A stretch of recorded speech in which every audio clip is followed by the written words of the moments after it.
Dandelions, clothes, flowers, and eggs.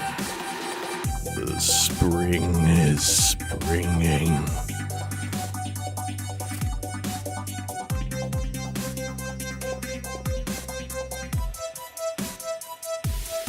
How many times can a rabbit lay colorful spawn?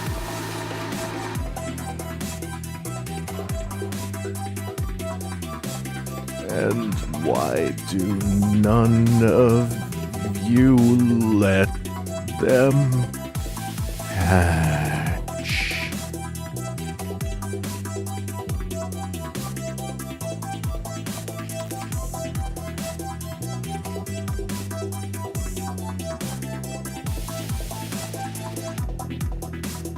Milk, chocolate,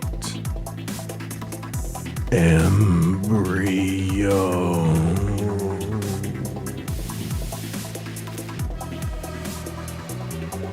It's time for a fun stream, everybody.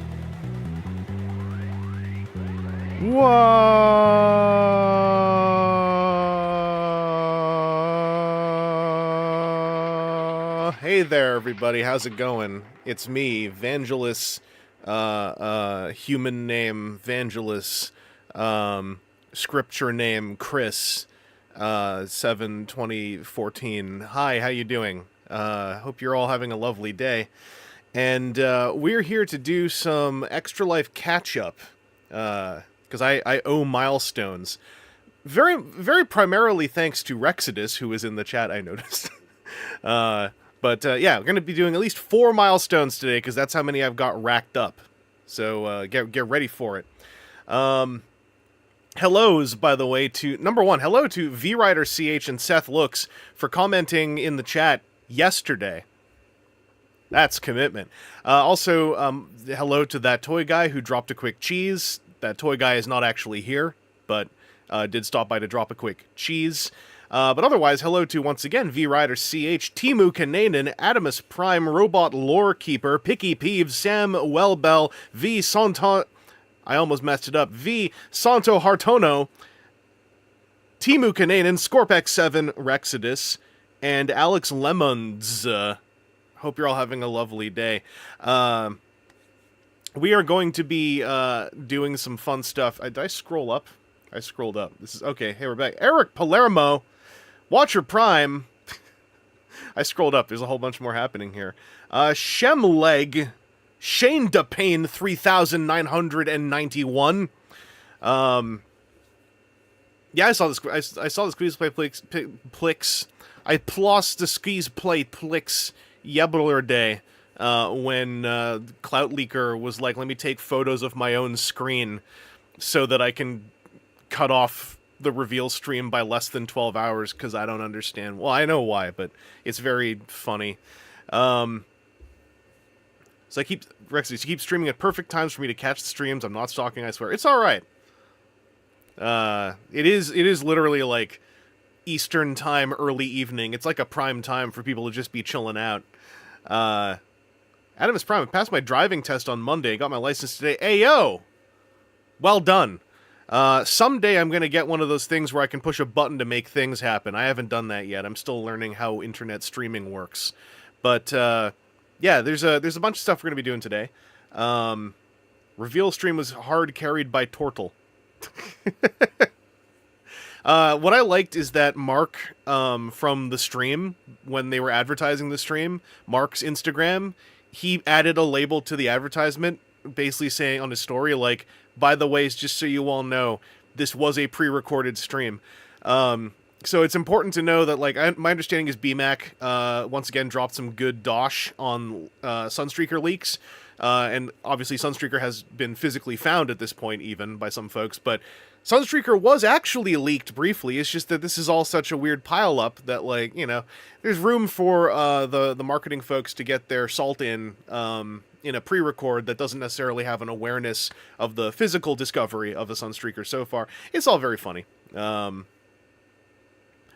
Piggy Peas, I'm still recovering from my worst nightmare realized, professional rejection. I hate it.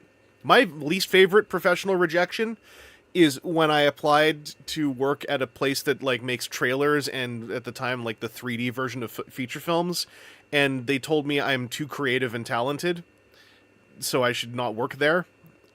And, like, how do you take that? Mozotron, in light of what The Rock is currently doing in ye old World Wrestling Entertainment... it's Cliff versus 3 Decepticons. I like the take where it's like, hey, look, Cliff Jumper is just getting friggin' bodied again. Will you be getting the 4-pack? Hopefully. I don't really pre-order stuff because I don't have the financial security to know I can afford them all the time. And 4-packs kind of escalate past. Also, I don't know who in Canada is releasing the 4-pack. I know that you Americans have Target with, like, fancy Target discounts or whatever. Target failed in Canada, so if it's a Target exclusive, there's a good chance Toys R Us is getting it, which means it'll be like $200 or whatever up here, so probably no. But hopefully I can get a hold of it down the road, because I like all 4 figures in it.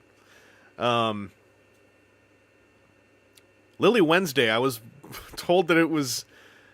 you were told you were too unique once? That's great. Don't you love that feedback? Because you're like, is this a call for help that you're making to me? Or is this, like, a really weirdly backhanded insult? Oh, you didn't get any specific reasons. That's actually the best. Because then it's most likely nothing that was under your control. One important thing about, like, professional rejections is, in my limited experience, a majority of them are out of your control. Like, whether or not you ever had a chance. So getting no reason is... usually fine, because it just means, like, yeah, this was never happening. This is just, like, lottery rolling the dice. We gave it a try. Did you notice? I didn't look really that... all I looked at was that Squeeze Play was certain shapes, and then I was like, all right, you didn't call him Crash Bash. I'm now more used to that name. How could you do this to me? Well,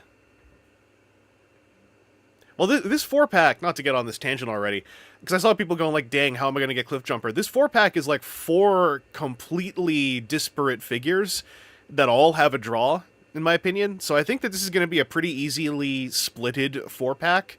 Like, if you're just looking for, like, Cliff Jumper, or just looking for Squeeze Play, or just looking for Tarn or Tarantulas, if you act early, it'll probably be easy to organize, like, hey, if anyone's getting this and only wants, or doesn't want this one, I'm down.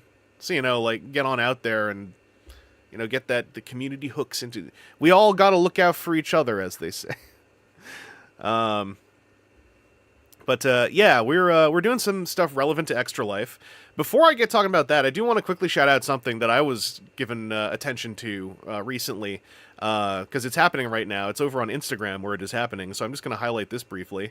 Killer Carp on Instagram is into round 3 of the big old Battle Beast beatdown. This is just a voting fight between Battle Beasts, and we're on to round 3, which means all my favorites are already gone, because everyone hates all the good ones. But if you feel like participating in a fun thing and just seeing a bunch of Battle Beasts, go check this out, because it is kind of fun, like, voting between 2 Battle Beasts.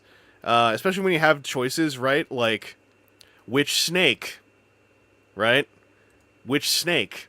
Now, in this case, I went with the one I actually own, which is the purple one.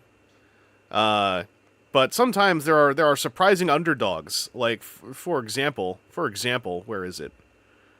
It'll be here in the Sweet 16. The crab is losing.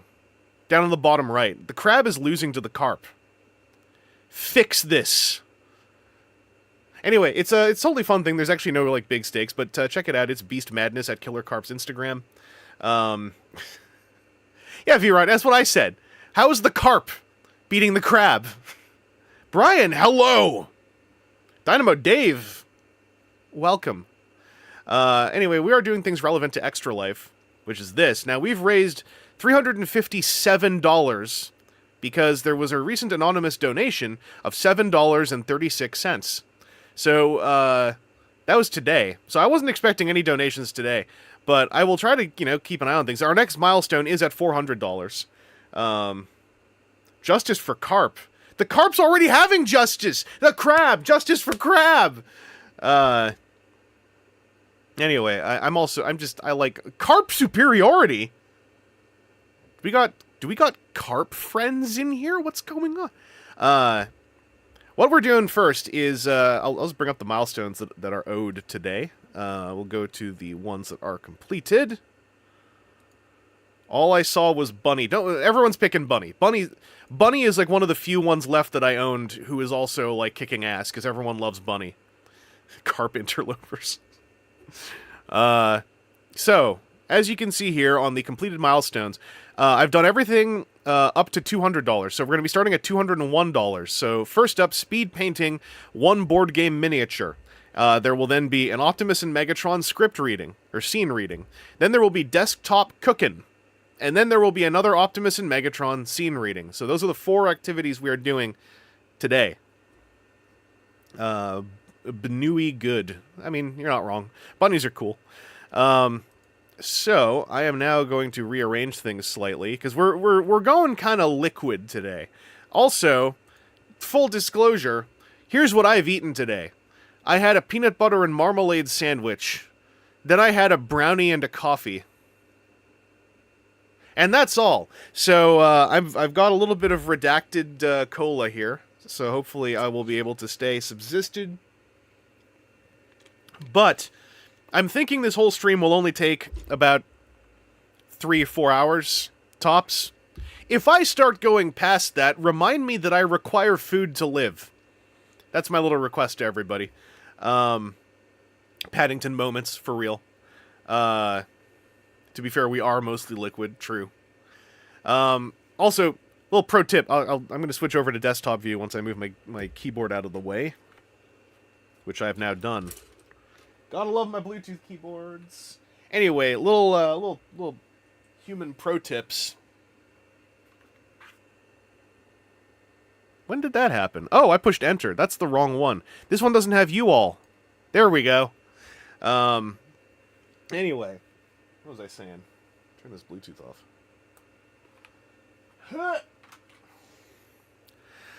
The way that I do marmalade, right, is say this is the toast, and I put the peanut butter on it already, right? You take a spoon, get your scoop of marmalade, scoop it in there, spoon that you didn't use with peanut butter so you keep your marmalade clean. Then you take your knife, right, and then you go ba-ba-ba-ba-ba-ba-ba-ba-ba-ba-ba-ba. I chop the marmalade a bit so it spreads easier. Pro tip. Yeah, I also have to readjust this so that I can see things. So my camera's going to be a little bit funny. I'm heavenly, so, just get used to it. Honestly, y'all knew this already. But I've got some brushes out here. I've got a few more brushes, my slightly nicer ones, elsewhere. And I got my paper towel, got my water. So our miniature we are painting today is the the aggressive enraged frog man from the Hellboy the board game. It is only one miniature, however, there are 3 copies of them, so we'll be painting all 3 of them. My idea is that this way we always have things to do when the paint is drying. That's my big brain maneuver. I think this will work. Lorcan Nagel, what is up? The nerds say hi to you, nerd! Oh, damn, got him. Hellboy the movie, the board game. No, this is Hellboy the comic book, the board game. I'm going to turn my mic down very slightly, because it is going to be very close to me. So we'll go down 3 decibels. I've also got... This is my bag with my nicer brushes, and also all my pro acryls, because I'm still on that pro acryl trip. I am shamed. No, you are liberated! So I got all these pro acryls here to use for some... actually, I'm going to pull out the ones I'll be using for our speed painting tricks. I need you... Actually, no, I'm going to use the white. No, I'll use you. And then I'm going to need... Where's my warm gray? Where's my warm gray? That's dark umber. Oh, there we go. Warm gray.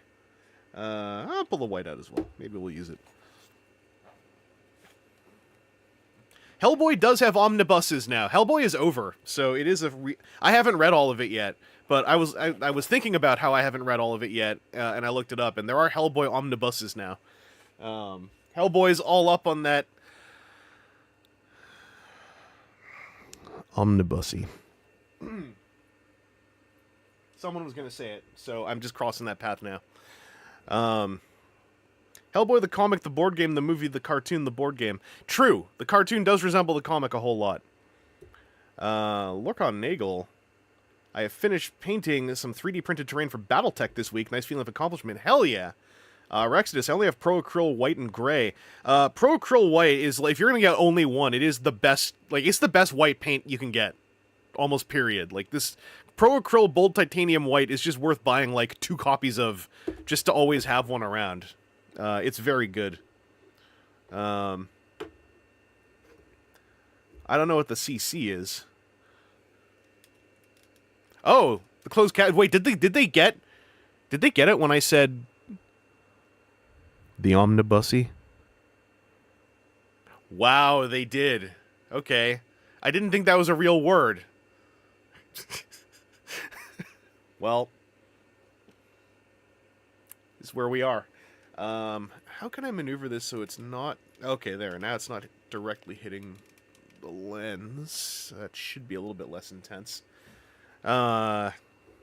So, these are some brushes I had out from when I was in my little, like, my brain roll of doing a bunch of Necrons. So I'm going to have these out for now for the initial stuff. I like how the closed captions made my... Timu Kananen. I like how closed captions made my name to be Canadian. Yeah, the closed captions are just weird. I mean, for those who don't know, maybe you weren't around when I talked about them because they're kind of new. The closed captions are that thing people talk about that can integrate directly with Twitch's closed caption interface. I'm on YouTube, so I did a bunch of wrestling with them to figure out how to make them show up on screen.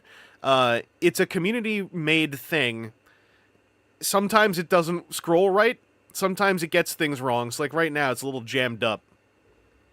Ideally, it will stop being jammed up soon. I don't know why it's jammed up either. Like, I don't know if I shake it. There we go. Yeah, I just gotta shake it a few times. And then, okay, so... No, then it didn't get jammed up there. I don't understand. Anyway. It's a silly thing, but it ideally is helpful for folks. That's the main reason I put it in there, was for helpfulness sake and, like, accessibility sake. Anyway, I did cheat slightly on these in that I've already primed these. I primed all the Hellboy base box stuff ages ago. They were just sprayed black and then given an overspray in white. So it's a very minor priming. You're not going to see this after a while because we're going to do a bunch of things to them for the speed painting. But I have done it before where if they're not primed, you can just brush on black primer and then just go. Like I've done that recently. So if I never share that again, then remind me to share it. Also, I'm thinking maybe I'll fix focus a little bit closer on this camera, which is a whole thing. That's not the right camera. So this will take me a second. But I think autofocus will be a gigantic enemy during this part of the stream, so we're going to at least lock it somewhere reasonable.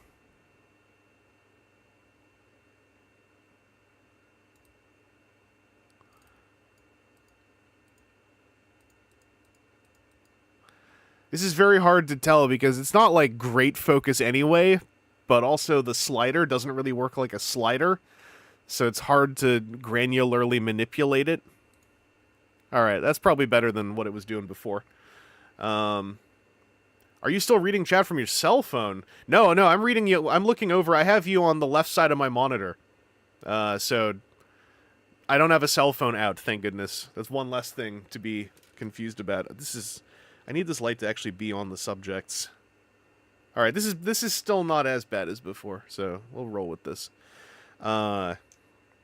And I'm just going to use this, like, Citadel handle I have, because my normal one is all booked up, and I don't want to do the work to, like, unbook it. So we'll just use this thing. So the first step... Oh! I forgot to get a palette. Important. Where is the thing I was using before?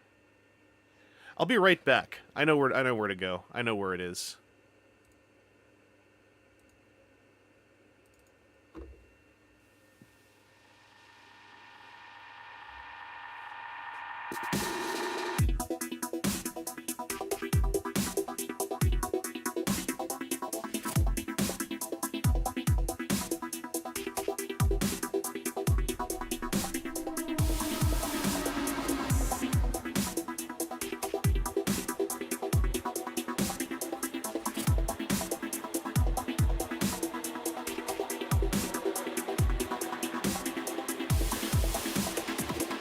Who's playing all this loud music? Stop it!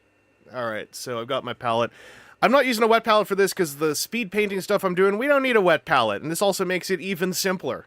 Wet palette's probably better, but I've been thinking a lot off and on about, like, what if I make things simpler, though, for me? Once again, what if I make this process in service of me, because I'm the one who matters the most when I'm painting my miniatures. The miniatures are just they're beneficiaries, but I gotta make sure this is doing stuff for my brain. If you've maybe seen some of my panels, you've heard the phrase "in service of you." That's important about any hobby activity, in my opinion. You've got to be doing something that is making you happy. So when not to say that, like, I dislike wet palettes, but sometimes if I just want to, like, bash out some stuff, I also sometimes don't really feel like getting the whole wet palette thing going. I'm just like, I'm just using goops. We'll just stick them in this thing. So, the Pro Acryl Black Wash is almost as great as their white, in my opinion. This stuff is like old Nuln oil mixed with sort of contrast paint. It's basically my favorite wash I've ever used. And if you water it down a bunch, one of the fun things you can do is immediately start setting up all the volume on this little goofball. So, you'll see it's just getting in here to, like, further contrast and define the shadows. And especially on the Hellboy board game miniatures, I'm going for a lot of, like, super heavy, unrealistic contrast. I've only painted the Hellboy and almost finished the Abe Sapien, but I'm going to be doing a whole lot of, like, just going in, just, like, slapping in some more heavy contrast. We're not going for cleanliness or, like, you know, making it look, you know, super realistic. We just want it to look neat at a glance. There's going to be 3 of these angry frog boys. I think that the exposure's going a little wild when I'm actually looking at the screen. I might set that to manual as well, but we'll see how it plays out. But I'm going to give each of them just a nice little coating in Pro Acryl Black Watered Down, Black Wash. And then we're going to go in and give them a little dry brushing. Then we'll do another dry brushing, and then one more very, very thin wash, then maybe one more little light dry brush, and then they're all set up. And then we're just going to do the contrasty type thing, and it should take no more than about an hour and a bit to get these little 3 guys done, and in a way that is also fun and mentally satisfying. And that's kind of the goal, especially with board game miniatures. I subscribe very much to something I saw on a Dana Howell video, which is like, for board game miniatures especially, like, put time into them, but make sure that the time you're putting into them is also, like, in service of playing with them. Cthulhu Death May Die, I did the opposite, because those miniatures, especially the monsters, I was like, these are beautiful. I'm going to spend time and I'm going to learn airbrush stuff with these. But then for these little guys, I'm like, I just want them to not all be the same color. Hang on, I'm going to flip so I can see the chat a bit better. It fell behind a window. So I might miss some stuff if it comes up whilst I'm paintering, but I'll try to keep up regardless. Oh, we're just talking about Hellboy stuff. He was talking about how Hellboy panels have a lot of black to save on color and ink.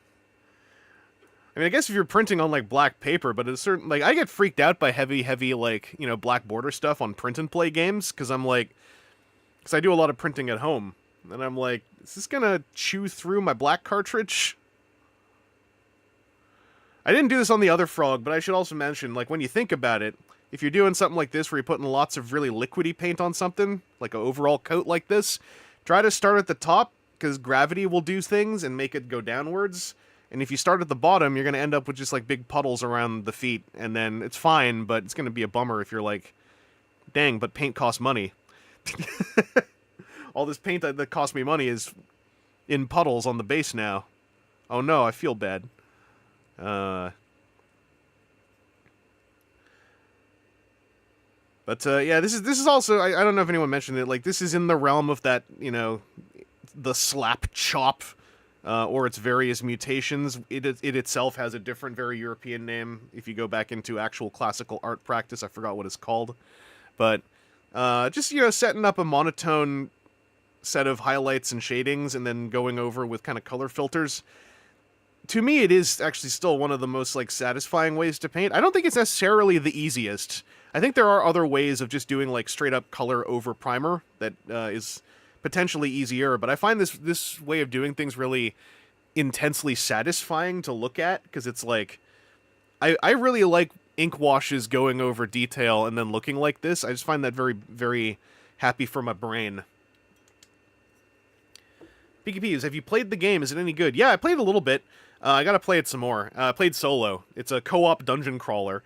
I like it. It's a little overpriced at retail, because the retail box...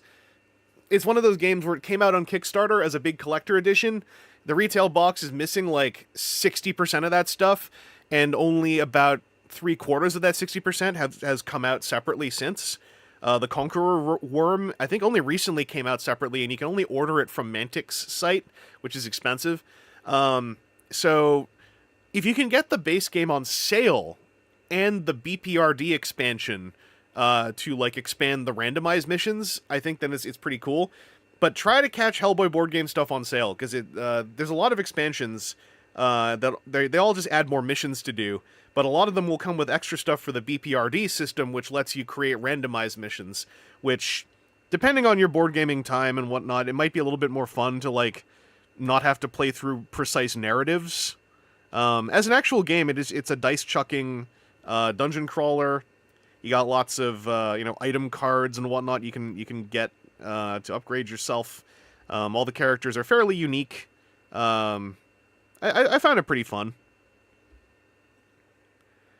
It's one of the... I haven't played, like, a billion dungeon crawlers, but I think if you were to pick a game to be your dungeon crawl, like, it's a very solid one, especially if you like Hellboy, because I think the miniatures are really good. And if you give them, like, you know, the right kind of painting treatment, they also look very... They look very Minola for being, you know, three-dimensional objects.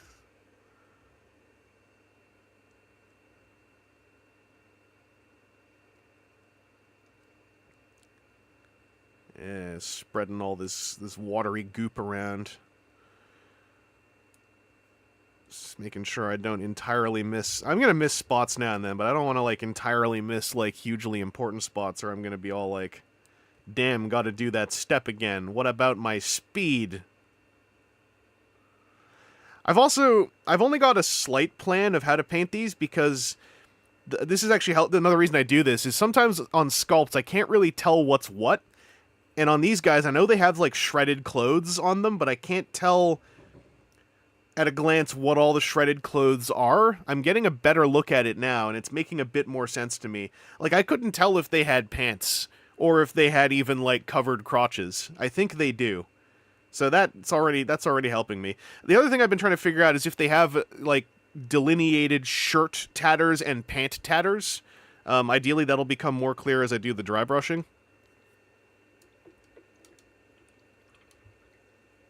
Zombicide is kind of a dungeon crawler, although Zombicide, like, depending which Zombicide it is, I guess it depends how much of a dungeon you are crawling.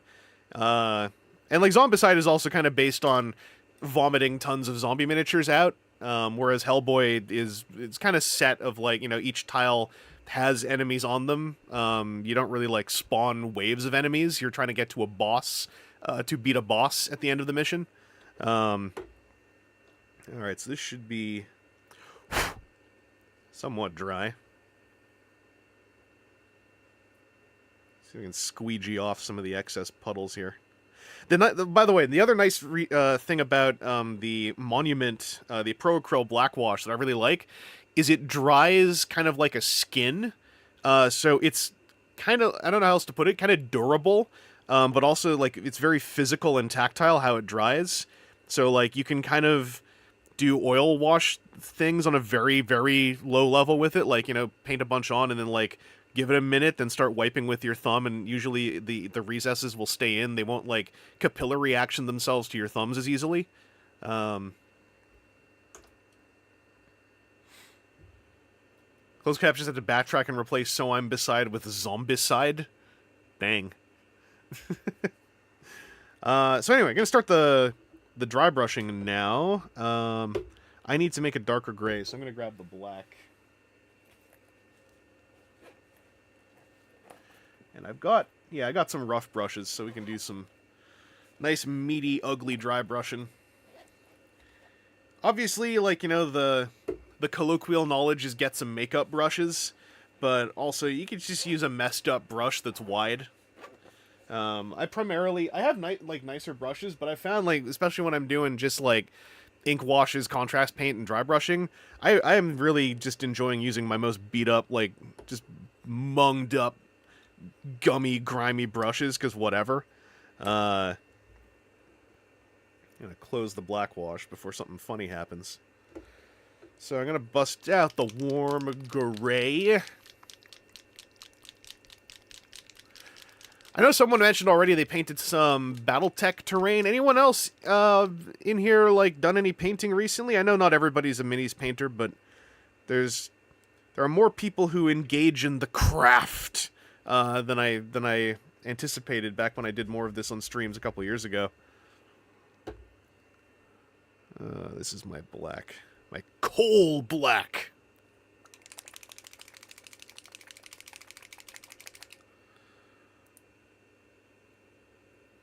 Also hope everyone's March is treating them well. You know, over at TFCon LA, we all had to deal in real time with losing an hour on the busiest stay-up-late night of a convention. So it was very funny. Face forward. Oh yeah, you're back from vacation.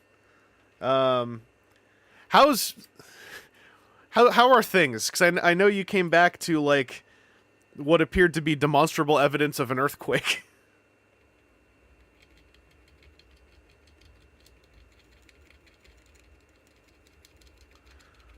Using the back of the brush to mix this up just because it's easier to clean up than the bristles. And I've been using this dry palette for so long, it's all weird and textured now, so it mixes decently. Timu, March treated me with a new job. Congrats. Sideswipe Prime, hello! You've been meaning to get back to your Motoroid Shin Getter. You've been fasting for Ramadan, so you've been tired. That's legit. One thing, like, with a hobby like this, you don't have to, but one thing I find helpful if it's, like, you know, I just don't have time. Is this gonna even show up? Well, I'll give it a try. Is, like, even if I'm tired, I'm like, what if I just do it for, like, 15 minutes and see how I feel? Because usually once you start, like, this is not my saying, this is an old saying, but, like, once you start, That's the hardest part. Then the momentum happens, and even if you're dead ass tired, if you start, you might like get going for like, 15 minutes, and then that 15 might turn into 30. Then you might get tired and go like, all right, I've had enough. But that's still progress. That's still moving the needle, right? So, maybe consider like, if it's on your mind, go like, hey, can I, whatever stage you're at, like if you're panel lining, can I panel line like a hand?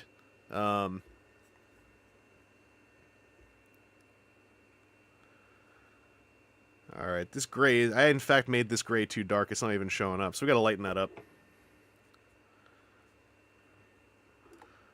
Ooh, add some more of my bright warm gray.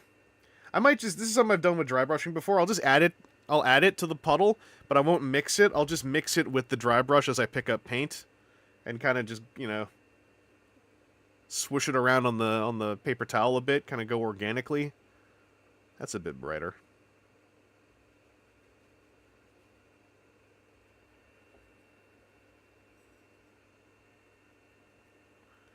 There we go. That's more what I'm looking for. That's an odd exposure level.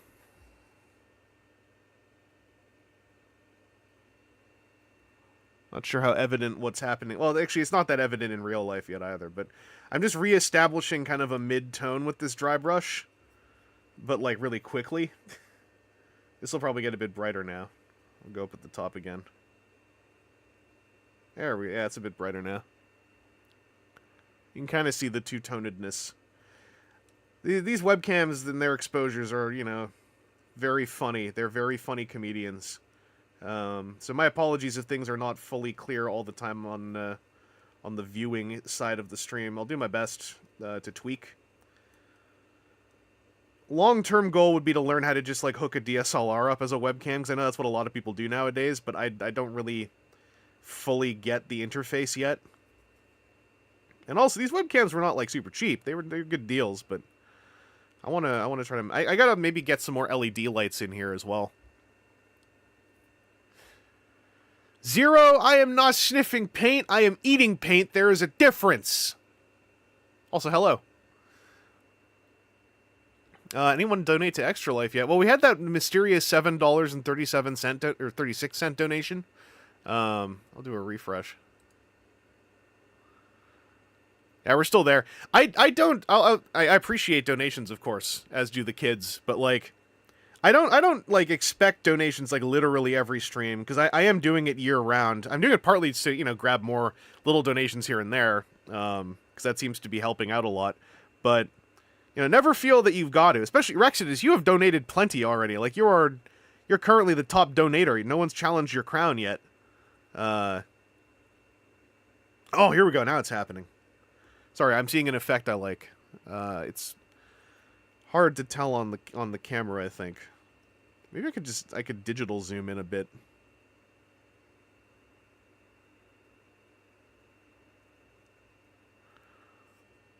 Yeah, that's looking tasty though. As like a side by side.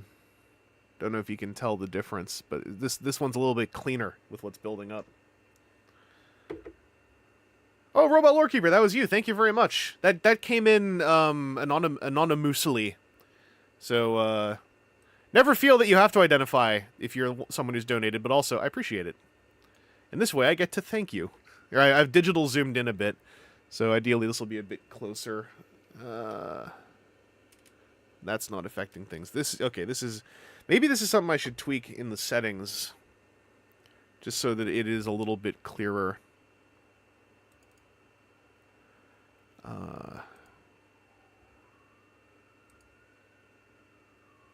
Turn off auto exposure. That already feels better. We'll just leave it at that. Yeah, it's a little bright back there, but this should make things a bit easier to see. Frame rate's a bit funny, but oh, hello, Chris Carnage. Your message is extremely bright. Rexidus, you don't need to push people to donate. We can be pushy for you. Peer pressure. True. How do I find out how much the top donation is? Well, the top donator gets tracked under the donations tab, which I'm not sure if that shows up for all of you, but I don't know if it shows the top donation easily for viewers. But our current top donor is Erexidus at 205. It mentions also that is 2 donations. Thank you.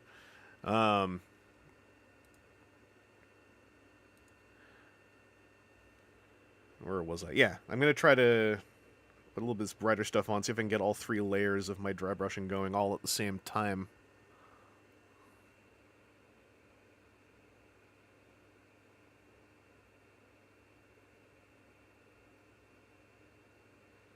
Also, if you're painting, like, miniatures for a board game specifically, even just doing this monotone stuff, Awaken Realms charges, like, a fairly big premium for doing this for you. And there are a lot of people who are like, I don't need my miniatures to be in color, I just like the sun drop treatment. All the sun drop treatment is this. They give them a wash and a dry brush. At least that is what the results are comparable to. So even just doing this much on your miniatures, if you're playing a board game with miniatures, already makes your game pop even more when you're playing it. You don't have to colorize them. You can just give them a monotone shade and highlight, and it's going to look pretty sick. Like if you got Nemesis or Zombicide, something like that. Just thinking of the, the board games what got big miniature count. Okay, we're going to set this guy aside for now. Keep going onto this one.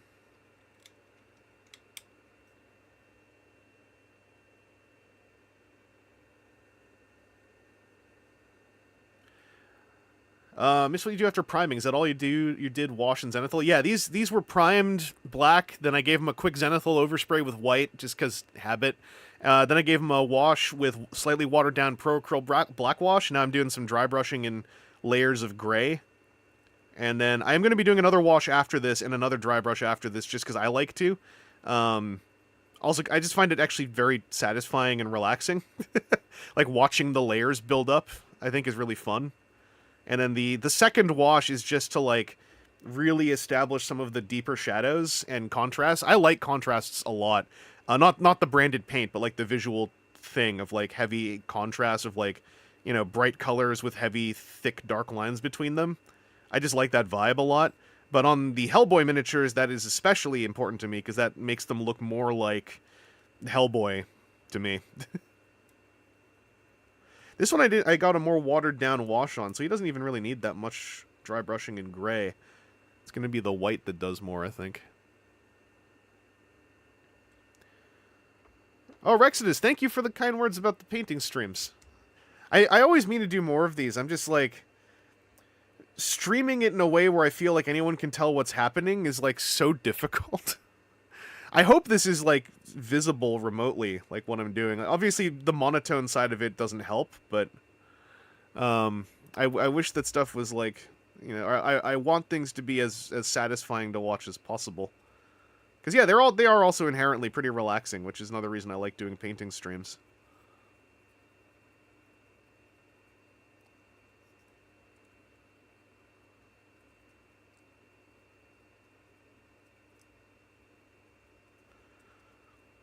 And these guys have got, like, you can kind of see they've got this very textured back. So it's really great for just sitting there, chilling out, layering in tiny micro layers of dried, brushed paint.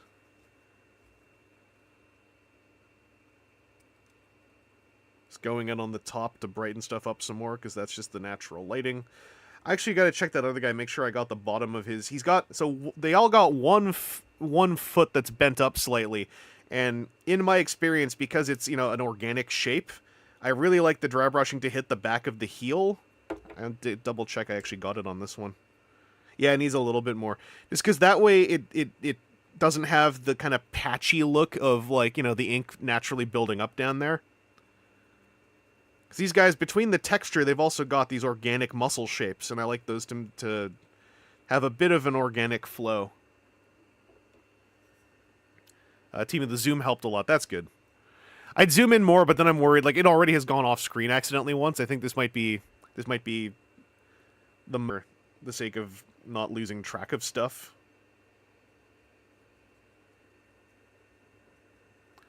My hand is blocking stuff.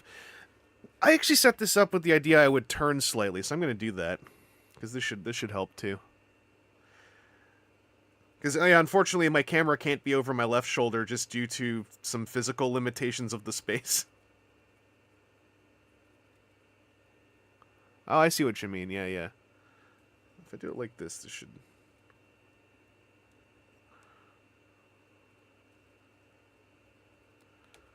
I'm going to go to the white-oriented, or the, well, not white, but the bone-oriented dry brushing.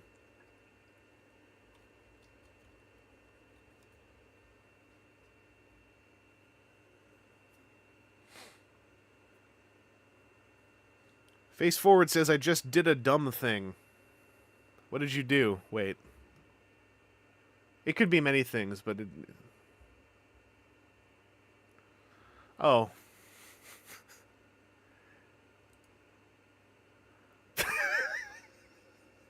Hang on. Can you all see that? I'm going to show it anyway, but I'm sure I got it. Timu, it looks like you already saw this.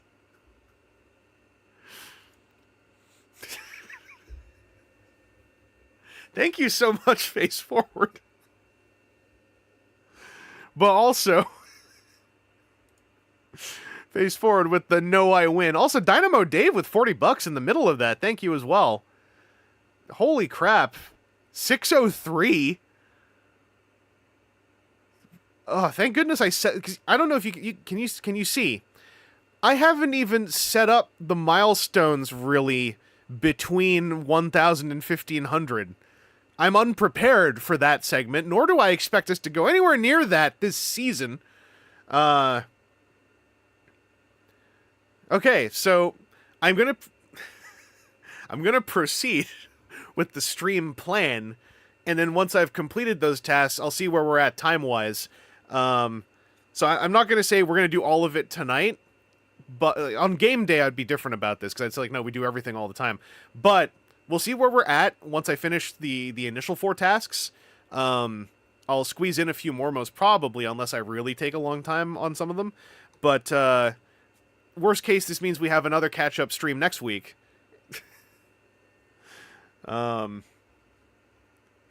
Peer pressure, peer pressure. Let's shame these fools into beating your record. Jesus. Thank you so much for the kindness. I mean, I hope that it is clear. I know most of you know this already, but I'll say it for the record, right? Extra Life, the way that it works is that this is being donated to the Extra Life link. It's not even on this version of the stream, because I don't have the desktop camera set up for it. It's over on this one. That QR code above my head goes to the Extra Life page.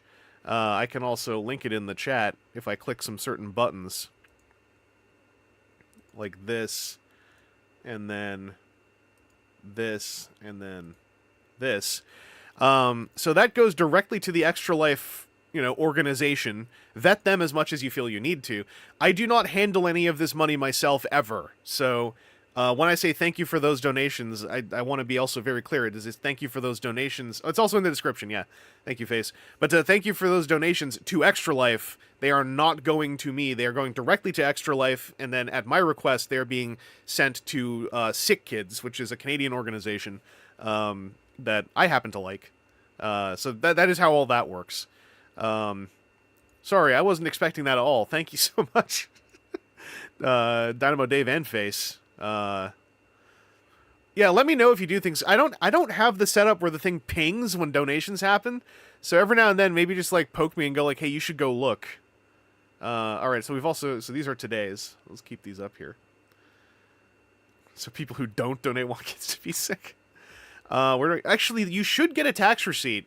I don't know how Extra Life does it for donors, but you had to. I'm assuming you put in an email or something when you did the donation. I know they have a tax receipt set up to provide that to you through their website. So do check that out. Holy moly. I gotta stay on task. I'm gonna get completely like, oh!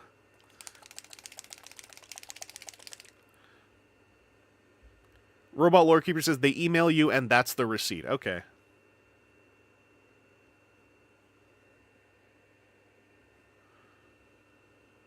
Thank you for the information.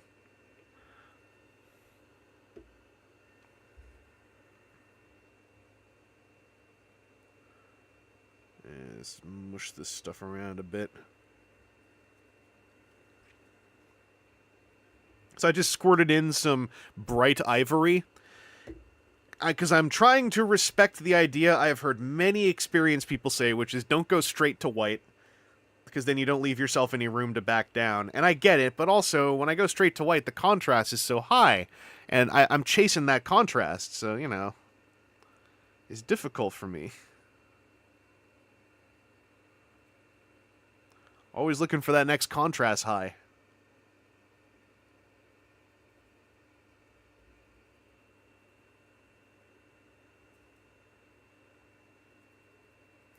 The deduction on a $200 donation would be negligible. It's still something. That could be like a French fries.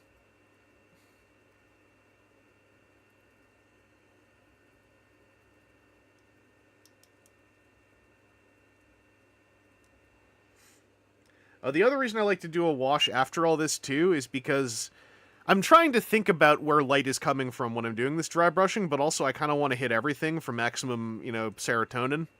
Then I can reestablish like patches of shadow as well with another set of ink washing. Also, after all that talk about, you know, I'm not going to go straight to white, I might just go straight to white. This is too close to the color I was already putting on here.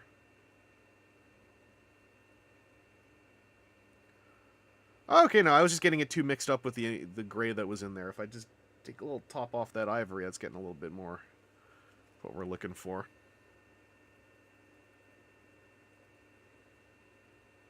My big problem as a painter is I can do all these kind of like, you know, long-winded technical things, but also I'm inherently tremendously impatient. And I just want to keep seeing magic happen. I want to keep seeing like magic highlights happen. Because to me, it's all still pretty magical.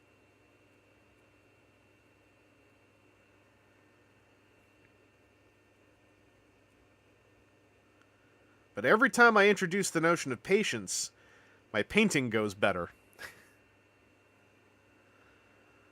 Scorp, you want? Oh, you want? You watched the fan stream and did some housework. Welcome back.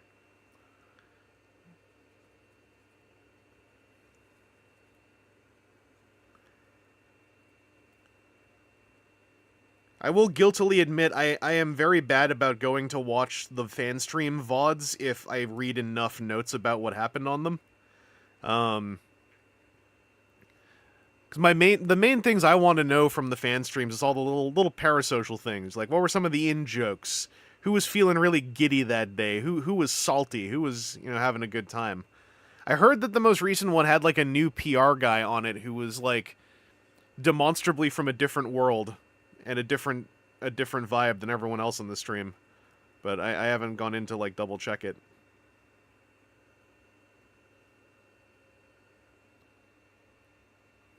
Let me try something. I'm gonna move this a little out of the way so it's not literally sitting there blinding everybody. Alright, this is already easier for me to look at the miniature on the OBS feed as well. Ideally, this will help a little bit, so you don't have a giant white square behind him.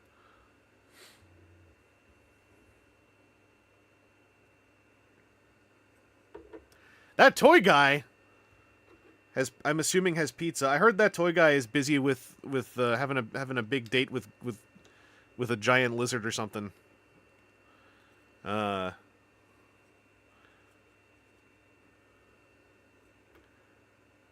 Main thing was sadness of leaks in an interview with Matt Ferguson. Okay. Robo-Lurker, but I am a giant white square.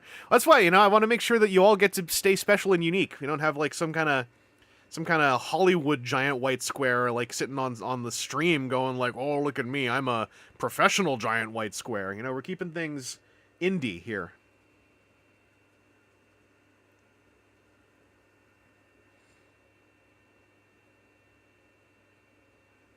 By the way, Toy Guy has a really fun TFCon vlog that y'all should check out. I've got a new playlist I made. It's public, so you can find it, but I haven't really advertised it. I've been trying to corral videos I'm in on other people's channels into a playlist, partly so I can keep track of it, but I've made the playlist public, so it should be floating on the channels page somewhere. It's primarily, like, TFCon LA, the Comet and Cam Scorponok ranking video we did together, and some, like, what was it? Diamanda Hagen's outtakes of Tetsuo the Iron Man, because the actual review got taken off YouTube.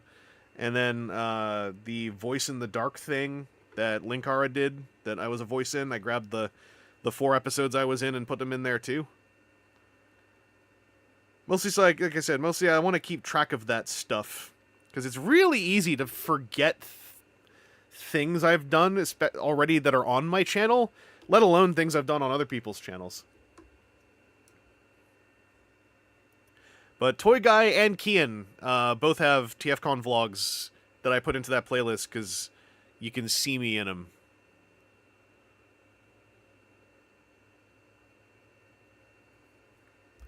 Matt F's interview was cool to see, but he had a simple approach to answering questions that kept throwing the interviewer off. Whenever that stuff happens on, like, a Hasbro stream, and those streams are generally pre-recorded, I'm always like, what editor is, like, just throwing you under the bus to make this awkwardness, like, come through in the stream? Like, have some mercy on these poor folks.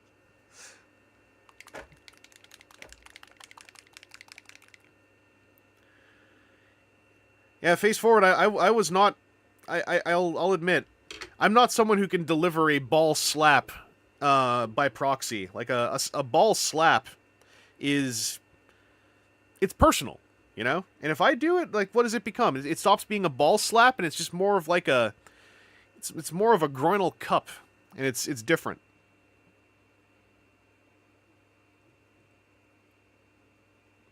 You know, I didn't want to subject you to that.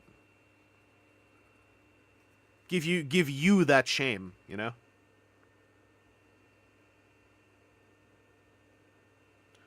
I ain't no simple country proxy ball slapper.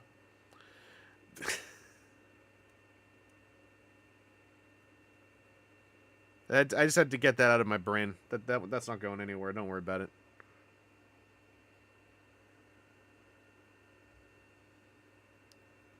Wasn't the groin cup what they were after in that Indiana Jones movie? I haven't kept up with Indiana Jones super well, but I do remember Indiana Jones and the...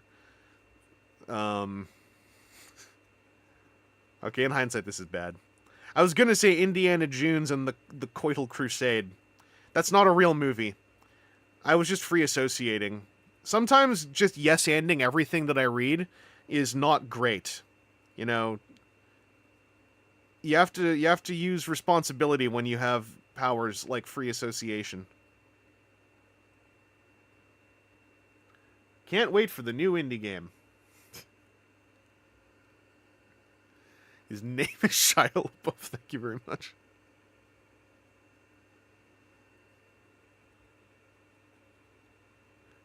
We got a hashtag right there in the text chat. You can see it.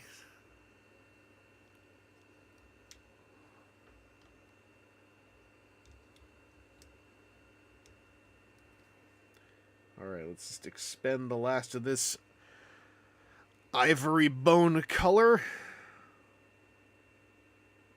And then we'll do a little bit of white on the top. Just for me, as a funny thing.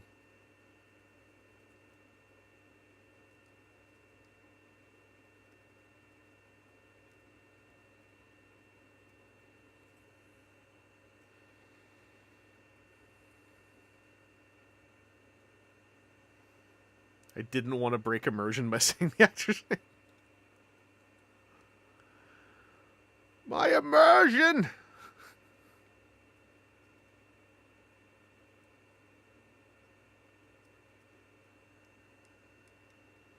Indiana Jones and the Great Circle.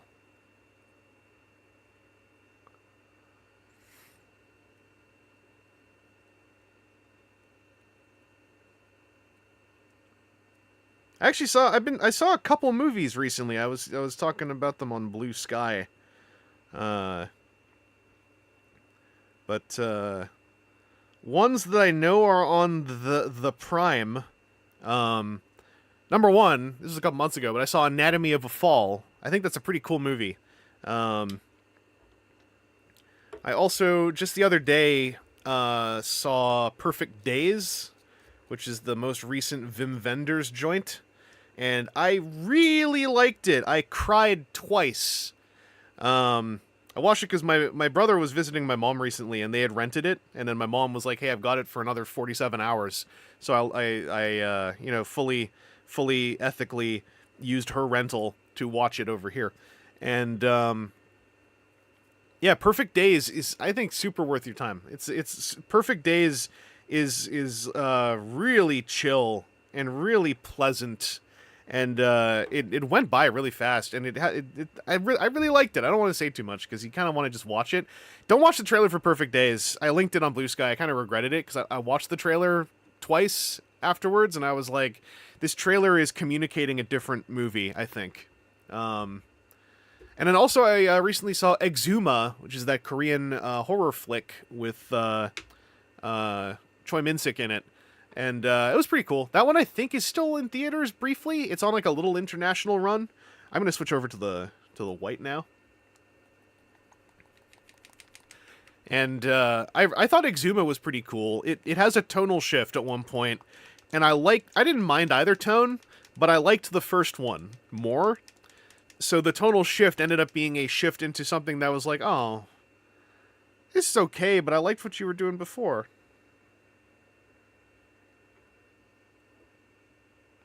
Oh, my bold white is so thick, it's hard to get it to come out.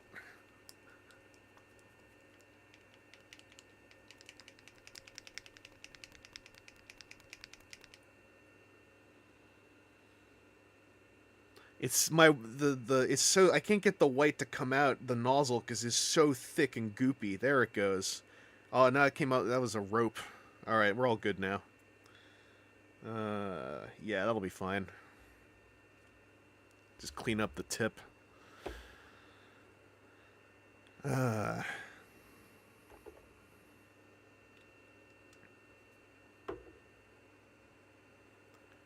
Oh, Face, I didn't know you saw Ghostbusters while you were in Cali. You had 32 minutes of advertisements. I was about to jokingly say, but I know that it's kind of an actual, like, meta bummer to say the phrase. I was going to say, y'all okay over there in America? Don't worry, I know. But I know that question has a lot of answers that have nothing to do with films. But, but also 32 minutes. Yeah, describe okay. Accidentally loaded questions is the theme of the day here. I'm going to water this white down very slightly because it is so thick. Generally, with dry brushing, you don't want to introduce water to the paint. You want the paint to not be viscous that is going onto the miniature, but this is so thick! Just the thick, ropey reams of white. I couldn't deal with it.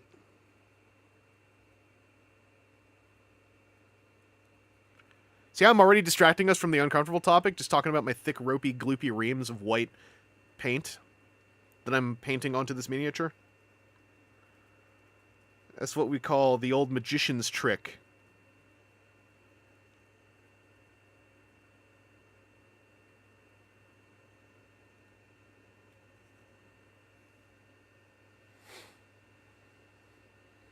Oh, Timu, you binged the first season of Biker Mice from Mars.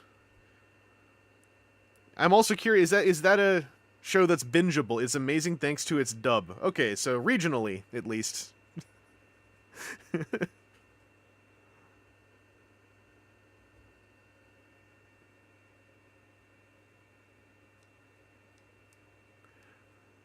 Rexodus, I made a dry palette by hot gluing broken toys to a tray.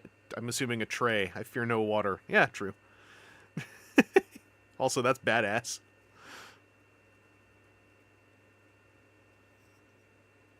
Oh, this is so satisfying. I don't. Yeah, you can kind of tell. But you see how, like, there's so much more contrast now with this white, like, just a little bit of a gradiated layer on top, with all the gray still kind of showing here and there. Doesn't look identical to the naked eye on camera, but it's in there. It's a regional biker mice.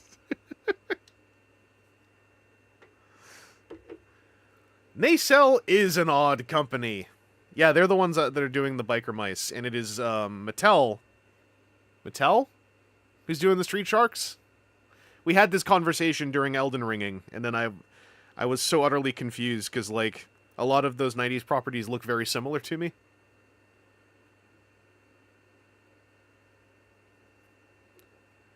Yeah, Mattel Street Sharks, okay. Also, excellent Rexodus. I was hoping you could see this.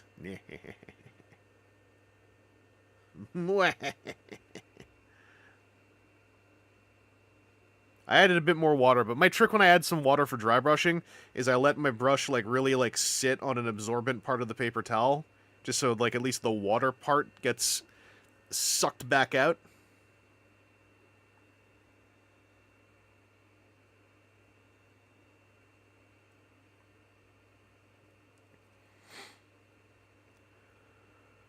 Also, these frog boys don't all gotta look the same. That's also why, like, you know, this one in the middle is demonstrably brighter through this process, but I'm fine with that. That just means that, you know, they'll be slightly different hues. I'm hoping to make all of their clothing tatters different colors, regardless.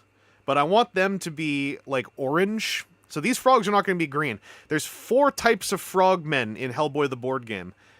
These are the enraged ones, so since they're mad, I want them to be redder, so I'm going for an orange look on them, because that seems like a frog color.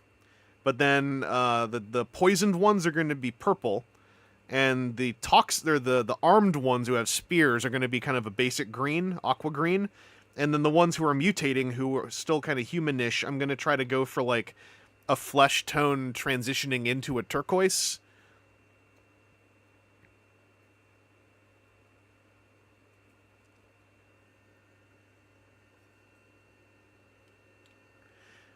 Rexus, when I paint fleshy characters, I add drops of other colors to subtly make each skin tone slightly different. Yeah, when I do, like, just skin, my favorite thing is to do the almost full undertone that is, like varying intensities of magenta. Whenever I paint Rumble Slam miniatures, that's when I really picked up on this, because a lot of Rumble Slam is TT Combat's version of Blood Bowl, except it's pro wrestling. So Rumble Slam has a lot of, like, very muscly people not wearing lots of clothes, which is great practice for figuring out how flesh tone works. And that's when I discovered the secret of magenta, and how magenta really brings out, like, the notion of, you know, your blood capillaries and whatnot in the various points on human flesh where blood is a little bit more visible under the skin. You know, your neck, your armpits, the palms, etc.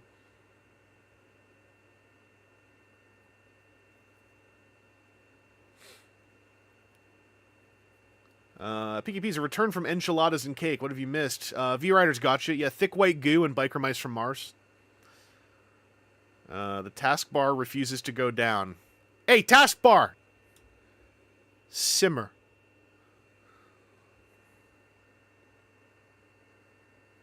Are you going to contrast paint these or regular acrylic? I am going to be doing a lot of contrast painting, but I've got all my Pro Acryls. I have basically the base set of Pro Acryl. I always have that on hand because the matte finish it does is so frigging gorgeous. Even though I top coat everything, I really like having the Pro Acryl stuff around to, like, do little touch-ups on the contrast afterwards if I feel like it. For the purpose of this stream, I'm primarily going to just be going for, like, the speedy, get the contrast on so it looks nice approach, but... Did I hit you with white yet? No, I don't think I have.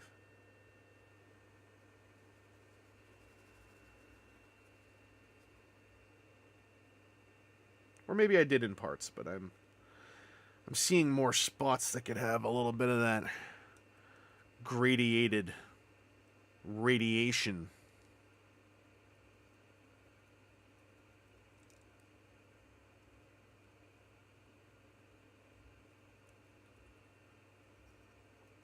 The thing about board game miniatures that is the most annoying is that even though they are generally pre-built, a lot of them are pre-built in a way where they have and they're done in PVC usually, right?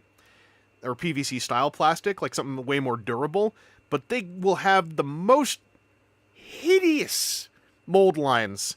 And I'm trying to train myself out of being obsessive about the mold lines on board game miniatures, because it sucks. Mold line scraping on like Simon miniatures from like Zombicide or Bloodborne or Marvel United, he's friggin' sucks, because the plastic is more durable, therefore it also is more flexible, so you can't just scrape the mold lines like you could on a hard plastic miniature that you know glue together. You have to like scrape it, but like dig a bit more and then file it, and then like it flex bounces against the blade, and you can't file it because it just doesn't work. Anyway, don't know if anyone out there can relate. Board game miniatures are like very slightly different to deal with than, you know, your average wargaming miniatures. I never want to just say Games Workshop, because like for me, the Games Workshop is not the focal point. I just have Necrons mostly, and like a couple of spotted, you know, spot shots of other things, like some Warhammer Underworlds, you know, a handful of Space Marines from the Indomitus box, but like I have like way more stuff from like Malifaux and Rumble Slam and Riot Quest. Riot Quest and Rumble Slam, I think, are my favorite miniatures to paint ever, just for being like fun.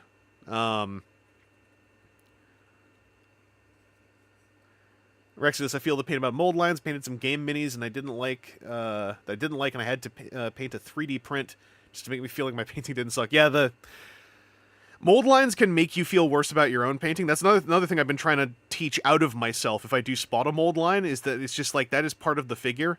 Also, for board game miniatures like these, where there's 3 of them and they're on the board to die, I'm like, I don't want to get carried away trying to make these look immaculate, because also I don't want to... I'm only going to see them from a certain distance, and ideally if I play the board game with other people, they're there mostly to fulfill like a visual background slot in a way.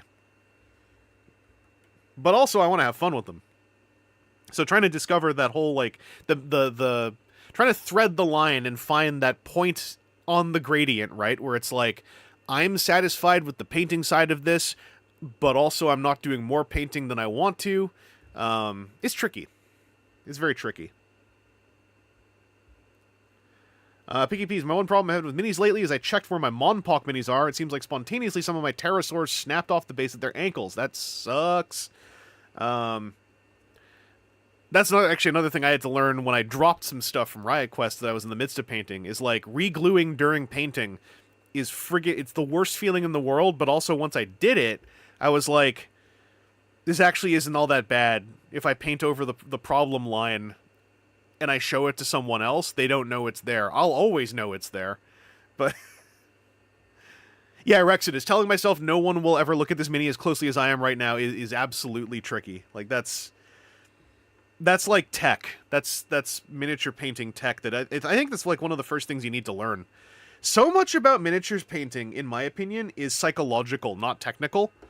The technical side becomes easier through both repetition and mastering more of the psychological side. Which I think some miniatures painting channels are getting way better about talking about over the last couple of years. But definitely, like, in the mid-2010s, miniatures painting channels were so focused on tricks and stuff. I think it was really easy. Like, you know, it's a common refrain, my stuff doesn't look as good as this YouTuber I like. And it's like, if you're starting out, it shouldn't. Unless you're a literal virtuoso, you know? So I've heavily watered down the black wash, and I'm just going to go over some spots here and there just to give it a little bit of that glow that I like. At this stage, I'll show you something I do. At this stage, if I put too much somewhere, right, I actually will just go in and paint some raw water on to spread it out some more. Because then you also get this, like, really nice, very soft-looking shadowy effect. And I enjoy that a lot.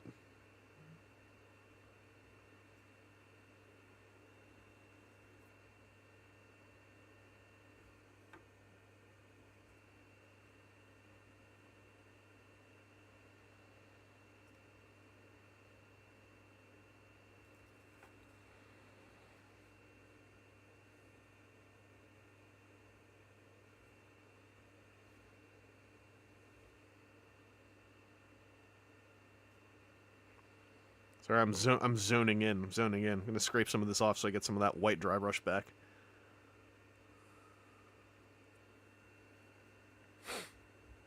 Telltale Heart. Yeah, Telltale Heart, Robot Lorekeeper. I know it's there! The fun thing... Oh, Picky Peas, arm falling off right after top coating. Yeah. Yeah, rendering art in general, absolutely. I think because mini painting is like... How do I put this? Mini painting is like one of the... Currently, it seems, one of the most accessible forms of art, just in that there's so much available and so much knowledge available, and it's vaguely collaborative in that you didn't sculpt the miniature, you are simply painting it, so it's kind of like you're not having to make something from scratch, right? Like, it feels like it's just inherently, like, so much more accessible to someone who wants to do something artistically creative but doesn't know what.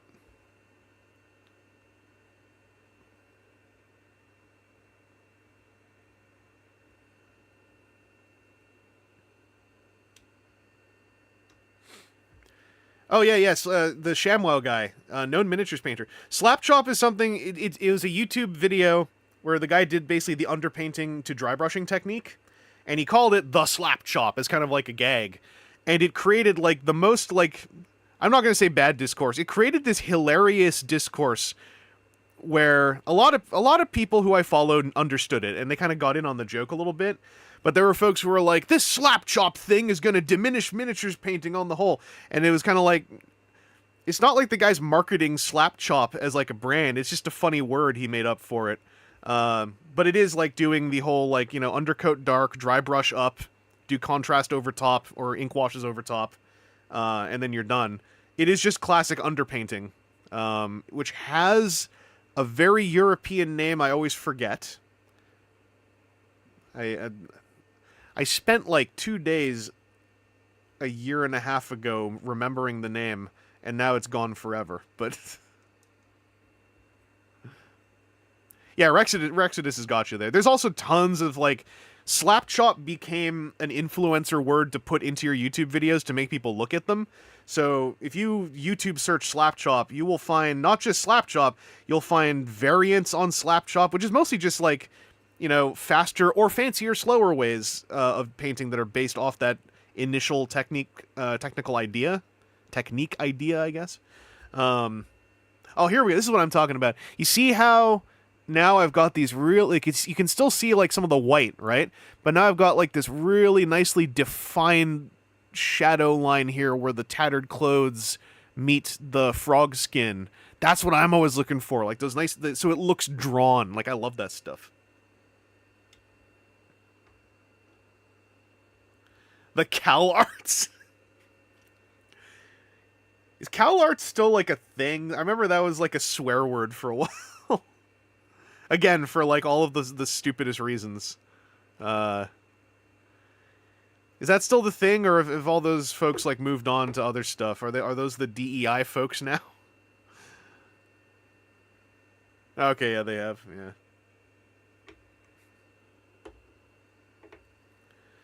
A very inaccurate swear word, too.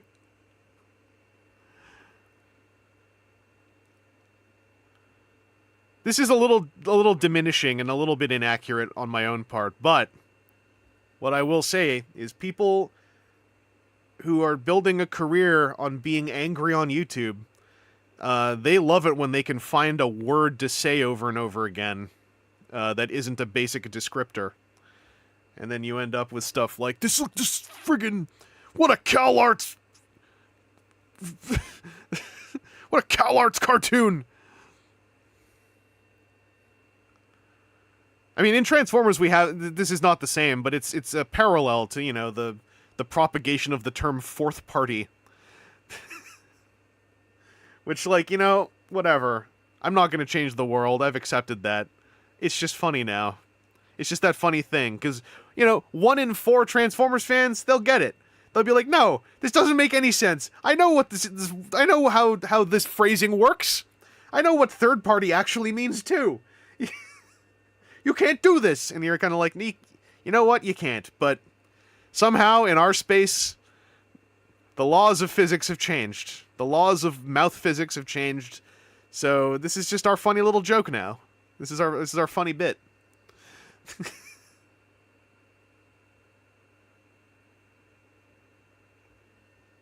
Oh, also, another little water trick.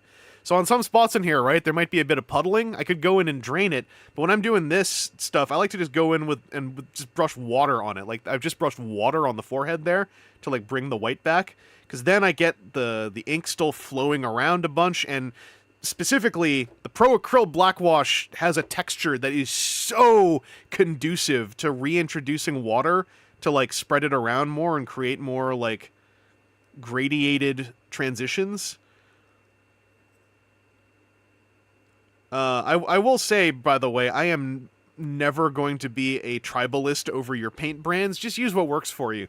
I have just really pleasantly been surprised how much Pro Acryl stuff works for me on multiple levels. Like, it's very good at base coating. It's the black wash is a very good black wash, and their medium, their wash medium is really cool because it turns other paint into this texture. So it doesn't turn their paint into contrast paints, but it turns their paints into contrast style paints, but with this texture, where it forms a slightly less rigid skin. Contrast paints form a kind of rigid, sticky skin that's harder to manipulate once you get past a certain drying point, although it is more vibrant. When you use the medium that these guys do, it forms a similar skin that is also just a little bit more water-soluble for a slightly longer time. Not as vibrant, but it still has its own applications. It's so very cool. It's so very cool. Oh yeah, and like Chris Carnage Creations. Like, there's no shame in just using Games Workshop, because, like, Games Workshop pigments are hella strong, and, like, they're super satisfying to just, like, lay down. Contrast paint is kind of overpriced, but also the right ones are extremely good at what they do. Like, the other people have said this, but I'm a big believer and a supporter in the toolkit idea. It's just, like, experiment around with all kinds of paints if you can afford to you know, play around with them. And then, oh, that finger brush, you see what that did? That, like, unlocked the white on this peck. Oh, sorry. But yeah, experiment around here and there if something just looks interesting. And then just, like, see if it is another neat tool you can add to your toolkit. You know, you don't have to follow the rules. You don't have to do anything people tell you to. Even technique-wise, there are ways to make some techniques work with other stuff. But if you're just learning, then, like, it is helpful to just, like, get what the people say to get, because it's one less thing to think about. The chat window is now chroma keying red, I believe, because member chat comes in green, and that was coming in as a weird black void. So I figured I'll go with red, because they don't let you pick off the color wheel. This thing, OBS, I have to pick, like, very specific colors for the chroma keying. Hang on, I'm gonna hydrate up a sec here.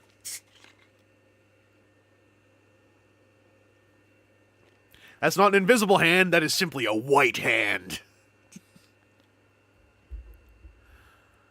Where was I? Rexodus, I love Army Painter, and the company are actually, like, humble and trying. Yeah, Army Painter as a company really impressed me. I wish... I need to give them another try, like, in a year or so, because their spray primers betrayed me so many times of having, like, a pressure leak, and then basically I've had 25 to 75% of an Army Painter primer aerosol become unusable due to a gas leak, or, like, a pressure inconsistency, and it put me off their stuff for a while. But, like, as far as I can tell, their paint, once they communicated the thing about you got to squeeze out the extra medium that we put in for packing purposes, a lot of their paint makes more sense now. I was just like, yo, why didn't you put that on the bottle? Oh yeah, and they have a new line that just came out, and I've heard it's pretty good too.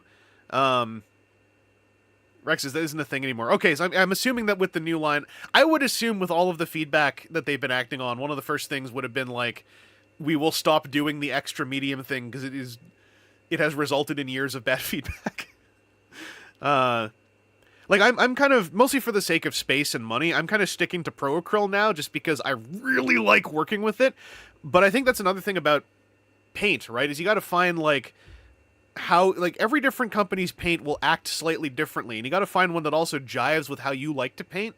Pro Acryl jives really well with how I like to paint and do blending and stuff. So I've been very hooked on it. I've also only been using, like, the base set. I've been trying to mix my own colors, just, again, like, for the sake of space, not, like, buying lots of extra paint.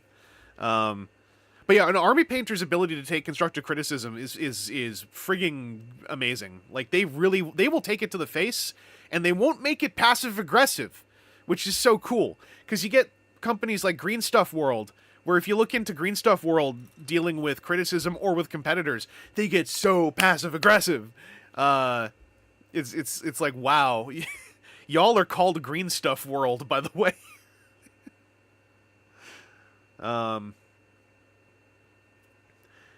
Okay, I'm gonna go to... Okay, I've done that ink wash. Let that dry a bit more. I'm gonna go in with the bold titanium white, just do a couple little specks of dry brush highlighting. I'm gonna see if I can clear out one of these wells, too. Ugh. Look at that.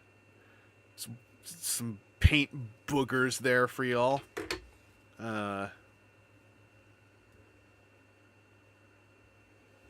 With Army Painter, what I might do is I might just pick a color that I feel like working with for a project and just get, like, a dark, a mid, and a bright.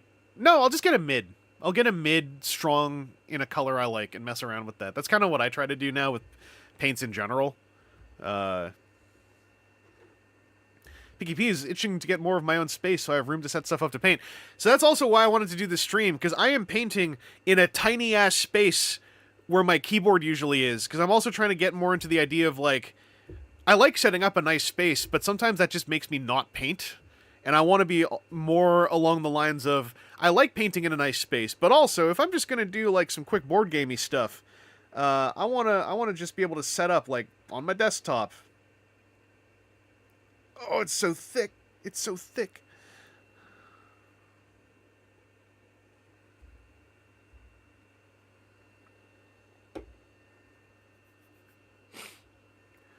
Army Painter new Fnatic paints have on the bottle a 6-paint set of dark to light. Oh, so that's kind of like what they did with the second, or the 2.0 on Speed Paint, right? Where they were putting, like, more clear information in text on there. I like that. That's Citadel's big trick, is that Citadel put out colors in triomes, and that's kind of how they pull you into the entire Citadel system. So more companies doing that seems like a really good idea. P3 did that. The Privateer Press Paint line did that with a lot of their War Machine-oriented colors. I also really like P3 paints, actually. P3 paints specifically designed to wet blend with the introduction of not just water, but also saliva. So if you're down with being a brush licker, which, yo, what's up? Brush licker here. You can get some really interesting wet blending visuals out of that.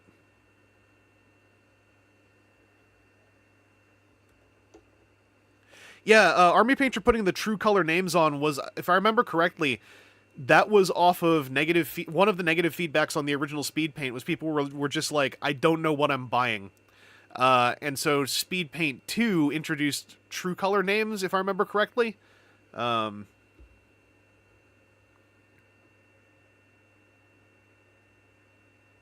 Just doing a very light tap, tap, tap with this white on the topmost highlighty bits that I want to really stick out.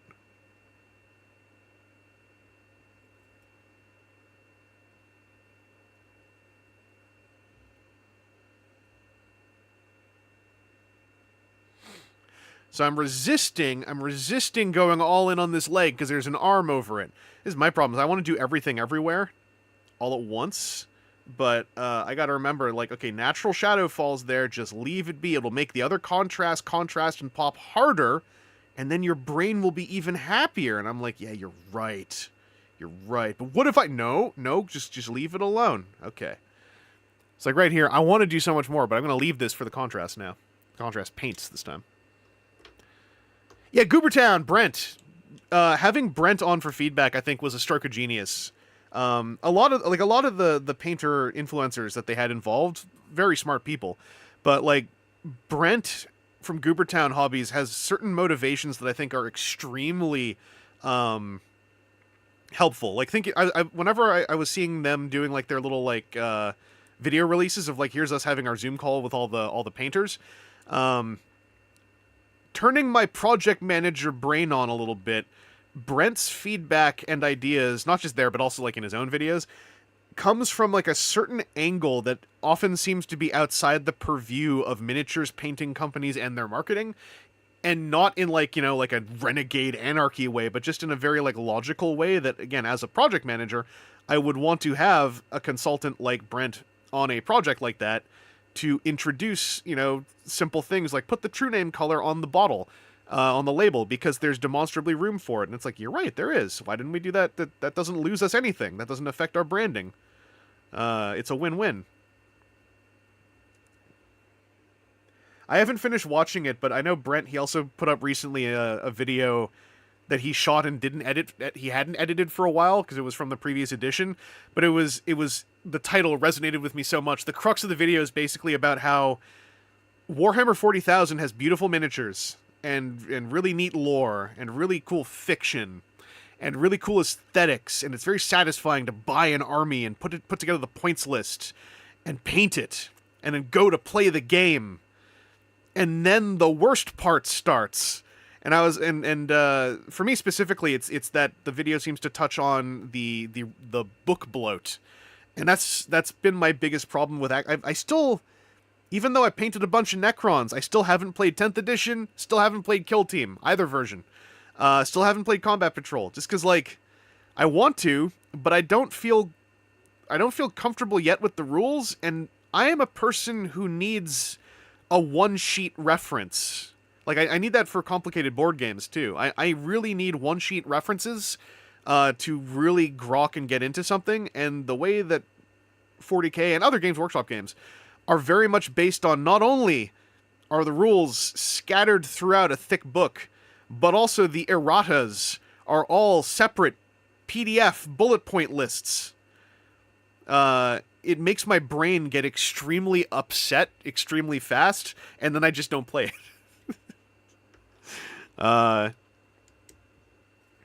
And a lot of the venues in Toronto seem like they're very much, we want you to own the books for your armies, and that also doesn't work for me. Because the erratas are so, how do you put this? Not slipshod, they're fine, but they are delivered in such a technically unsound way. I don't want to own a book that I have to print off footnotes to tape inside. I want to buy a book that then gives me a PDF version that is then updated as a PDF. Like, that's what I want. And then after Modifius did that for me, when I bought 5 parsecs from home, I was like, this should be industry standard. I should be able to provide a proof of purchase, receive a PDF copy. I'm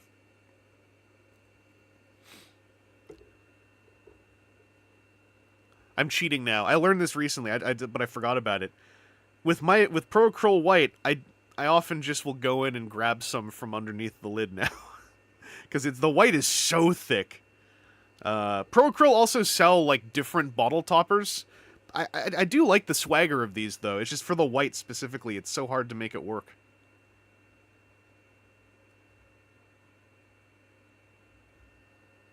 Oh, there's like a hair stuck in here. There we go.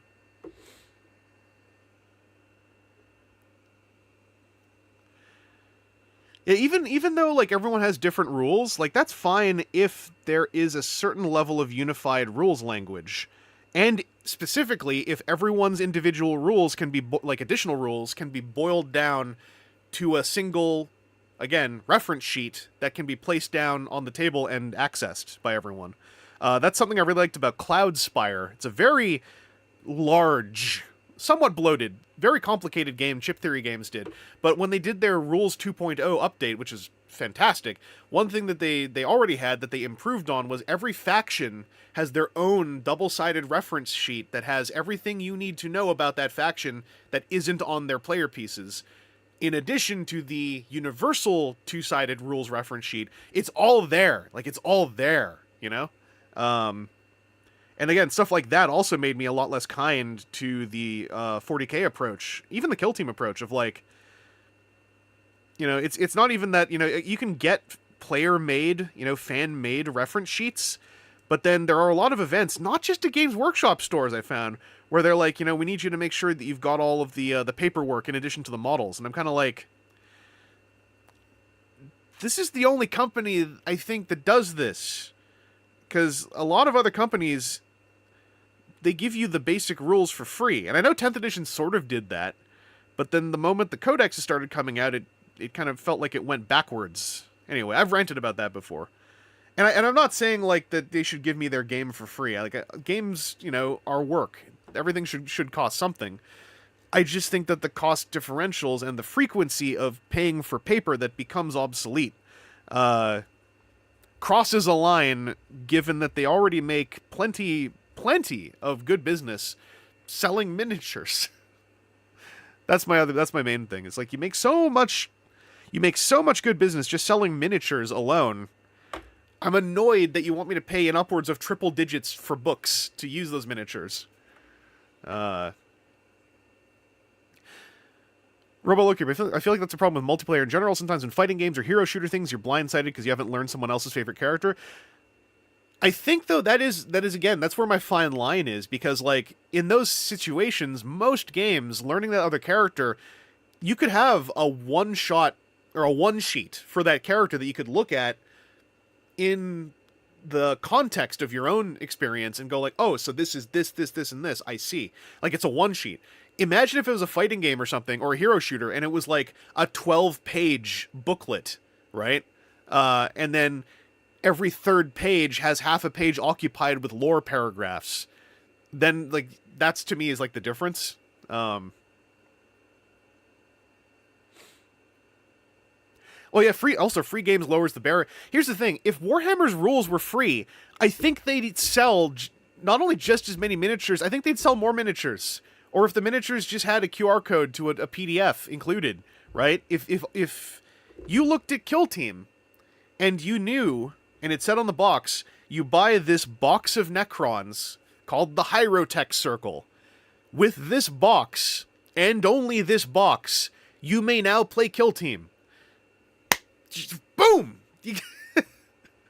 You're good. But if you buy the Hyrotech Circle, if you are to follow the rules of the you know, some of the venues that you need to go to, you must also purchase the physical rulebook. And with the Hyrotech Circle, you must research and discover which of the physical additional books, which season they were in, and purchase that book, which also contains the rules for like 3 other groups you may never use.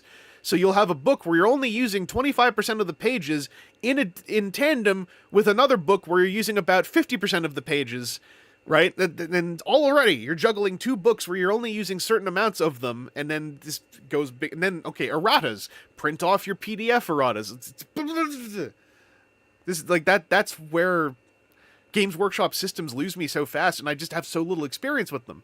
Because, like, I'm so daunted by the initial step into the door, and you can't know that you're going, if you just go to an event, right? You can't know you're going to get someone who's willing to be a teacher, right? Nor should it be the responsibility necessarily of someone to full on be a teacher just by playing. Anyway, I'm getting on like a total rant, but also I'm right. Anyway, I'm going to make my orange for the skin. I'm going to get the skin down so I know what is where on these guys. This brush seems contrast ready. Oh yeah, and I should say, I didn't mean you were downplaying the issue. It's just like, it's a perfect way for me to explain like where the Games Workshop issue is like this unique, bigger problem for me. Because it's that issue, but then magnified on the brain load level, in my opinion.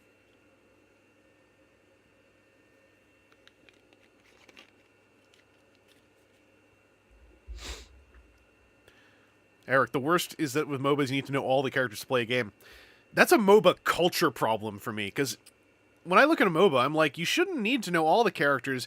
There should be a space where you can only know one character and still get to play with people and not get screamed at. But with MOBAs, as my understanding, is that the culture of the players is do your homework! And if you don't, you just want to play a game, then you get screamed out of the room. That is why I have an interest in MOBA board games like Skytear. Skytear. Skytear and Cloudspire are both like MOBA-inspired board games. Skytear, apparently, I still haven't got to play it yet, but it's like incredibly MOBA. Right down to lanes and like mobs and stuff. And I really want to try playing that one, because it sounds like the fun I could have of a MOBA, but without having to deal with the average MOBA gamer. Which is sort of a bummer to say, but also, unfortunately, kind of is the state of things, right?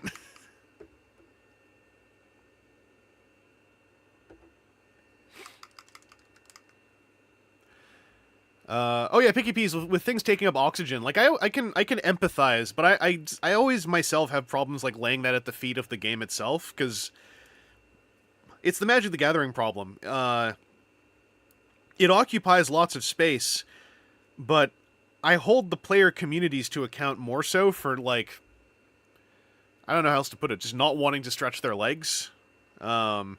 More so, if it was just a universally beloved thing, too, it would be one thing. The number of times people will complain about a system is when I really kind of go like, well, y'all, there are other systems, if you really don't like this one, you can play something else. And then it's like, no, I only want to play this. And it's like, okay, well, there's a solution to this problem. This is the thing with contrast that sometimes bugs me, is you get these contrast paint boogers that, like, fuse onto the nozzle. This is a problem when you put contrast paint into dropper bottles, too, by the way. Which is technically on me, but also it's better. I know that's an actual debate, but I way prefer being able to measure in drops. I just every now and then have to peel all this glop off.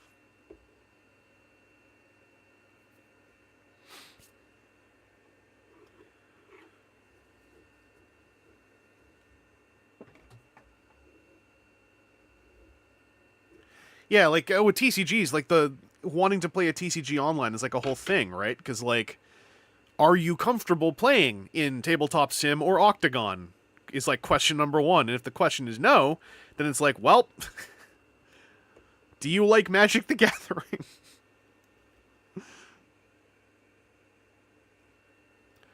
So I'm just doing a drop of red and a drop of yellow. I'm going to mix it up and see what it does. Oh, yeah, also a drop of contrast medium. I'm going to thin it a bit. I'm going to do 2 drops of contrast medium. I'm very risk-averse on the first coat, because I just want to see what it looks like over what I did.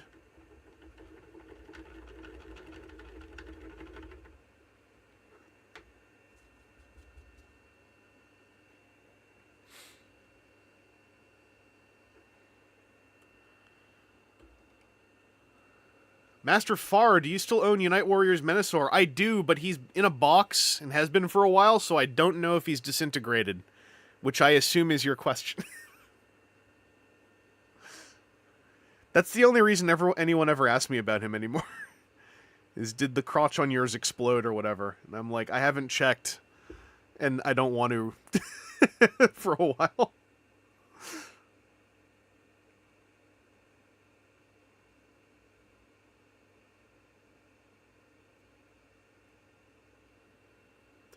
Yeah, Unite Warriors Motormaster's shiny plastic, the shiny brown plastic, is apparently disintegratable, according to several reports.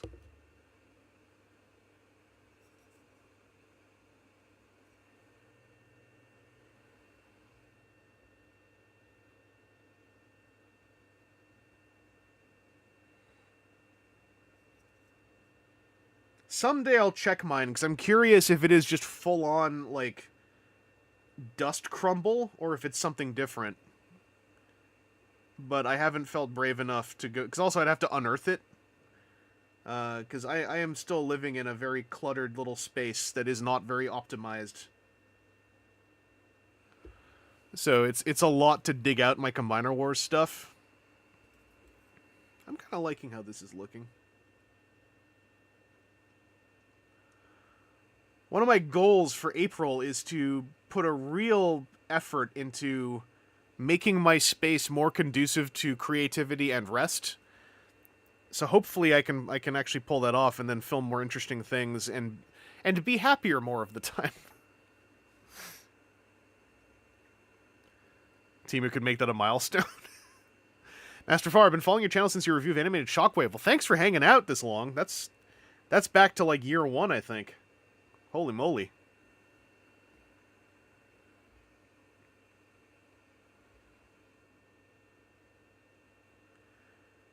Have you actually been able to, have you been hanging out actively, or are you coming back after a break?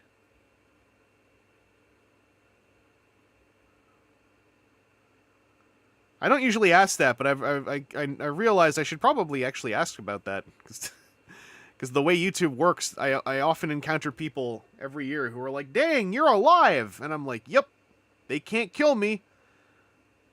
Not till they find the iron stakes I have buried in the ground. But then I'm also like, dang, how unsurfaced do I get for some folks?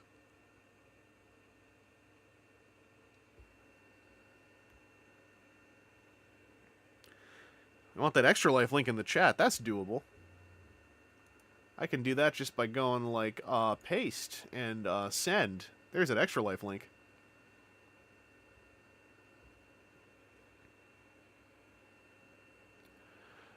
Look at them red legs. It's happening. I'm finally getting to know what the frog monsters actually look like.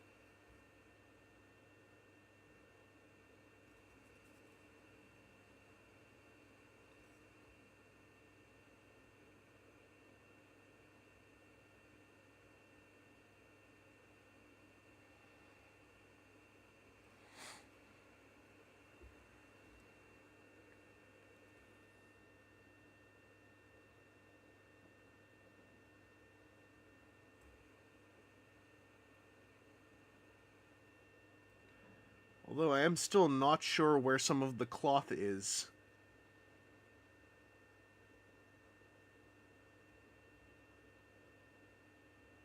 But also, they're weird, goopy, mutated frog monsters. So if I get like some bleed over between the cloth and the skin, I don't think it's the end of the world. I think that just rolls with the vibe.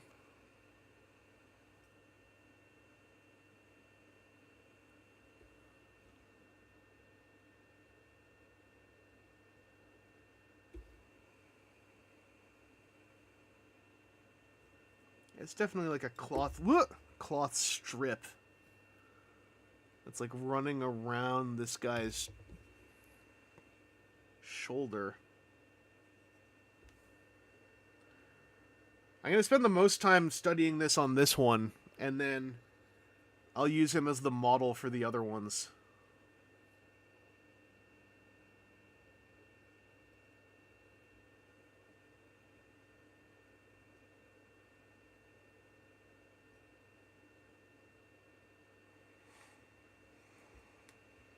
Because the one thing Games Workshop sculpts have is they have a lot of crispness, so it's not really mysterious. Like, once you start getting paint on, it's not mysterious where things are. A lot of board game miniatures are a little bit mushier, and you don't really notice it until you're, like, in this position where it's like, I don't really know where the skin stops and the tattered clothes start.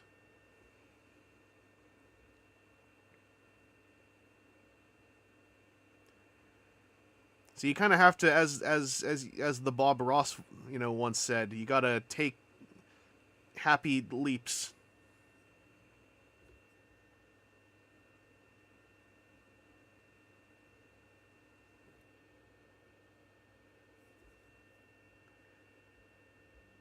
Not gonna be perfectly on screen a couple times here, just because I'm really trying to identify some stuff.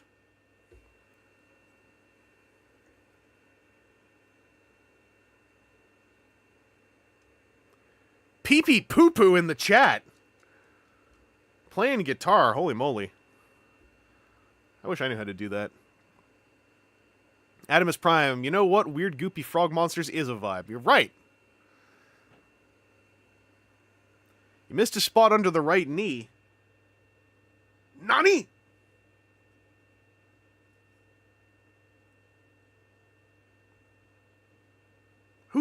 Which right? That might be glare. I think I see what you... Do you mean here? Because that is red. It's just catching some light glare. That is something that is really important to be aware of with contrast paint, is that it dries extremely shiny. Yeah, contrast paint is super shiny when it dries, to the point where that can actually really mess you up if you don't know it. Because it'll just catch the light in a funny way. And then you'll be like, "Ah, what's happening? I painted that." And then it gets glocked.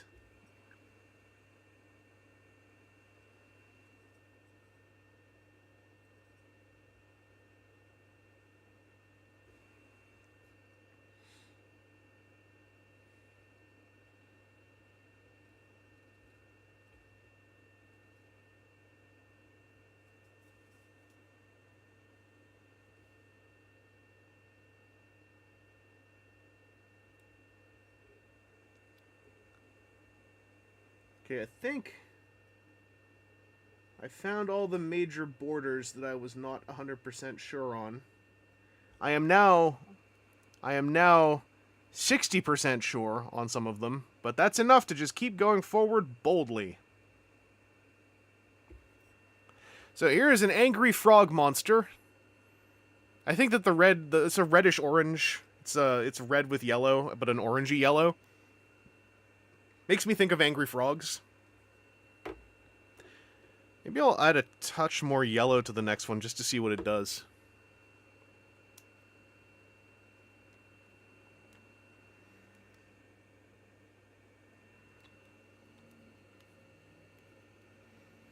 Well, Picky Peeves, I was looking at it and I was like, the thing about the word right knee is that we are looking at a mirror image front-facing view of a guy. So I'm like, that could actually be either one. We gotta go with stage right or stage left, I think, for specificity. Stage right, stage left. Now, I have that backwards, I think, but let's just use that here for the stream. So, okay, you know what? Stream right, stream left. There we go. So stream right, stream left. Then we got our specificity.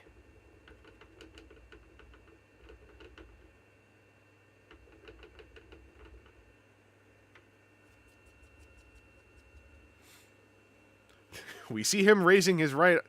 Yes, it is his right arm, which is on stream left. Oh no, it's more... This isn't helping. Anyway. I appreciate all the assistance either way. But yeah, it's... Oh god, don't get starboard important. I never remember.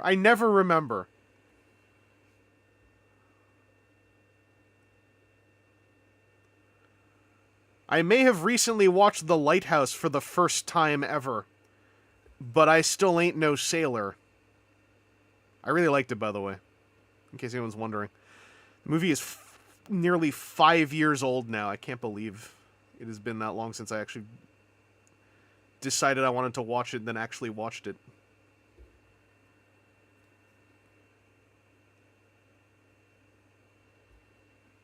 You learn port is left from that one episode of Shaolin Showdown.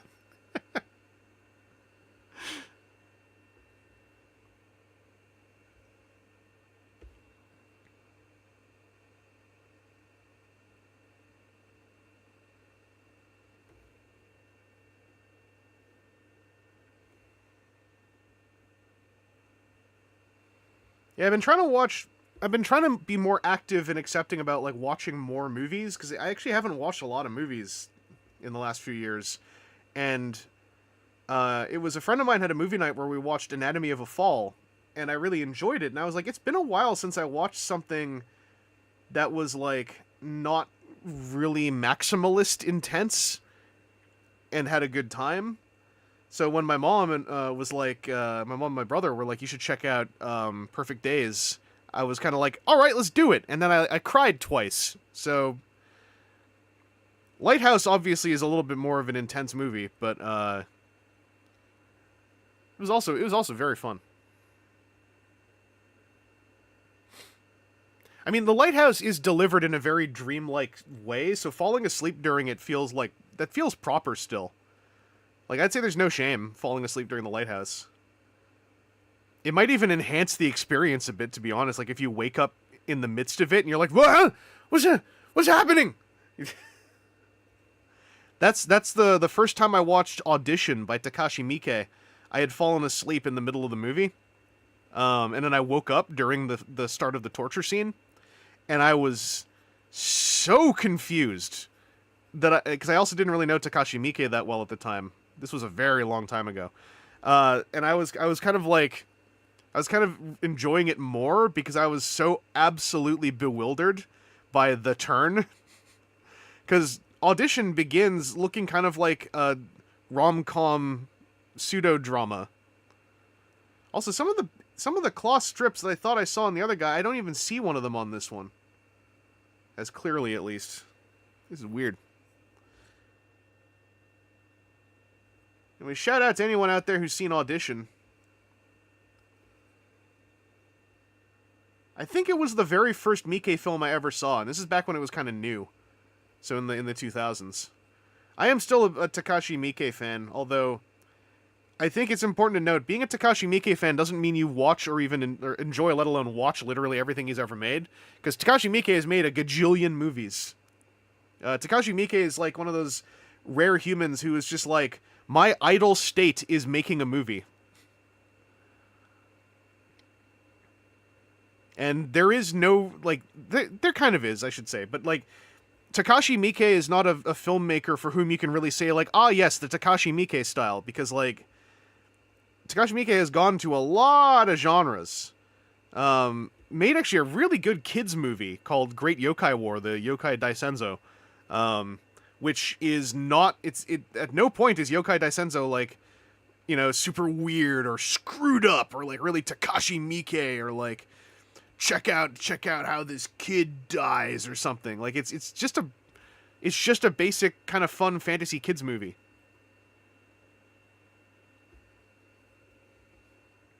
Audition, by the way, is very rough. Like, yeah, that one is way more on the early era Asia Extreme branding Takashi Miike. Although, because I was recently rewatching it, and Audition is one of the films that got lumped in with Hostel and Human Centipede and, like, you know, that whole movement of, like, hyper extreme. Like, people have referred to Audition as torture porn, which I disagree with. I wouldn't get in a fight over it. I would just simply say, like, I do not agree with that classification. I don't think Audition is torture porn. I think Audition, its extreme moments are a lot to deal with. But Audition is not a torture porn film in that it's not a movie you watch to get to the good bit. And it's also why I, like, you know, years ago, I never looked, maybe I was wrong at some point, but I just didn't want to bother looking into it because I was so annoyed. When Human Centipede was becoming a thing, the director Tom Six made it very clear that he had no real artistic illusions about what he was doing, and that really put me off of him.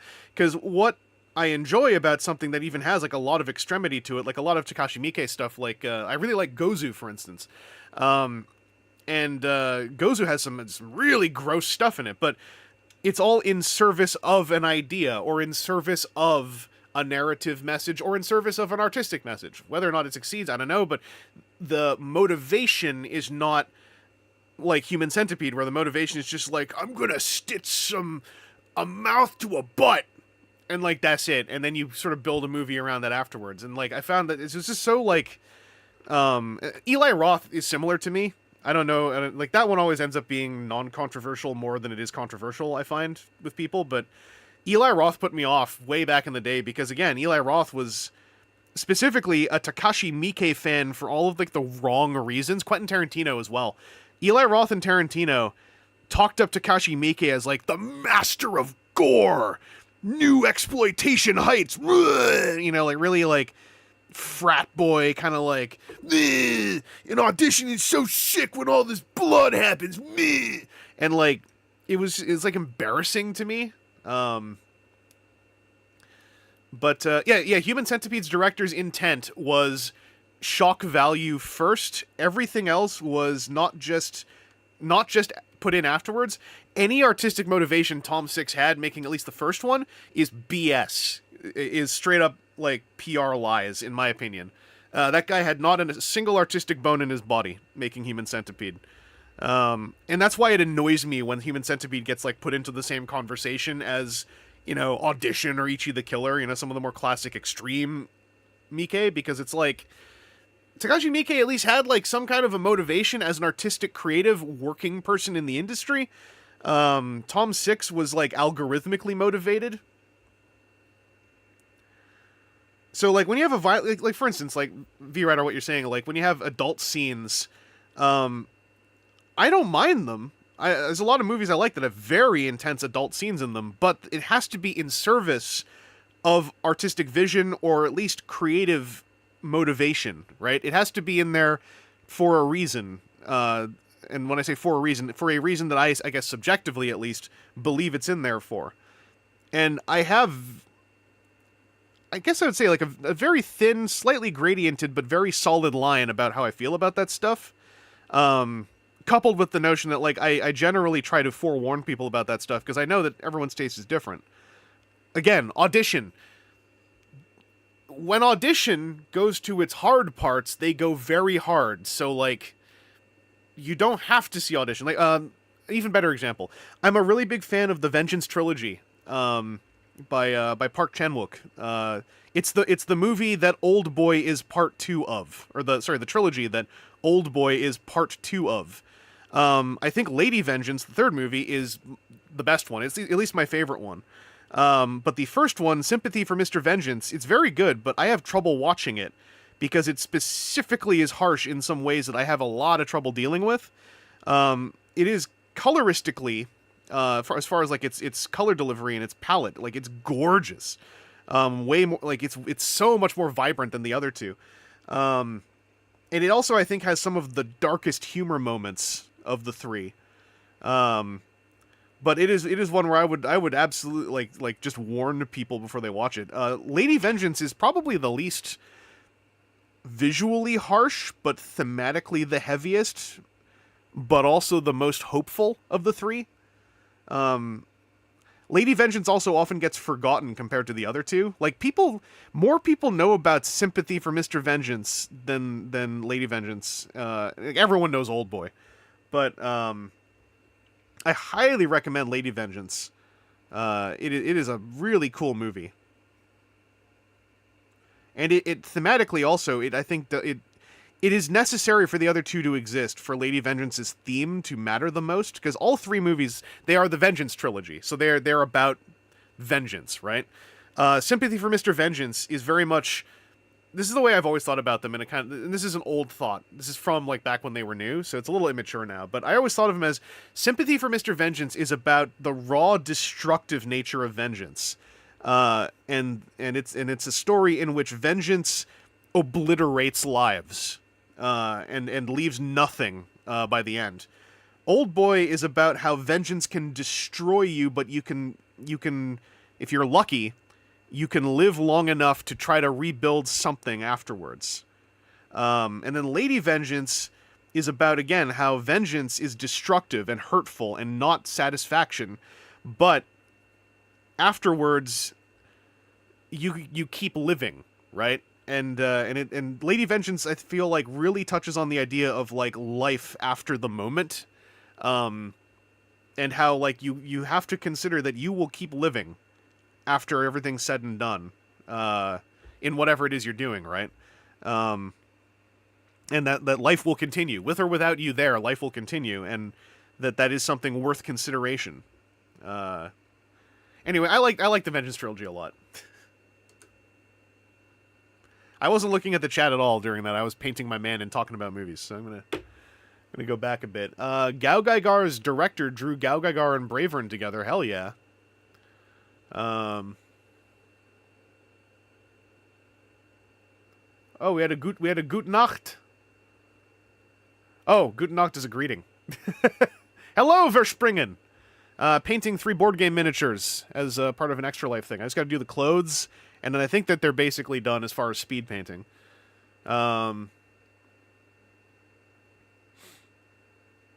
Pee Poo Poo. I think having a really cool idea and building story around it isn't necessarily a bad idea. Absolutely not. No, I agree. You can have a really cool idea and build a story around it. I guess with Human Centipede, it's having, for lack of a better term, having a garbage idea and then packaging it because you know people will look, versus having a cool idea and wanting to do cool stuff with it, right? All right. Yeah, like for instance, like as you said, one of my friends is a writer. Read one of her stories. It has this extremely gruesome scene. You can tell it's what the story was written around. It's my favorite short story I read. To me, that still says that like there's more to it than just like how messed up is this going to be. Like if it's an extremely gruesome scene, you can make that mean something still. And to me, it's when it doesn't mean anything, I guess, that I feel is like honest. If there's no like creative integrity to what it is trying to do, that's when I get really, it kind of loses me. Like I watched Hostel. I don't remember a lot of it. I just remember thinking Hostel confirmed what I thought at the time about, I guess at the time, Eli Roth, you know, in the 2000s. Hello, Labyrinth. Anyway, we got our orange down, so we're gonna get some of these clothing tatters colorized now. Like, don't watch this movie unless you know a lot about it and you got a gut for it. But, like, Baby Takashi Miike's movie, like the first movie he really got big for, and it's still not very well known, it's called Visitor Q. And it is a brutal, horrible film as far as the events that take place in it.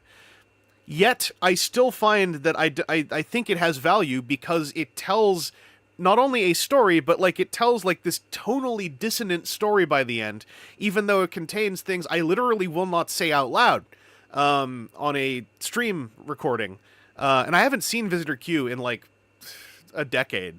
I don't know if I really want to go back to watch it, but I saw it in the 2000s, and I was like, it was an interesting journey for my brain then. Yeah, I saw both Hostel movies with my friend Jacob. All I remember, Hostel 1 made me go like, oh man, I don't think this guy is really creatively respectable in what he's doing. And Hostel 2, all I remember is the guy at the front desk of the hostel, who was like a side actor character in the first one, felt like he knew he was the guy from Hostel at that point and was like, welcome to the hostel! You know, with like the eyebrow waggle thing. That's all I really remember. When I say brutal about Visitor Q, no, I don't mean anything like body horror. I mean like really terrible things are done to people in Visitor Q. It's like, it's not an example of this because I think that there's more nuanced ways to talk about it, but it is a movie I think of when I think about the whole notion of like, the events in the movie are not presented to you to be supported as things to be done. I guess, if that makes sense. You know how like there's like a running thread nowadays about how often younger fans of medias will watch like an animated piece or something, and if the villain is a truly horrible person, sometimes that gets the responsibility of those horrible actions are attributed to the writer of the piece. You know, when it's like this villain is a truly horrible, irredeemable character, and that is now a negative, whereas like that isn't inherently a negative though. There is valid room for irredeemably horrible fictional characters. It really depends on, again, like what the intent is. Anyway, Visitor Q is an absolute extreme of that, and in fact, there are still people who very validly would say Visitor Q does not justify itself. I think because of the context of where it is in the career of someone who went on to do a lot of really interesting things, it is interesting, but it's also like, if I made a Visitor Q in the context of YouTube, I would have deleted it by 2010 and made sure it didn't exist anywhere else online. Yeah, Labyrinth, that's also something I remember about Hostel, is again, not to say that that's a hallmark of, you know, the points I'm making, but like it is also kind of boring when it's not doing the thing, and that kind of made me feel like, does the director care about stuff that isn't the thing that it's known for? Hello, Daniel.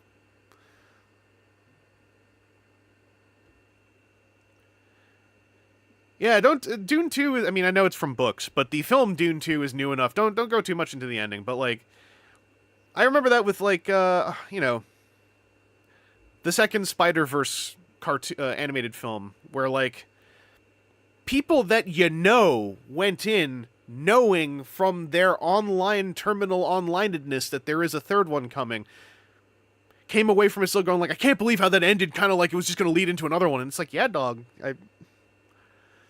I mean, that's a valid criticism to have of a piece, but also in some cases, I feel like but you knew that, though, right? Like,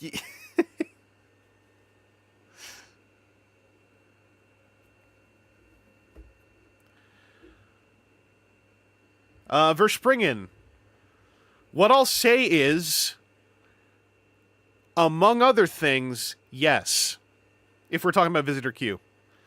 What's really bad is when I say yes, it might still not be the thing you're thinking of. It might be worse.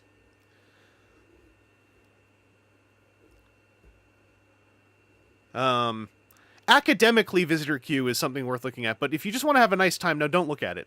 Like, there are much better Miike movies. Like, Visitor Q is like, Miike was like super young. It was made as part of like an indie V Cinema Extremes like group project thing. There are way better Miike films to watch. If you want to see gross Miike, but with really, I think, a lot of backbone, look up Gozu. That is one of my favorite movies. It's about a Yakuza man and his kohai. The Yakuza man is insane. At the beginning of the film, this is the beginning before the title even shows. I will just tell you, because if you don't know this could kind of mess you up a bit. At the beginning of the film, he thinks that a poodle standing outside a cafe is a police dog that kills Yakuza. So his other Yakuza stare in horror as he eventually proceeds to go outside, pick up the now plush poodle, very obviously plush poodle hanging off of a leash, and he wings it around his head and starts whirling it at the front window of the restaurant. Anyway, the film is about how the Yakuza are like, this guy is unstable, we gotta do something about him. So his junior, his kohai, is tasked with doing something about him, and it leads into a very Twin Peaks-style tale about a lot of things. But among other things, it's kind of about, like, this young man in the Yakuza kind of realizing that he's not a tough, straight Yakuza guy. And I don't want to say anything else because it kind of is just worth the journey. But also, it's the film where if you look up Gozu, usually what people will show is that there is an entity that appears at one point, which is a kind of like greasy, large man with a cow's head wearing a diaper that licks the main character's face in a dream sequence. But it is called Gozu, Gozu. I really like Gozu. It is kind of a gross movie. It has a little bit of gross out factor lactation content, but I don't want to say anything else. There's a lot of fluids in it, but very much in service of something. And I guess what I'll say is, when I say fluids, any scene that could be kind of hot is, I think, really specifically not. Even like the main sex scene in the movie is done in a way that is so awkward. It's meant to kind of communicate how this main character, this young Yakuza man, is sort of struggling with his sexuality as well as all these strange Lynchian things happening to him.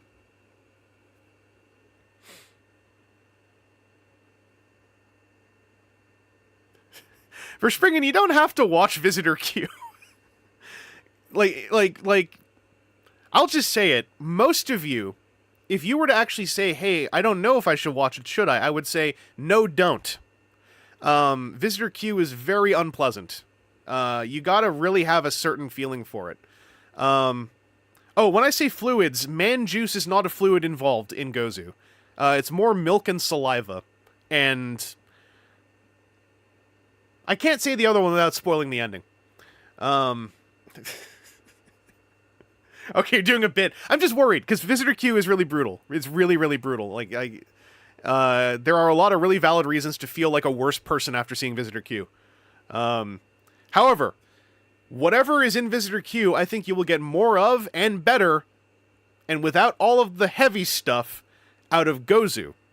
Yeah, V-Writer, if you just read a wiki about Visitor Q, you'll know what I'm talking about. Also, Happiness of the Katakuris, another excellent Miike film.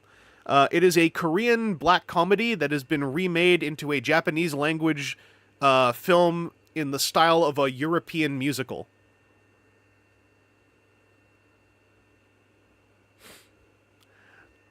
Okay, the spoiler for Gozu that I'm not saying, the other fluid, is um, it involves the idea of human birth, but not in a cruel way. It's really important to say this. It is not in a cruel way, but I can't say anything else without literally saying the ending, and I don't want to, and not because it's gross, but because this part of the movie was like one of the moments that really won me over.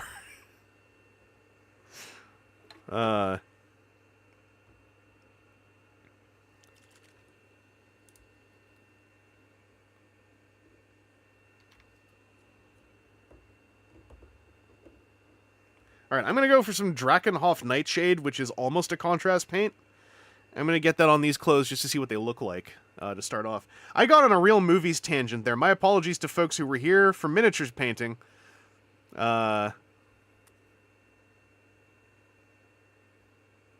V-Rider.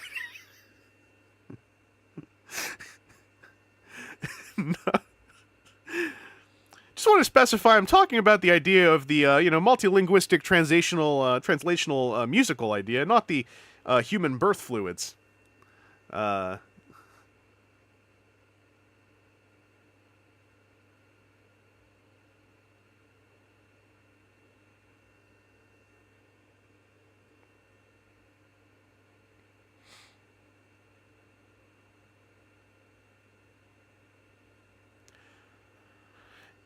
As I'm painting, I'll just say, like, one of my kind of personal hang-ups about a lot of extreme cinema over the years that really bugged me is, like, because there's a lot of it I really enjoy, but, like, and this is the thing with horror movies, too, like, a lot of the fan culture is, like, so irritating, that it's hard to get excited to talk about it, because, like, with horror, for instance, like, there's a whole thing of, like, where are the kills? I want a list of the kills and the gross-outs. And it's like, what does that have to do with the movie?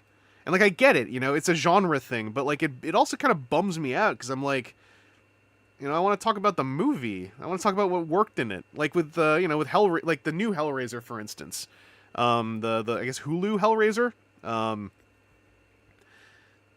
I really liked it. I thought it's not the strongest movie in the world. It's got some demonstrable weaknesses, but I really enjoyed it.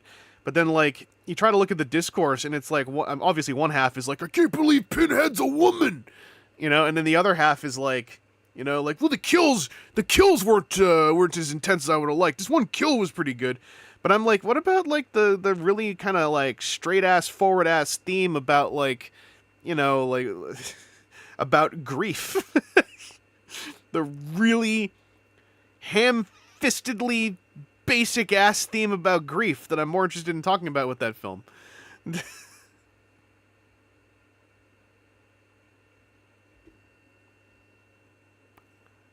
Hey, this is looking kind of okay.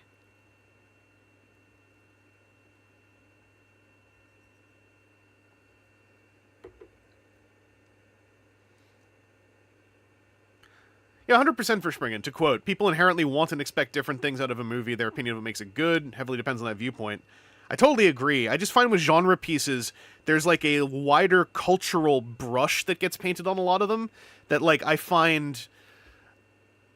I don't know a better word for it. Just kind of irritating. It makes it hard for me to, like, really want to get into some discussions about movies, because I'm just like, am I going to have to, like, go through the part where it's like... blah, blah, blah, blah. Is this a good time to name the miniatures? Do you mean, like, do you want to know what they are, or do we want to name the three of them? Because I was just using... because they're kind of cannon fodder in the game, I was just, like, Angry Frog Boy A, B, and C, but... I want to name them and eat. I still got time to do the other tasks. One of the tasks is cooking. I'm going to finish the clothes on these, and then I'll do the bases and call them done. We'll give one of them a purple set of clothes, because I like purple, and I can do what I want.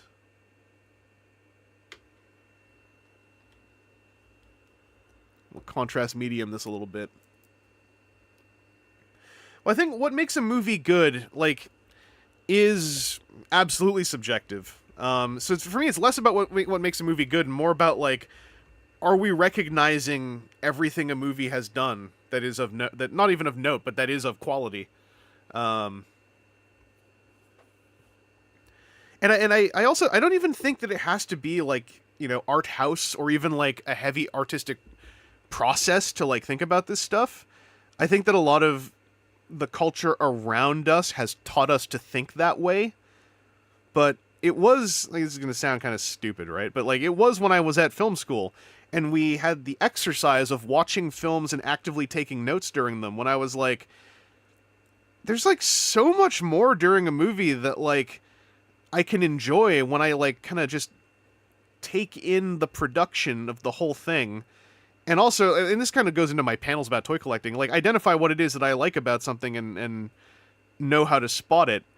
And I think that what makes me get irritated about like genre stuff is that like I feel like sometimes it's less that these are someone's subjective frequencies and more that like this is what someone was instructed to look for, if that makes any sense. I don't know. This gets into like me. I'm 3 steps away from my old rant about Godzilla fandom and power rankings. So like I don't want to like yuck the yums. I'm just like I'm kind of yelling at the void.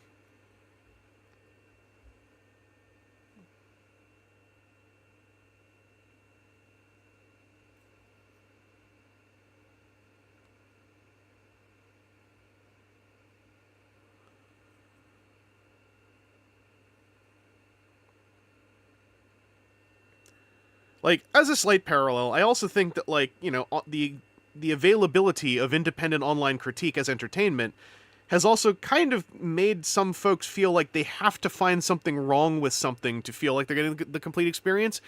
And, like, I don't think that's necessarily true, or even that, like, you should really be striving to figure out what something did wrong. If you gotta look for it, then, like, don't bother. Let someone else say it. Yeah, I mean, we're also getting close to I hate that this is the name for it too, the CinemaSins problem, right? I hate it because it's giving too much credit for what this thing is. But yeah, like, I guess the way I'd put it is like, when it comes when like just in the terms of cinema and media, right? Like film and TV, stuff doesn't have to be hard to also be deeper. Is how I would put it.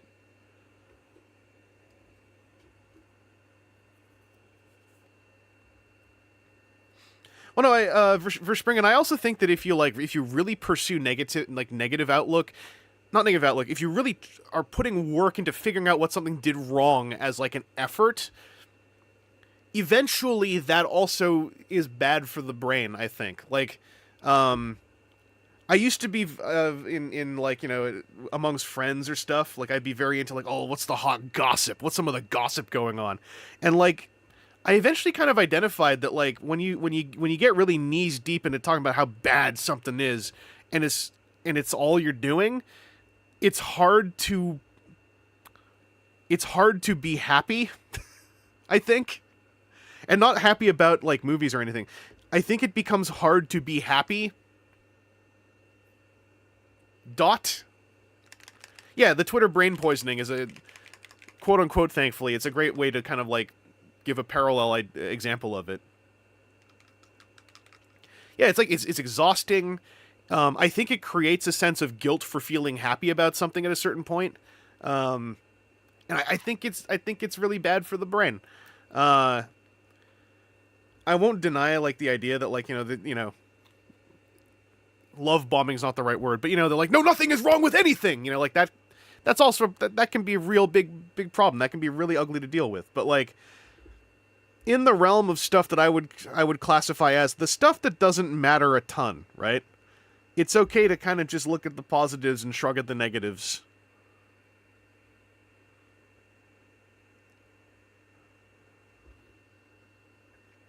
And stuff mattering a ton is also absolutely subjective, but like it is subjective, but also I think sometimes it's easy for stuff to matter more to someone than it actually needs to. especially when it comes to entertainment. I'm even going to say, even if you're in industry, right, you got to be able to turn off that button sometimes, or at least quell that button enough to let your industry status allow you to enjoy something more in different ways that maybe are not available as easily to the general public or people from outside of industry.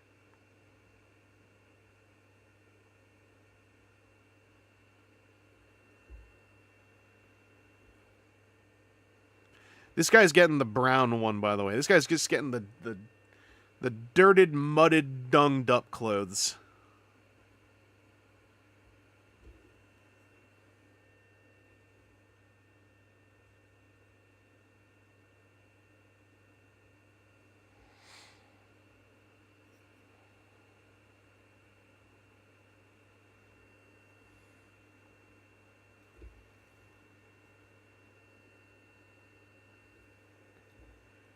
Let's do a quick basing on these, see how they look.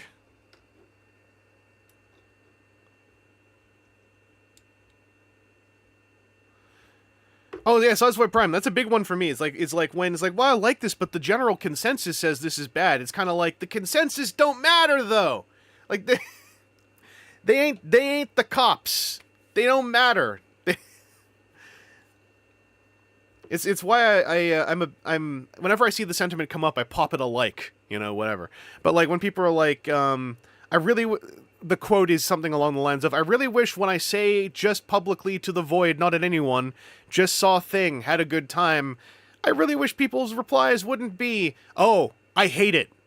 Because it's kind of like, there is always room for conversation, nor do you have to like the thing. But if someone is just like, I really enjoyed that, if you walk up to them, make eye contact, and go like, I hated it, it's kind of like, what is the purpose of doing that, And and I think there are positive ways, like Labyrinth, what you're saying. You say, quote, yeah, exactly, like the Hellboy reboot, I kind of love it. I also know the film has issues. It's like, I think it's important to be able to go like, I like this thing, and it's got problems, but not in a way where you go like, now I'm going to list all the problems. I'm going to list everything that's bad about this because I'm bad for liking it. Because, there's things I like that are, not great. But, like, I just will go like, yeah, it's got... I think my phrasing is often, people have got criticisms that are absolutely valid, and I don't feel like having a fight over it. That's usually my go-to phrasing. My coal black always... It pops a spurt when I open the tip. The pressure gets a little bit too heavy and it goes blah, blah, blah. Hey Chris Carnage, I'm just finishing up the speed paint on these minis. I'm doing the speed painterly thing, which is I have 2 colors on. I'm now going to base them and call them speed painted. If I want to go and touch them up more, I absolutely can, but that ain't speed painting them anymore. I also want to demonstrate that, like, if you just get like, if you get the underpainted monotone shading highlighting done and you put like 2 colors on, these things will look killer compared to how they looked before.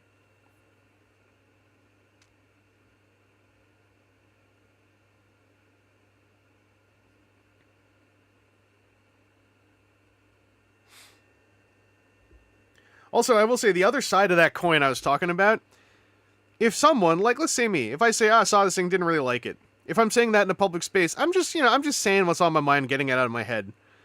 If I say that and you like the thing, it's fine. Like, I think and I'm guilty of this sometimes. When someone's like, oh, I didn't really like this, I do the thing, but in the opposite. We're like, oh, really? I really liked it a lot because blah, blah, blah, blah, blah. And it's kind of like, it doesn't feel the same in the moment, but I think it is kind of the same. You're kind of putting upon someone that, like, oh, you gotta, like, I think you're saying, oh, damn, I kind of liked it, but that's cool. Like, that's the way to do it, right? But when it's like, well, I really liked it because blah, blah, and this, and I thought this was good. There's a way to do it where it is, it's kind, but, like, it can sometimes also be a lot to, like, drop on someone. Of just, like, oh, you didn't like it? I'll try to fix it. Like, if it feels like you're doing that, then you kind of got to go, like, well, maybe I'll just hold on. And I'm really guilty of trying to fix things for people. Like, usually if it's something I like that they didn't like and they want to have a conversation about it, then my first thing is just like, oh, well, what didn't work for you? And sometimes it'll be something where it's just like, oh, well, that worked for me, but that's fair. But then sometimes it's something where like, oh, the way that didn't work for you, maybe I can fix that. Because sometimes there can just be like, you know, a totally honest misinterpretation that is also damaging to the experience.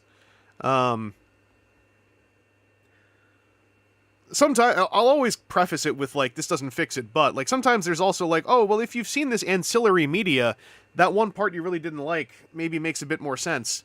But I'll always put it on the media of like, you know, you should, I'm not saying you have to have done homework, but maybe knowing this will make this part make a bit more sense to you, you know?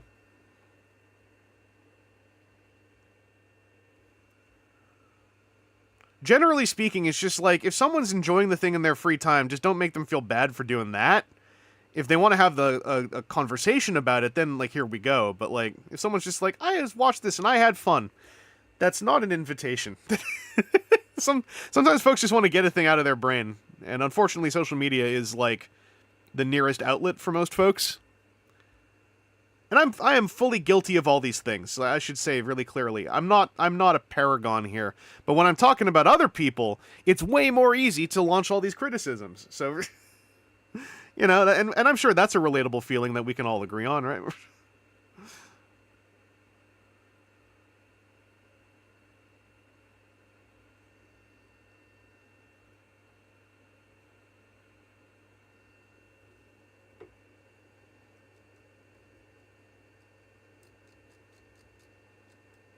I vaguely recall.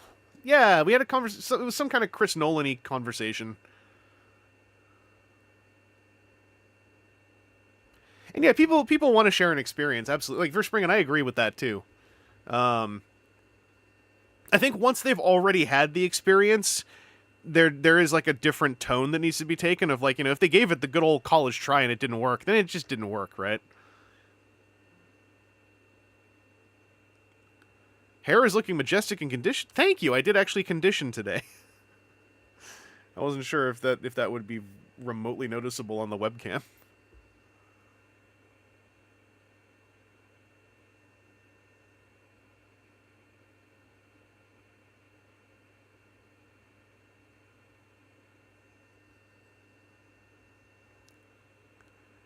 You're Not Me, Oag is my favorite metal single.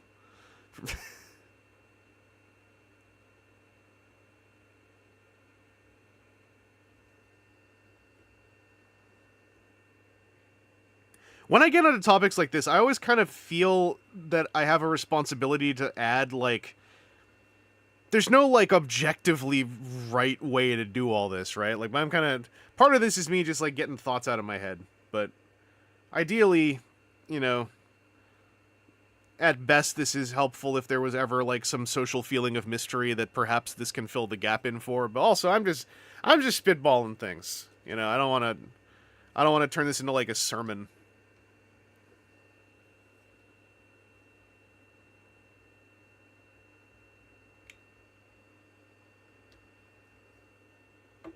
It's kind of like my initial point, I think, came from like I have irritations sometimes with like the way that the greater culture is talking about a thing when I think there's other things to say.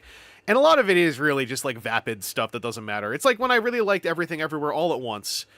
And then like I went to look at the coverage and like there's good coverage of it, but like a lot of the pushed coverage were people going like multiverse madness, and I'm just like, friggin' stick a pencil in my ear so I can erase part of my brain.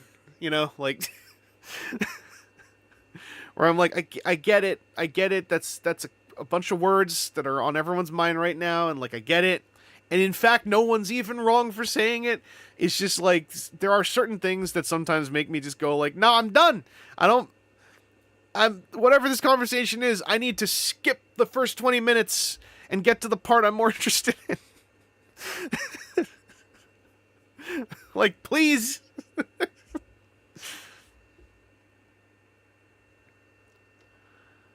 And that's not even anyone's fault. Even folks who activate the irritation. It's like, it's not everyone's. It's usually not even their fault. It's just, they innocently stumbled into my somewhat uncommon little landmines that made me go like, no.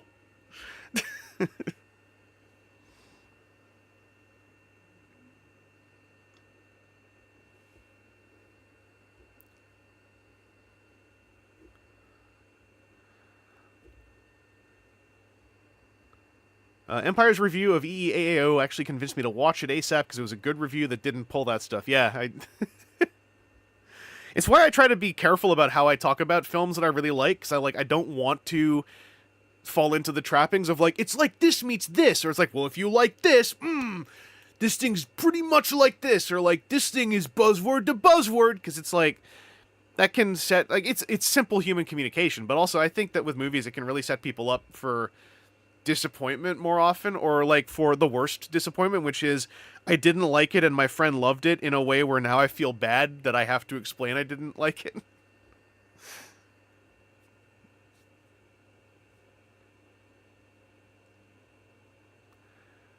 Yeah, this has blank vibes in it.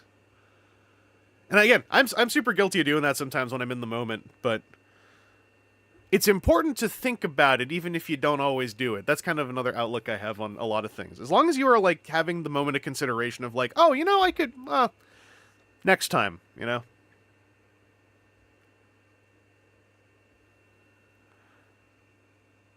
To use a phrase I used before, also, in all of this, like, none of us have the authority to get someone in trouble over doing the thing, right?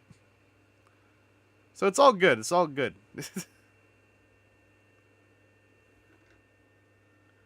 It's not the kind of it's irritation in where I kind of groan. It's not irritation in like, I'm cutting this person off for life.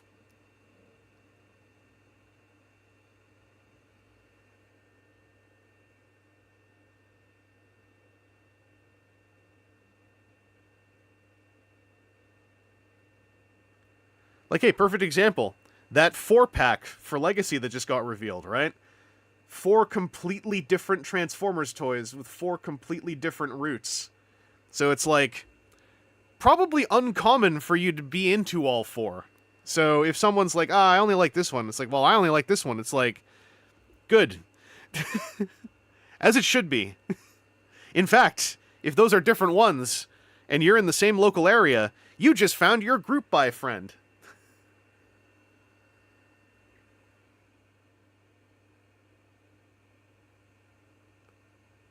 Like, what's one of my... I have a couple irrational ones with movies. Like, I've never seen one of the Mission Impossible films, because I dislike Tom Cruise that much. On several levels, including performative levels, where, like, I just get really annoyed when I see Tom Cruise. So I just don't watch things he's in most of the time if I can avoid it. And it's not like, you all should stop watching Tom Cruise. It's just like, nah, it's just my thing. It's my little thing. It's my funny thing that I really don't like. Unfortunately, is the one entire human being known as Tom Cruise. I just super don't like him. So I haven't seen the Mission Impossible films, nor have I seen Top Gun. Nor do I accept the invitation to go see them unless the tickets are free. And even then, I'm kind of like, I'll meet up afterwards. I just don't want to sit there for like an hour and a half watching this guy. It's not you, it's me.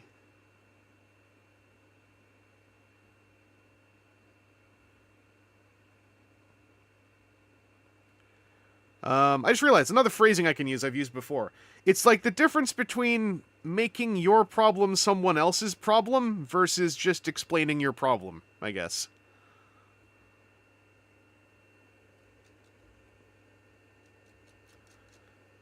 Because, like, by all accounts, the Mission Impossible movies are really good. It's just, like, I can't get over the Tom Cruise part. So I'm just like, it's fine. There's a good series of movies I'll probably never watch in full. But, there's lots of movies that a lot of people will not get to watch because there's only so much time.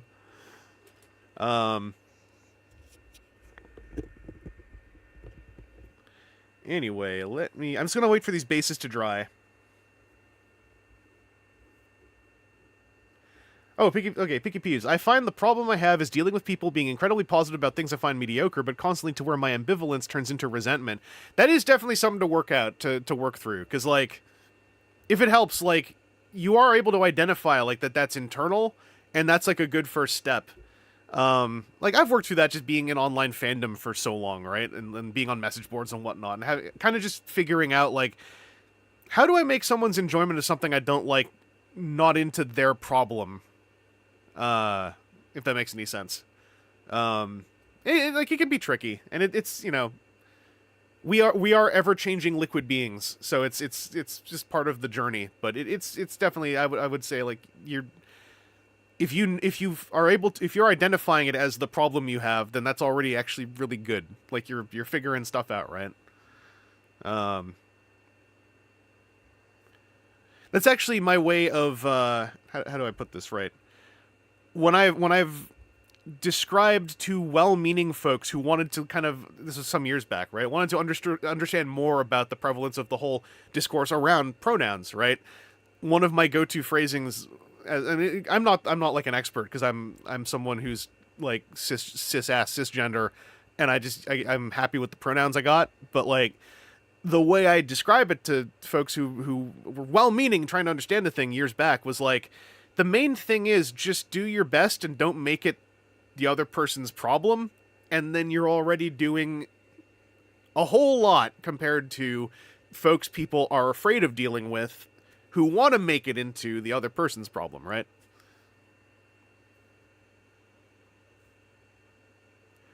Oh yeah, like V-Rider, I've got a bunch of friends who super don't like Transformers Animated. I'm just like, every now and then it can get me salty if I'm like, oh, I really like blah blah, and it's like, yeah, I hate it. Then I have the same thing where I'm like, okay, well, you know, let me go friggin' let me go take this nail and hammer it into my forehead for bringing it up, kind of thing. But, you know. Yeah. I have my keyboard armrest pillow here. I was using it while I was painting, and now it's constantly trying to worm its way off the table. Okay, the edges are done enough. So here's one of them. Here's the beige boy. So just remember, this used to just be gray plastic before, and now it's not like super painted, but it's got shading, it's got 2 different colors on it, and it has a base color. Here's our purple one. I'm really pleasantly surprised about this color combo.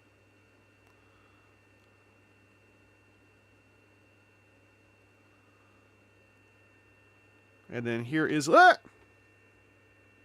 stuck to the paper towel. Here is our sort of like bluey gray one.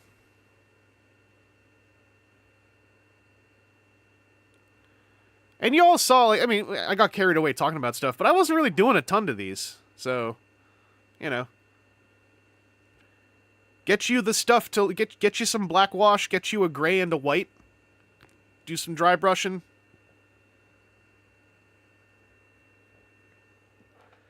You're all good to go. Now, like, immediately, right? Like, what I'm thinking is, like, oh, the highlights could be more pronounced. I should go through and do, like, a light red or light orange highlight on the absolute brightest parts of the skin. I should go in and pick out the fingernails and the toenail things. I should pick out the teeth and the eyes. And I can go do that, but as far as, like, just getting this ready to go so that if I'm playing a board game and I see him from, like, this far away and I'm playing, like, Abe Sapien next to him, like, at this distance, that already looks like a really cool board game. Holy crap, wow, the miniatures are in color on that board game. And it's like, hell yeah, they are.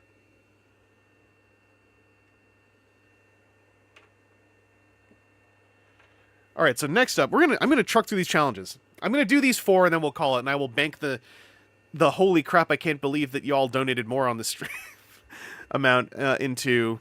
Well, I should call that, like, specifically, right? Let me go bring it up. The holy crap, Robo Lorekeeper, Dynamo Dave, and Face Forward. Holy crap, can't believe you donated more amount. Those, I think, at least 3 milestones I will carry forward to another stream, ideally next week. But we got us a scene reading to do. So let me bring up our friend.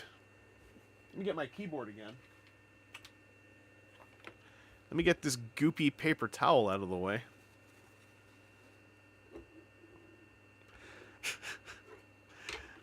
I just have this paper towel, you know, next to my computer. It's real goopy and sticky with white. Anyone tunes in the midst of this, it's just the sheer slaughter I will suffer of raw embarrassment. Alright, so we're seeing a keyboard now. Let me go to Monologue Blogger. And I'll go into the listing of scenes with one man and one woman. Here we are. Chris Carter said nice things about my hair, and then it got all messy. Oh no! Oh no!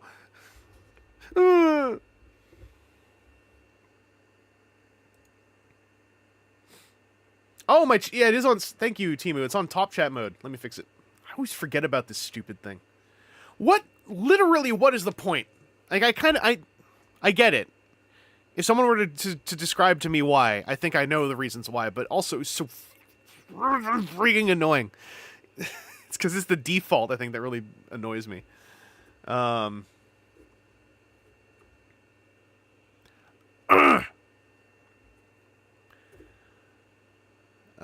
yeah, no. Thanks for mentioning that. Like, if you see a tech thing, always feel free to bring it up. Worst case, I'll say like, no, it's right. It's just not carrying on the stream. But in this case, no, it was in top chat. RoboKeeper said, "Okay, YouTube ate this." Rephrase. Did it eat it? I didn't see. No, I might have missed it. I think bad people, proper noun, have deliberately played up the idea you'll get in trouble for misgendering someone by accident. Absolutely. I remember years ago when I was having the talk with folks. Let me readjust this now that we're not painting. I was coming into it. They were coming off of seeing all the worst kind of discourse, going like, oh, I have to make sure I get it right every time, or someone's going to literally stick a knife in me. And it's like, I'm not someone in that position, so I can't tell you. But my experience is, most cases, no one's going to stick a knife in you. They just don't want you to make it their problem. They don't want you, like, if you slip up and get the wrong pronoun in, they don't want you to go like, oh my god, damn it, these damn pronouns, I messed it up. I can't believe I messed it up. And it's not your fault. It's just friggin' the culture, man. And I messed it up, and it's so hard to, and you're, as you can tell, right? That's a little cartoony. That's an example of turning it into someone else's problem. When I'm sure in most cases, I can't read everyone's mind, but in most cases, folks are just like, if you get it wrong, just if you say, oh, it's not that, it's this. It's like, oh, sorry. Anyway, I'll try to remember.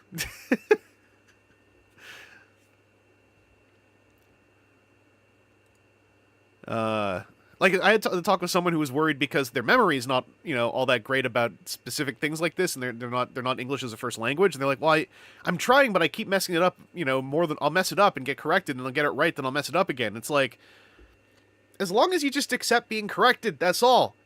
Don't worry about the rest. There's no report card. There's just don't make it the other person's problem. That's the main thing. And I think that's an outlook that can be applicable in a lot of things. It's just like, don't make it the other person's problem.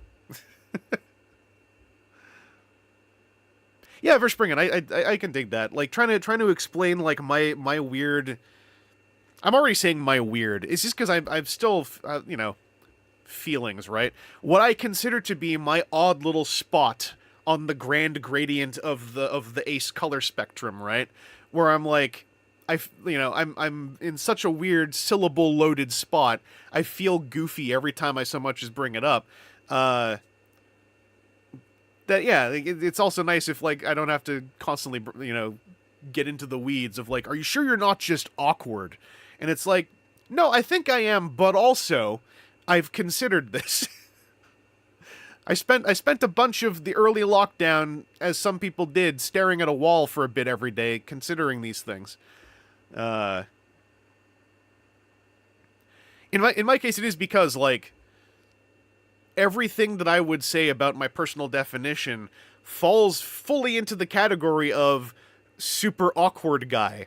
And I think that's true, but also, if that makes any sense. Anyway, we're trying to figure out here what we want. I saw one in here that was sci-fi yesterday, and now it's gone. What the hell? Yeah, Verspringen, like, super knowable. It's like, I'm the only one who's saying I'm making excuses for myself.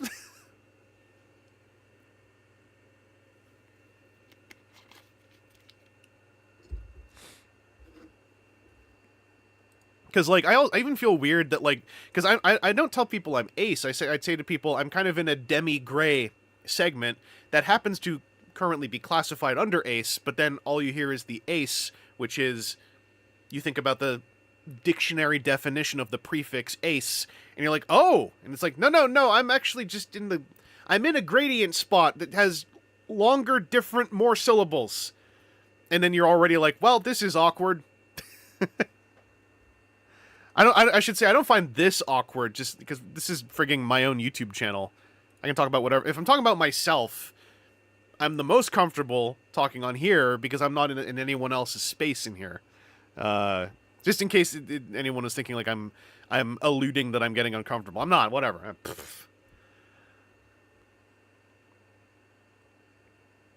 Roller Keeper. Ace people also have it very rough with the I am 19 or 49, and I do not understand this crowd. Somewhat knowable. I'm gonna just click through, see if I can find that sci-fi one. If not, we'll just pick a random one. This is a scene in which, for those who haven't been through one of these, it's a two-person scene. We'll select which one is Megatron, and then we do the scene as though Megatron and Optimus were the actors in the scene. I can't find the sci-fi one anymore. I should have bookmarked it. I didn't look at what it was because I saw sci-fi, and I was like, oh, perfect.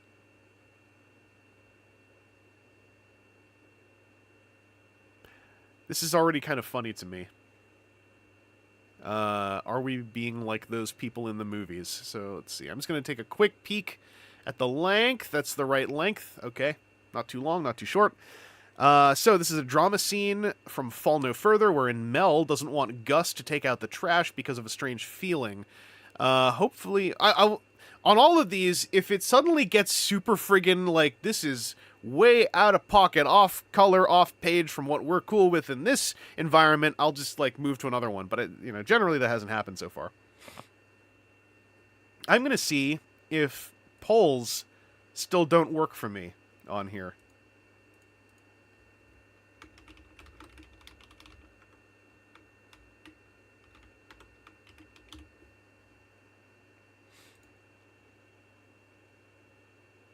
Alright, so it still doesn't work. It still did the thing, but I never checked this. I'm going to try something else now. If I go to the stream here, and I look at the chat here, is the poll... Oh, the poll is here! It just disappeared. You scum. Where is my poll? It was just there. Hang on. F5.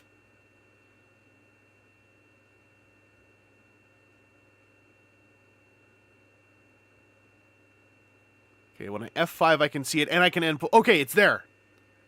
And now it's scrolled up. What the hell? But I can click on it now. I can't on this other window. Yeah, the clicking doesn't work on the other window. Okay. I can operate the poll again. Thank goodness. Labyrinth, you should make a compilation of these. I'm planning to. I still need to... I have a lot... and I'm not going to give up on this. I have a lot of streams, and I have a certain point from which I'm doing this onward from.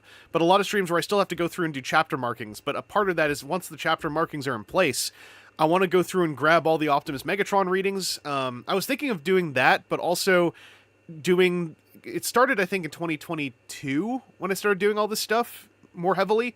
So the 22, the 23, and this year's Extra Life Milestones, I want to make into 3... compilation videos. Anyway, I think that the poll voting is done. It's not moving now. So Mel has won 71% to 29%. So Megatron is Mel. I know I don't need to do the polls because y'all always select for the female role, Megatron, and I don't disagree. But I still like to do the poll. Just for the sake of fairness, you know? In this case, yeah, it is also Melgatron, and that it's natural. Okay, let me lube up.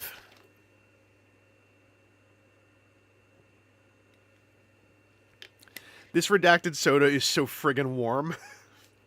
I need to get a different one after this.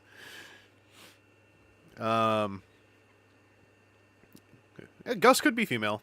I think Megatron, I think that also really got a bunch of you. So, in this scene, Gus is Optimus Prime, Mel is Megatron. This is a scene from Fall No Further. Let me pull up my monitor just so I don't... Actually, I'm going to arrange this just so I can keep a track on my levels, so I don't blow everything up. Okay, this works. Beat. I won't throw out the garbage then. No! That's not what I'm saying! I know what you're saying. It's not about the garbage! Optimus Prime! Forget the damn garbage. Don't you understand what I'm saying? Why can't you ever? I don't know how to put it all into words, phrases, the right phrase to describe what I'm feeling. Time is slipping by us, and it won't slow down. We can't bottle it up. It won't leave us be until it has run its course. Look here, darling. I know what you're saying. And I'm saying I'm not throwing out that damn garbage tonight. Not on this night. I'll do it any other night. But not on this night. You hear? Tonight I'm staying right here in this house with you. I'm going to wrap you up in my arms until the end of time. Is that all right? Are we being like those people in the movies? Optimus Prime! How? A bit melodramatic, perhaps? Well, I'm not sure. It's okay to be melodramatic sometimes, isn't it? I don't see why not.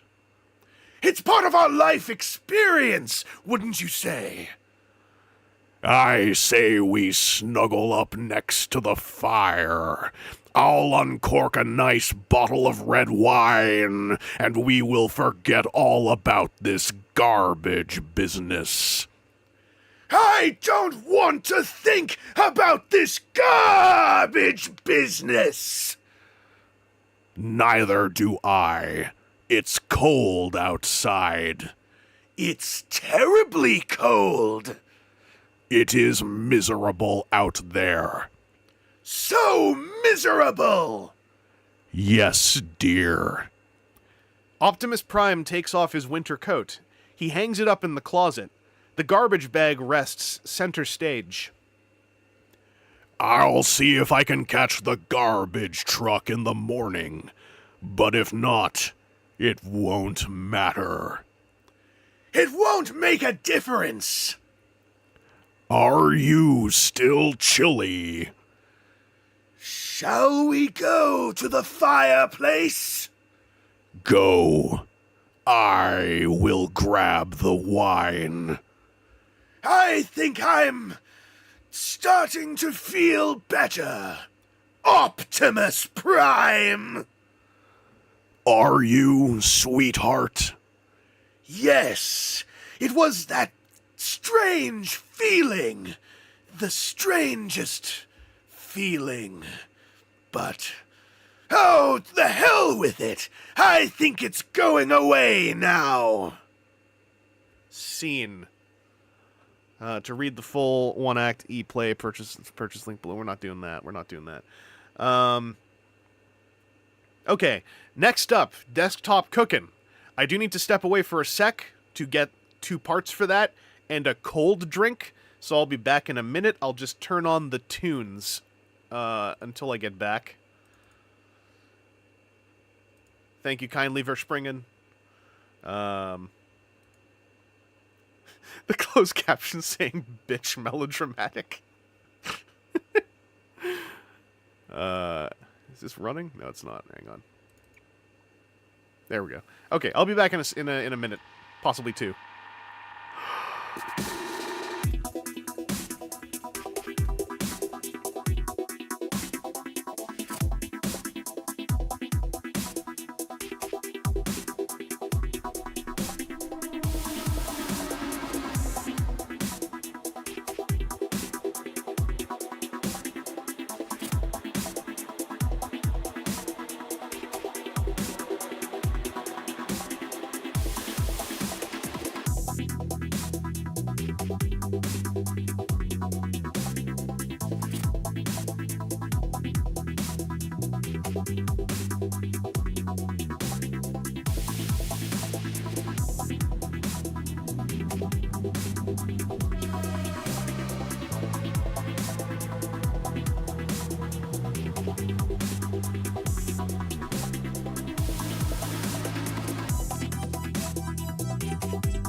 A poll has begun. The poll is very important. Please check the poll.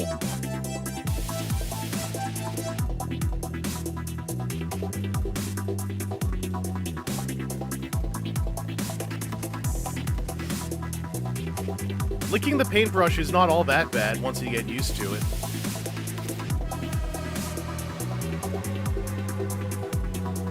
I'm seeing what my closed captions say. Looks real weird when it's just text underneath me, that sentence.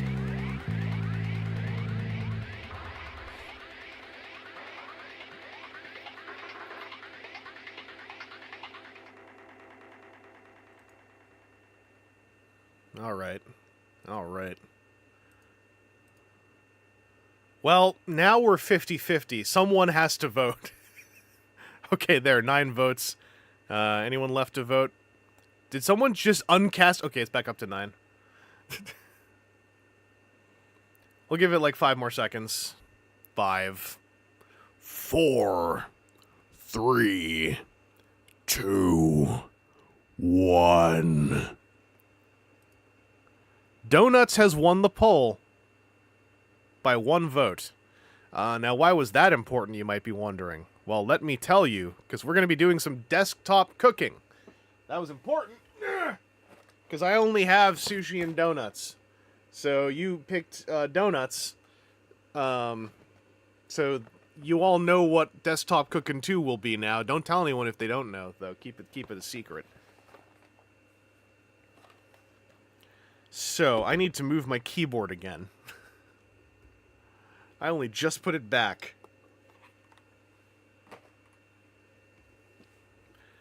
And we'll go back to the desktop feature.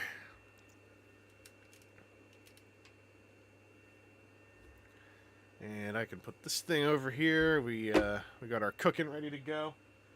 I discovered a grocery store near me had these for like $3. No. Was it $3? It was $2 or $3. Anyway, I was like, well, that seems good for a stream. So this is edible, by the way, what I'm making. So this is for real desktop cooking. That said, I've only seen videos about these like 10 years ago. So I don't really know what the in-hand experience is like. All I know is they require some water. So I have some water. I took a sip.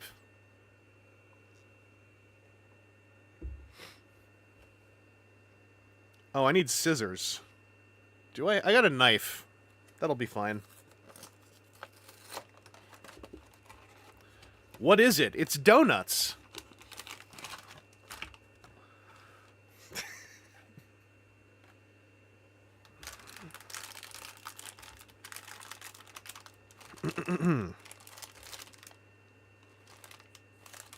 It's donuts.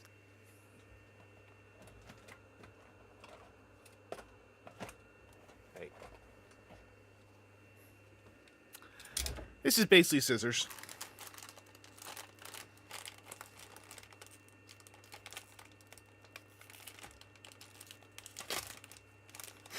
It's basically scissors.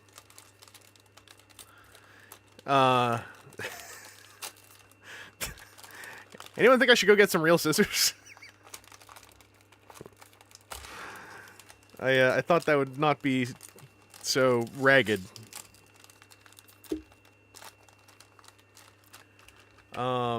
What if I just go quickly get some scissors? But we'll leave this right here. Aaron can entertain you all while I go to get some scissors. I'll turn on some Aaron music. And I'll be right back.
Trying to find the triplet. I get really stuck on finding the triplet.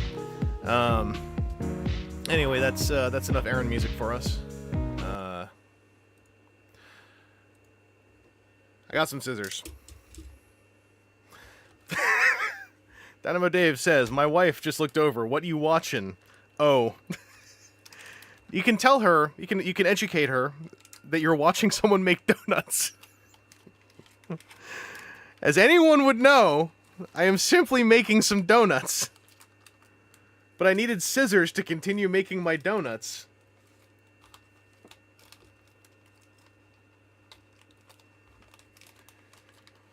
But I have to cut along this dotted line so that I do it correctly. Otherwise, you know, what's the point?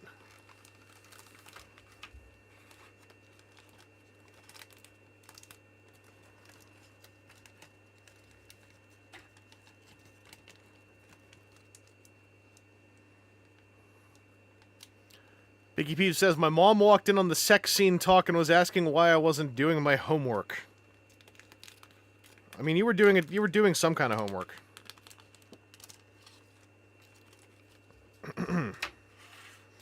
Anyway, Poppin' Cookin' is all about, you know, not wasting any space.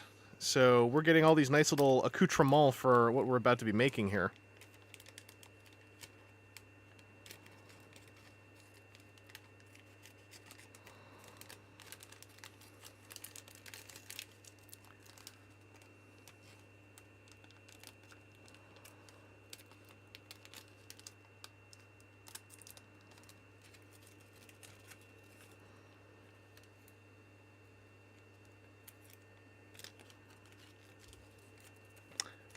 Am I supposed to cut this out as well?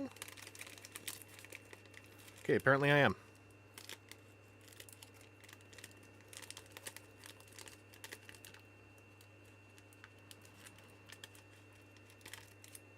And then it tells me to stop cutting. So I will. Now, I gotta follow the directions on the box. I mean, my cookbook.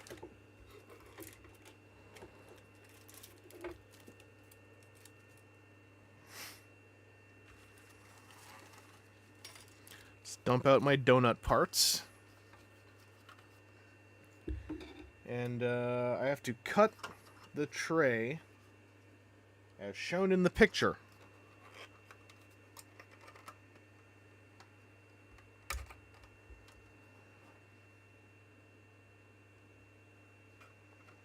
They give you a nice detent to follow, which is helpful.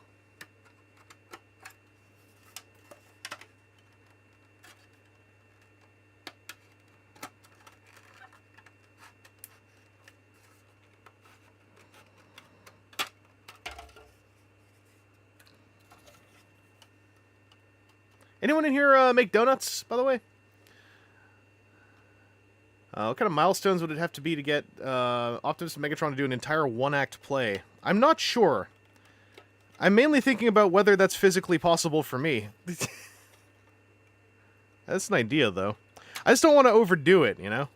I already kind of overdo the bit, so I don't want to overdo it even harder.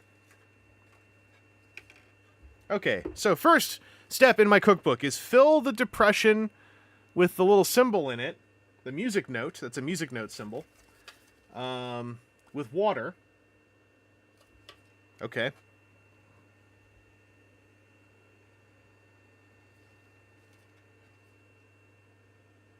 Just the round depression.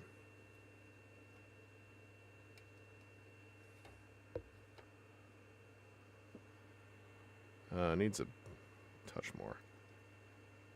Maybe a bit much, but whatever. It'll be a wet donut. I like a good wet donut. Alright. Then add the powder from the yellow packet. I'm sure everyone knows about that side of donut making. Where is the yellow packet? This is... Is that the yellow packet? Because it says something different. Okay. We're going to say this is the yellow packet.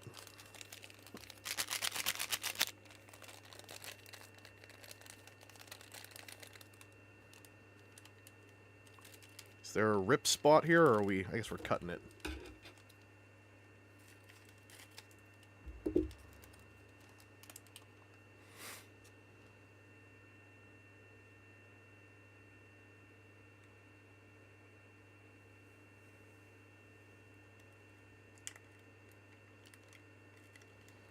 Now, this is desktop cooking, so I'm trying to be a little cleanly with what I'm doing here. You know, that Archer quote about we don't want ants, etc. As it spreads fumes over... Oh, there's still a bunch of powder in the bottom. What's going on here?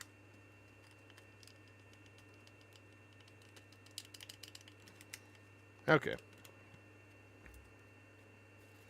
And it says to mix by pressing down with the back of the spoon, which I know I saw around here somewhere. Gotta get my mise en place set up here.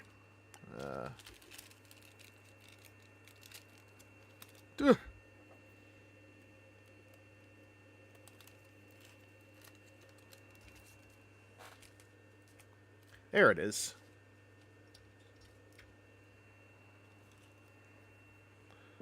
So press with the back of the spoon until the powder is gone.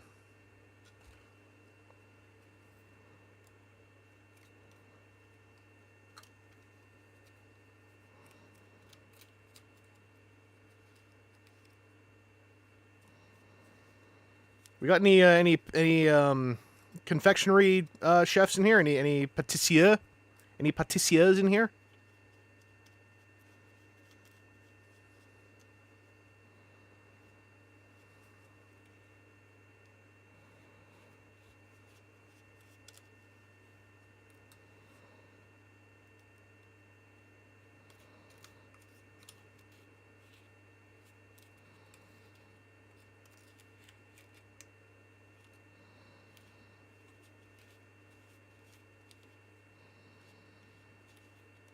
The powder ain't gone yet.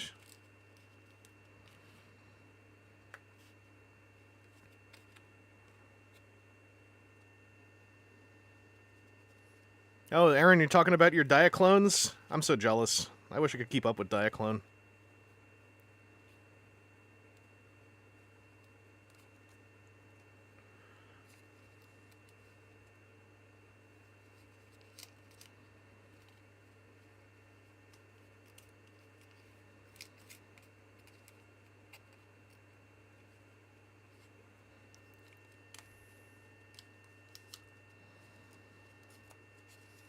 I was worried I put in too much water, but this is hella dry. But I followed the directions. Also, this smells real good. It smells like custard.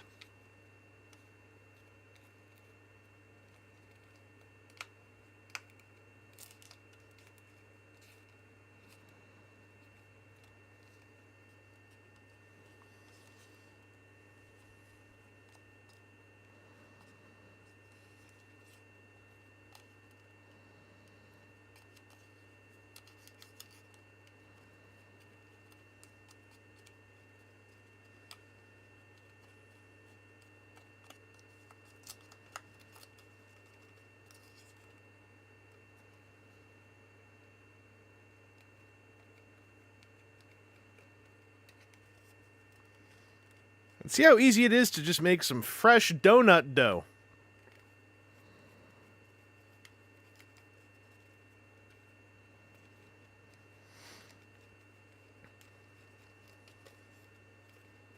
A gâteau, as we say in the business.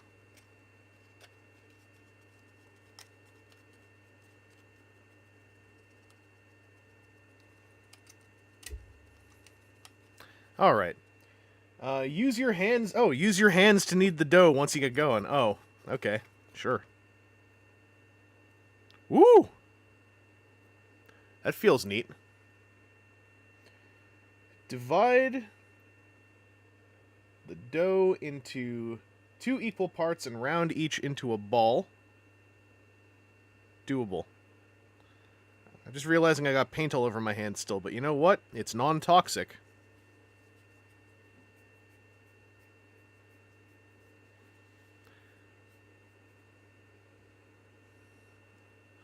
Hello, Grimbot. This is real donut dough. This is how they make them in France.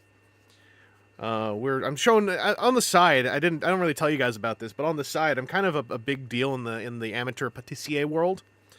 And this is just some of the stuff I get up to.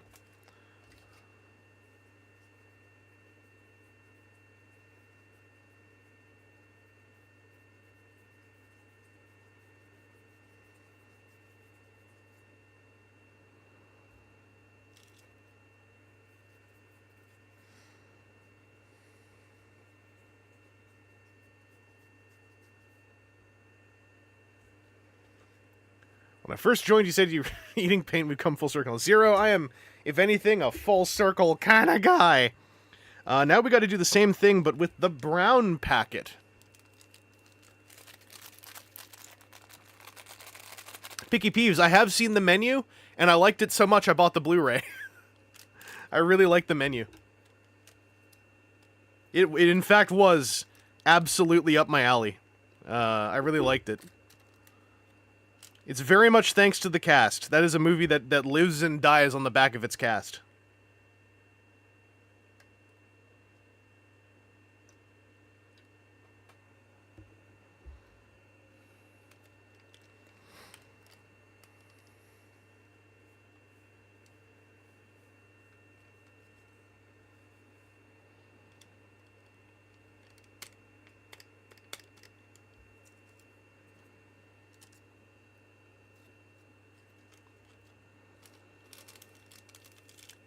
Yeah, that movie was my first, like, my first conscious experience in, like, seeing and noticing Anya Taylor-Joy. Hello, Grimbot. You love French cuisine. Well, are you in for a treat today?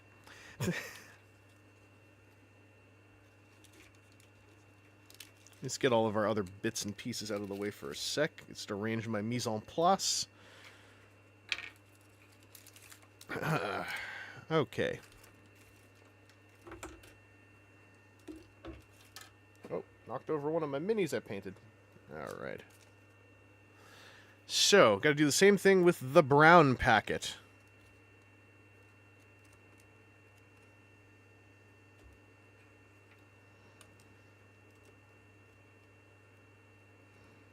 Only this time I know to go in and start using my hands once all the powder has been moistened.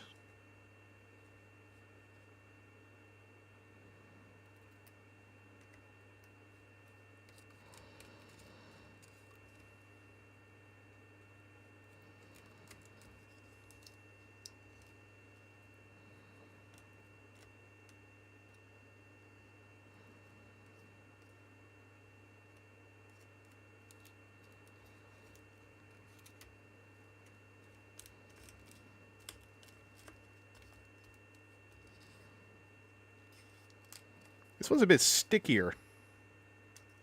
Maybe I put in a bit more water on this. I can't remember. Oh, there's still a bunch of powder in the bottom, though.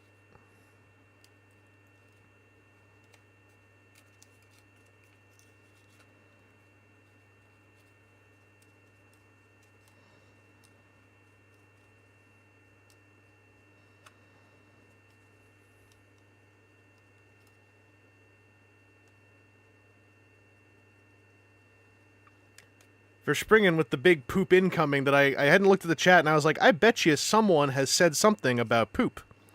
And I was not disappointed.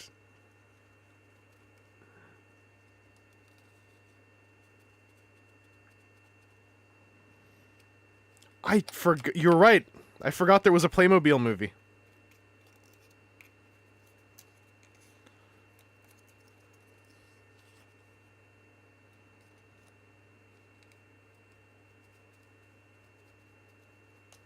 Alright, it's time to get handsy.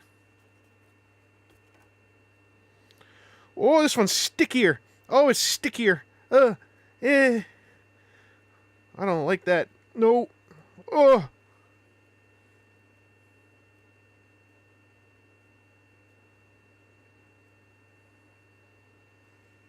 And then separate this into two balls. I don't want to use my palms.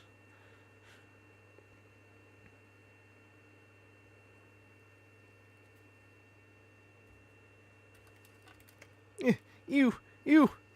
It feels like what you imagine meat feels like when zombies pull it off of people.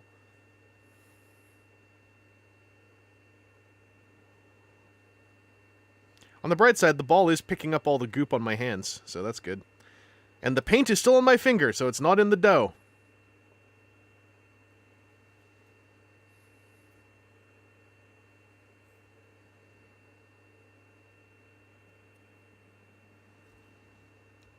Okay, so now that I've done that, I'm going to scrape the paint off my finger.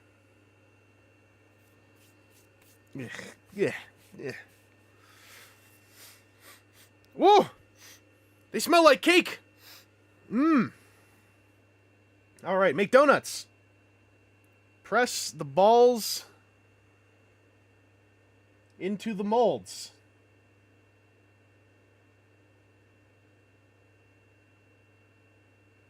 Yeah, but I want to get creative though. I want to do cool things like on the box. All right, we'll do a plain Jane beige one. So we'll just push them in there.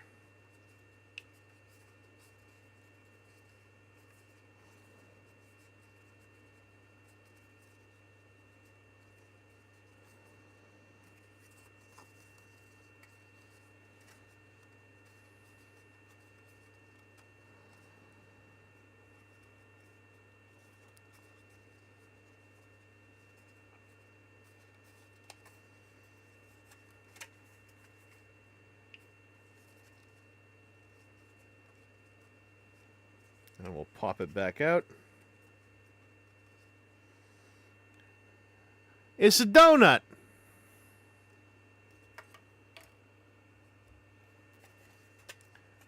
Okay, so for this one, what if we take bits and pieces of this?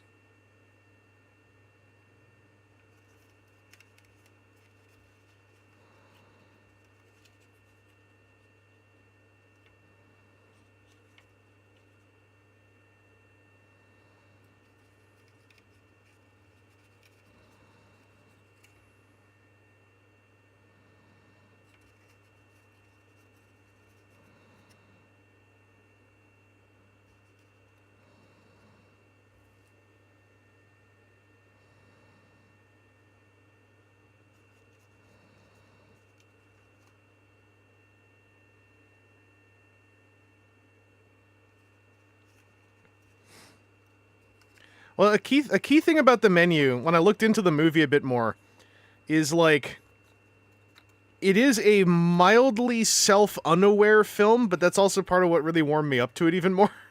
Because it's like there are aspects of the movie that like feel like they're unaware that they're like the movie is made by a bunch of kind of well-off dudes in California.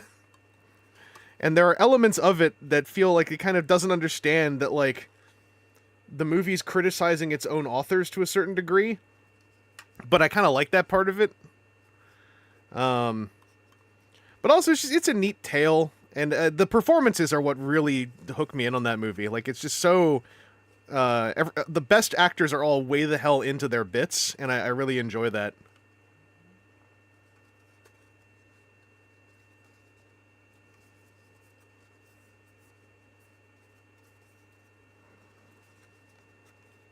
Yeah, sincerity adds to the camp.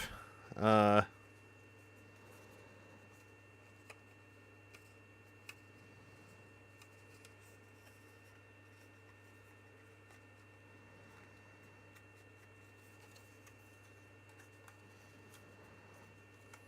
here we go. That's really settling into the mold.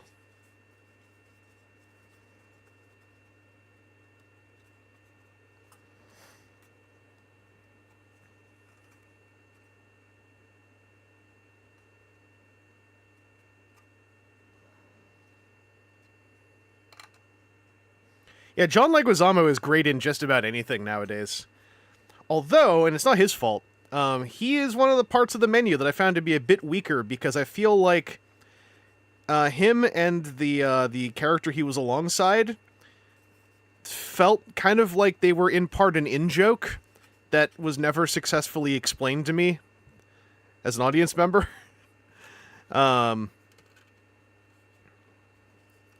And when I say explained, it's like in a way where I feel they were telling me like, oh, we can't wait to tell you about why this is funny, and then they kind of like left it. I didn't mind it. Like I said, I bought the movie, but it was one of the parts where like if I were to pull a critique, I was like, yeah, like there's the whole thing of like the intern when she says where she went to school, and it's like, well, that's why you're here. I was like confused, and when I looked into it, they were like, that is like a well-off, that is an affluent West Coaster joke, and I was like, okay.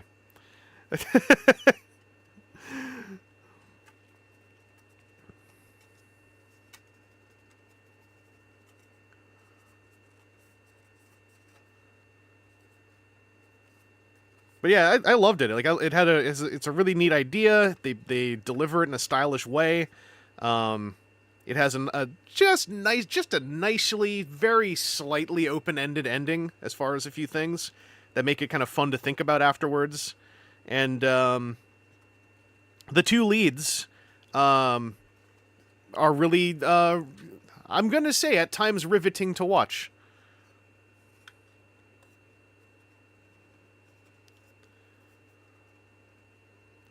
And the cheeseburger scene is all I'll say.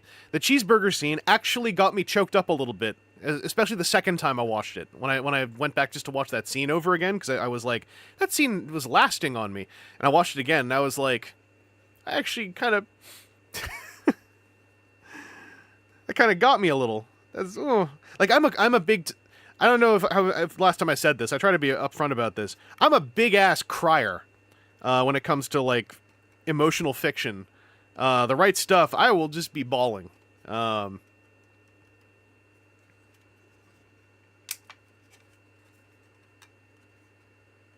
Felt personally attacked by the s'more scene.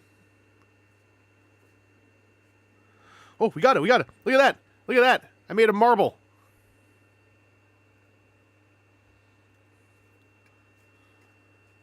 Alright, I want to make a choco donut.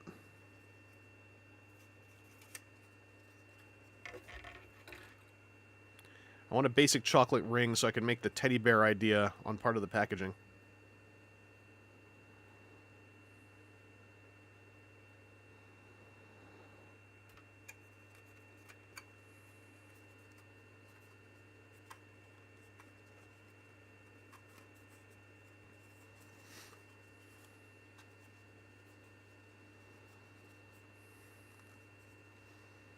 Oh no, Transformers movies have never gotten me to cry.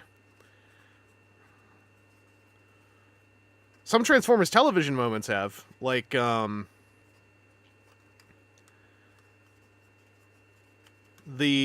very final episode of Cyberverse has a big moment in its climax that always tears me up a bit. Partially because of the source material it's drawing from and the fact that it just so full-heartedly goes for it. Kind of gets me. Zero, half expecting a bow bow. Oh yeah, I should say Bumblebee, the scene in the garage actually gets me choked up now and then, depending on how I'm feeling. When Charlie is like, that's the last time I saw my dad, and then Bumblebee goes to hug her. And it's like, I think part of that is just damage from the previous decade of films, like seeing a live-action film CG Transformer being empathetic to a human was like such a moving experience for me.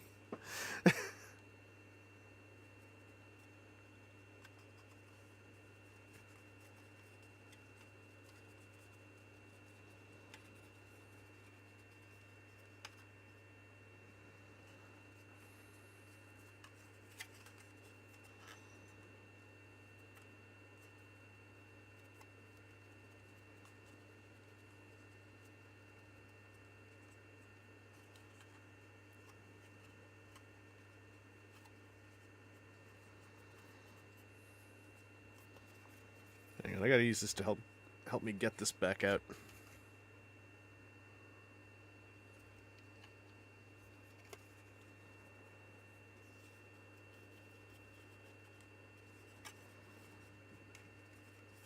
It is more specifically just like when you do it the right way, something that involves that kind of series of beats followed by like an emotional moment that is not like, how do I put this? That isn't taking advantage of me as a viewer versus like it's sharing the moment with me. It's the best way I can describe it. That's important to me. Choco donut.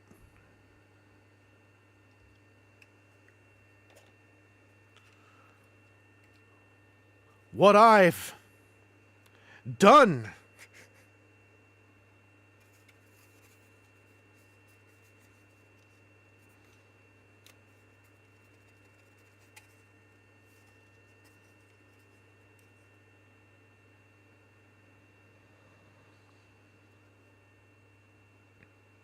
This is the most ballistic assault on my tear ducts to this day, though, is Everything Everywhere All at Once.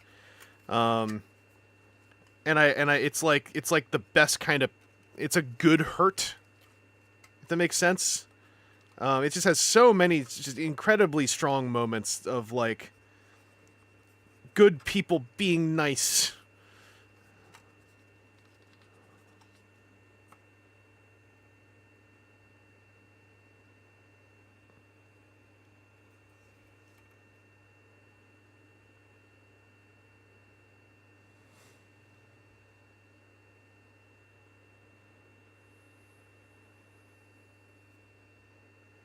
How would these taste if you fried them? I think bad, if I understand what this dough is correctly.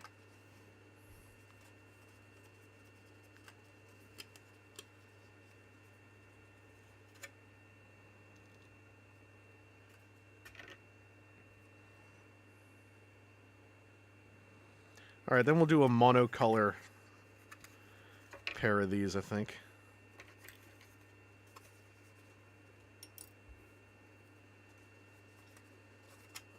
Have I seen Pig? And I have not.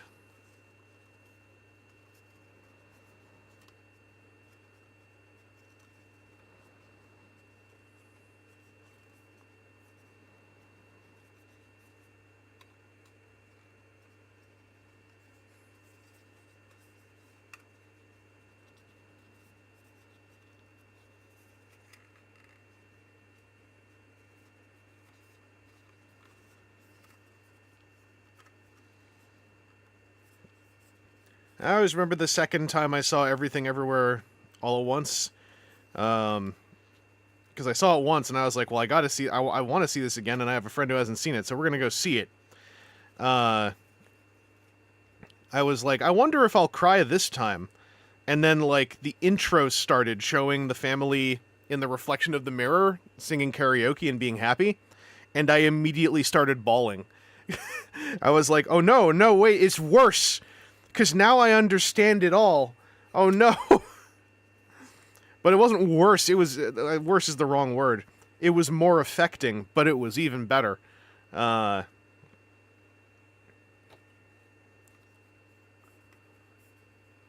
that movie just has so many things that are... It's precisely the kind of stuff that makes me get emotional. Like, when,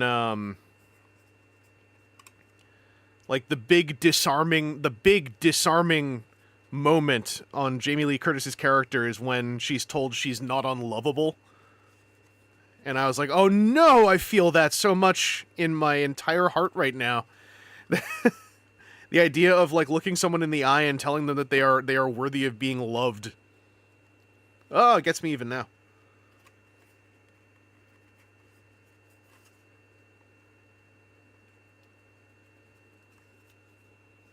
I was short on vanilla dough, so this one has a single chocolate bead.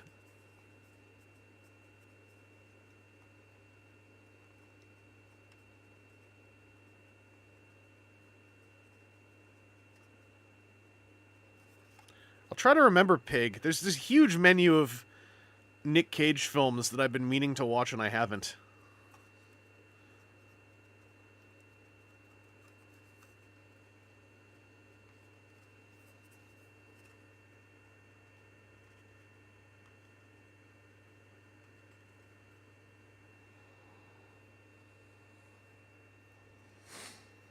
Alright, can I just do...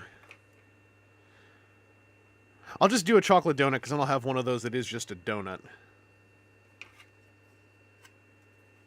I've been meaning to see Nimona as well.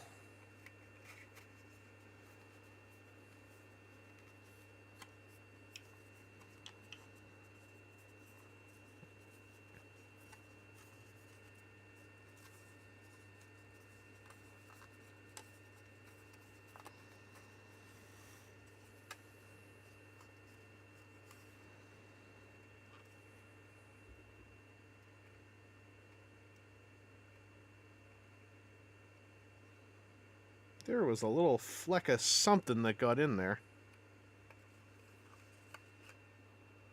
Get back out.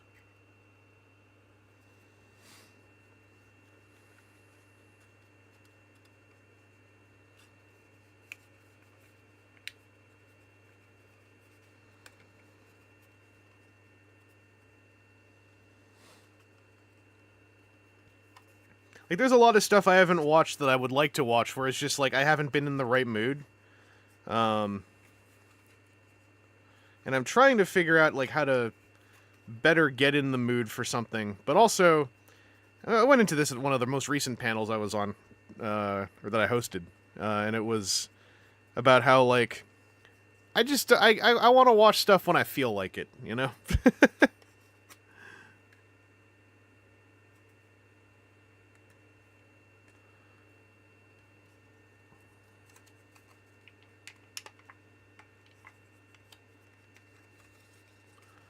I have not watched the trailer for the Crow remake.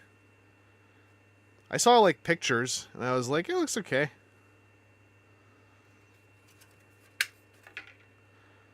I think Bill Skarsgård is an actor where I'm desperate for him to be in something that I really like, because I really like what he's doing as an actor. There's a couple actors like this.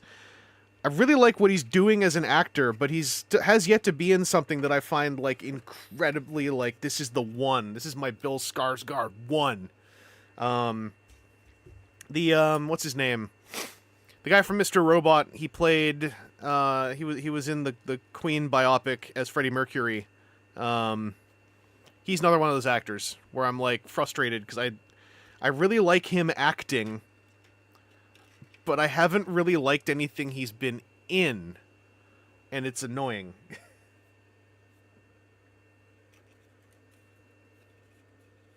Okay, gonna make vanilla sauce. Rami Malek, yeah.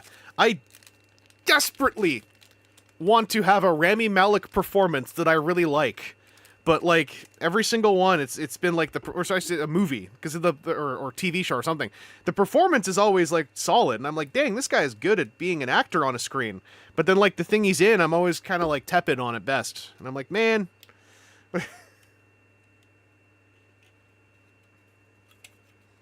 Alright, so add this to the heart pocket.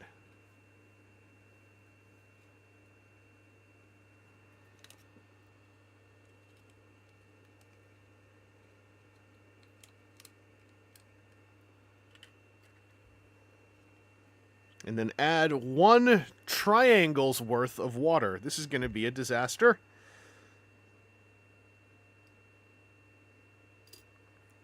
Wasn't as bad as I was expecting. We'll just lift this up. And we'll pop that in.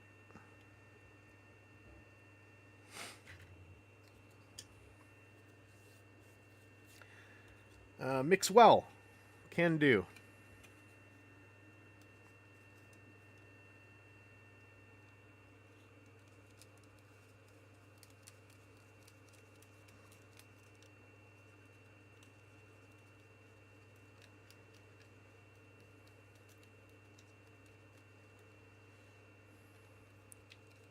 Oh, this is turning into real goop. Look at that. Thick, goopy white stuff returns to the stream.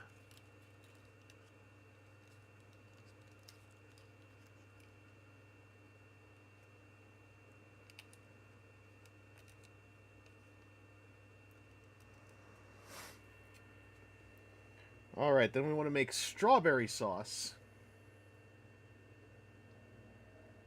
So we add the red packet to the star section. Just going to get my paper towel out.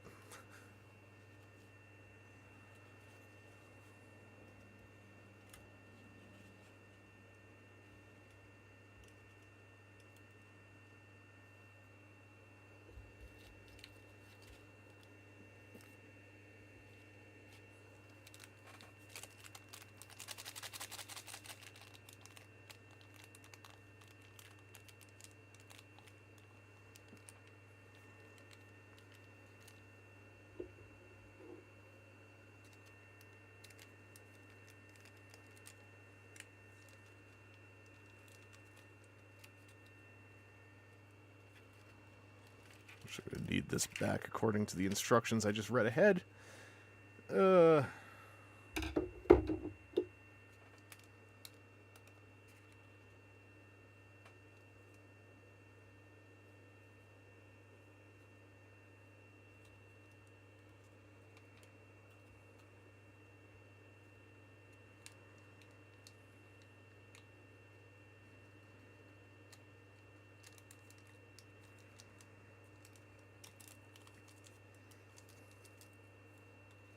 And then add 1 triangle of water. Maybe I should just dunk it.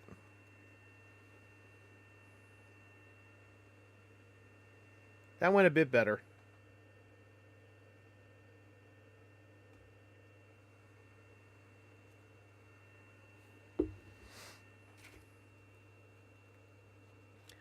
Hip.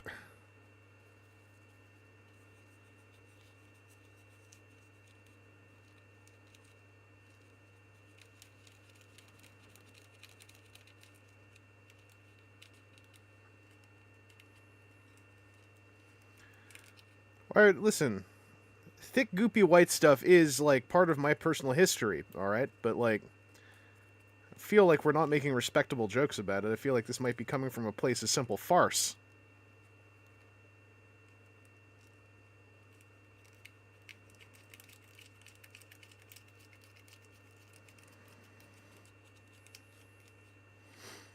Just gotta make sure all the powder gets combinated.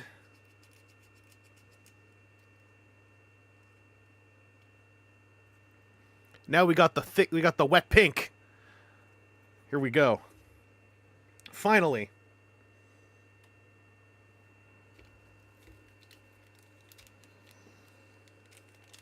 We shall take the black packet.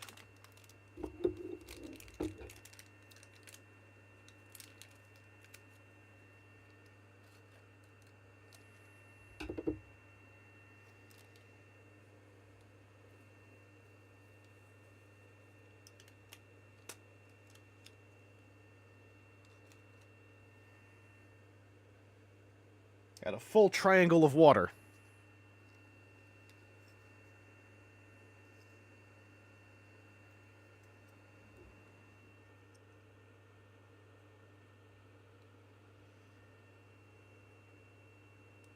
A little bit extra. There we go.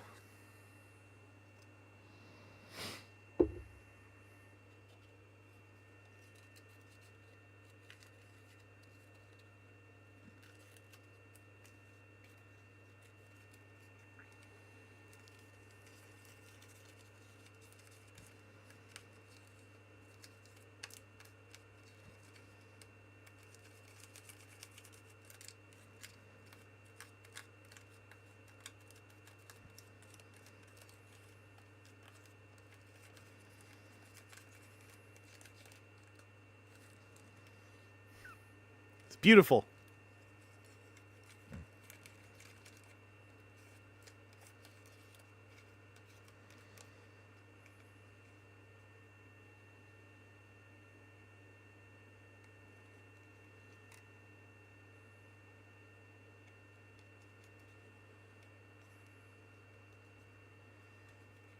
I have, Chris, perhaps kept my painting cup at a certain distance from where I am, for reasons.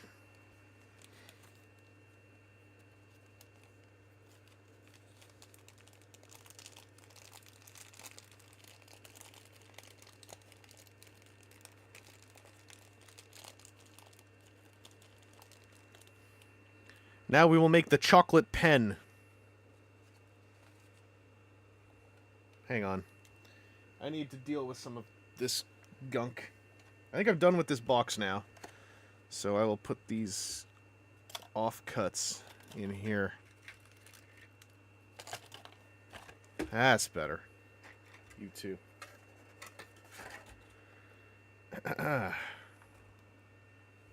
Alright, time to make the chocolate pen.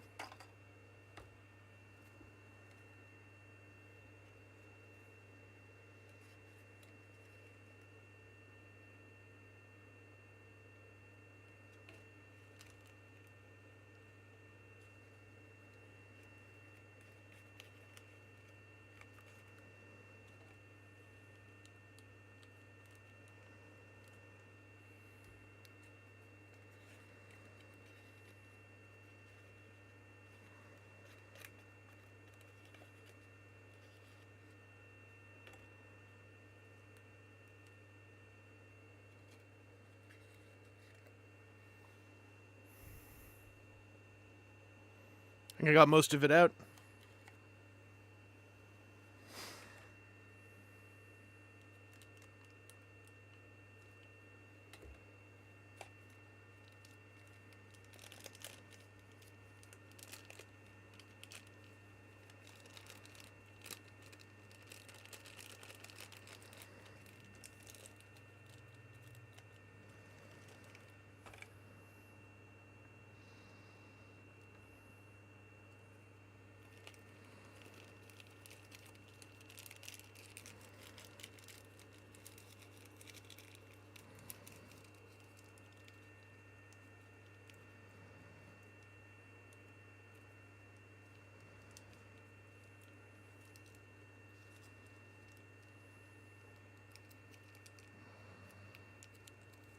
Sorry, I'm concentrating on the chocolate pen.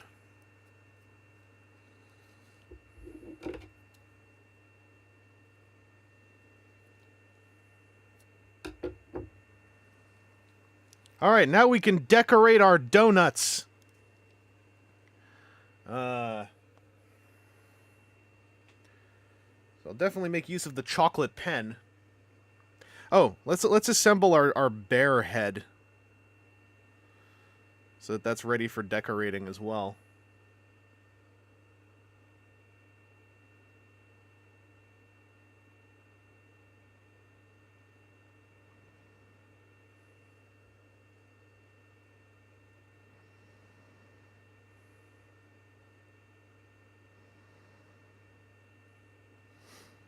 I maybe missed the moment for this to still stick to itself, but it's the thought that counts.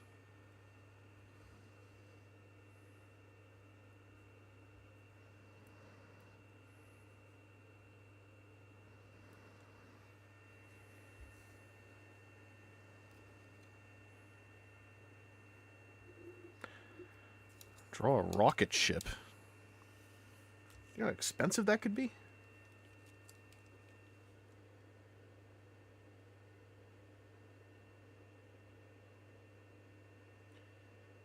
The chocolate pen is not very accurate. It's not a fine tip one, like I thought it was going to be. This looks great, though. Shut up.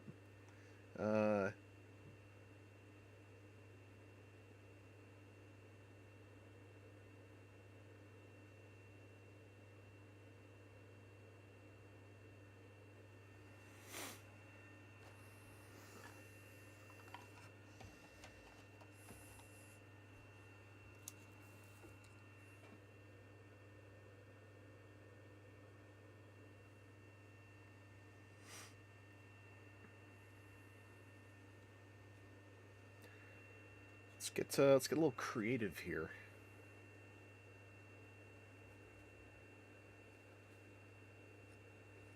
After all, this is my art form.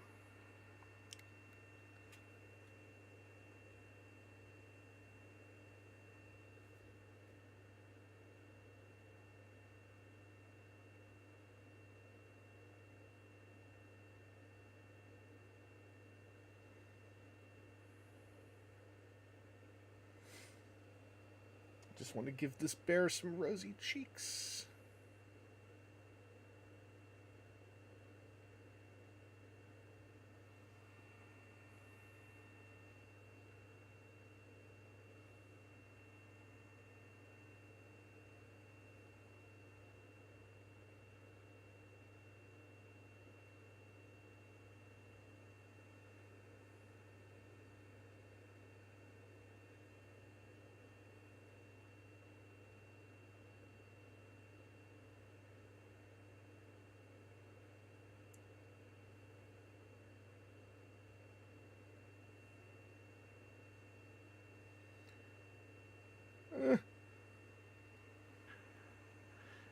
These are strange minis I'm painting. Well, you know, you gotta stretch your legs outside of the Games Workshop infrastructure. It's good for your health, your creativity.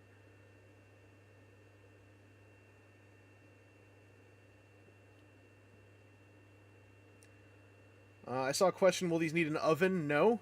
The oven is our passion. There is really no god of cookery. Anyone, father, mother, brother, sister, son, daughter, nephew, niece, anyone can be the god of cookery. As long as they have heart. That's the true god of cookery.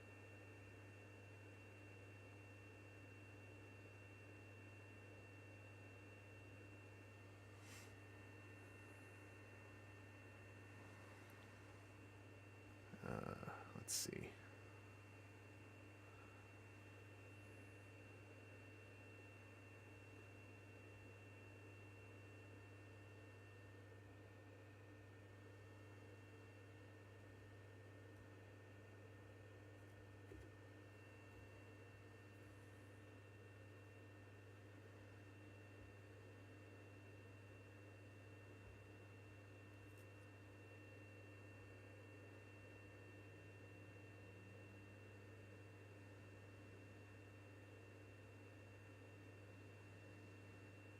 It's all about gel physics.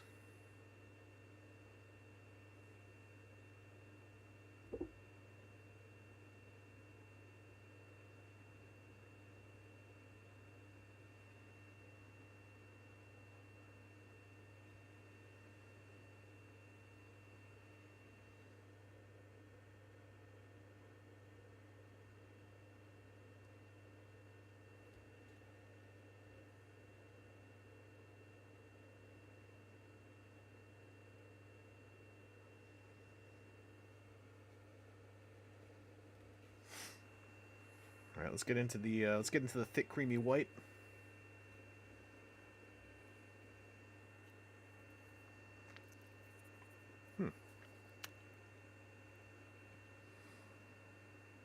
Great British Columbia Bake-Off, where I immediately start to declare where I live loudly on the internet. I'm not there. I'm in Toronto. You couldn't find me if you wanted to. Nyeh, nyeh, nyeh, nyeh, nyeh.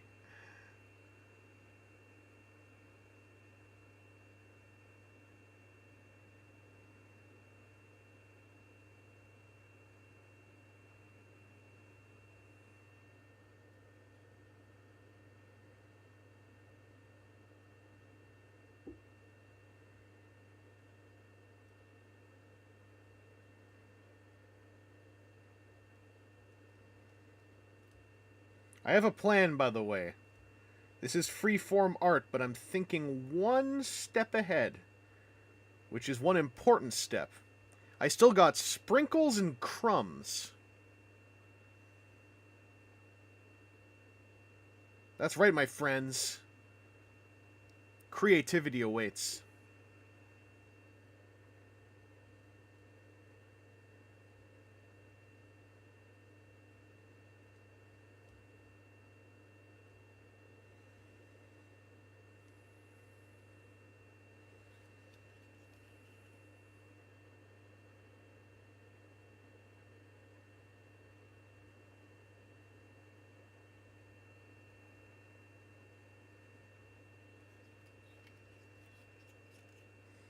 Use the last of my gloopy white on this. Maybe just a little bit off this corner. You can get a different effect on the ears here.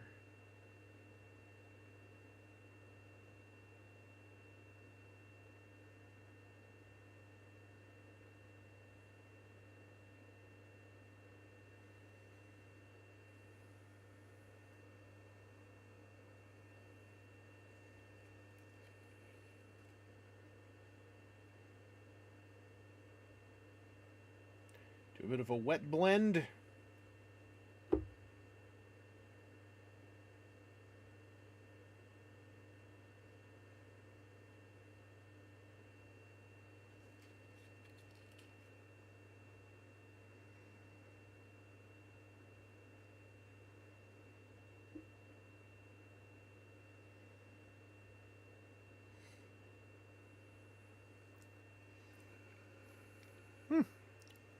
Tastes like icing.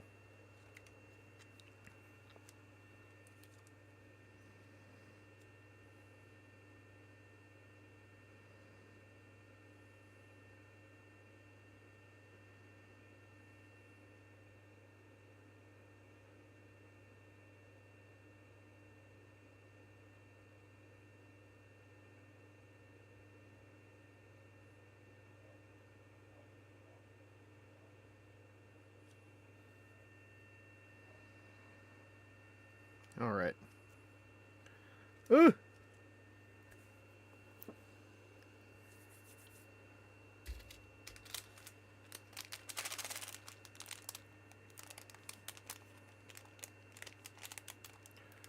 Oh, I know I'm likely going to be schlepping his stuff to TFCon, so he doesn't need to take 2 train trips and a bus to stop a mile away. True. Well, that bus is in question now, too, which is such a frigging bummer. More so for the people who live out in the SOG. Alright.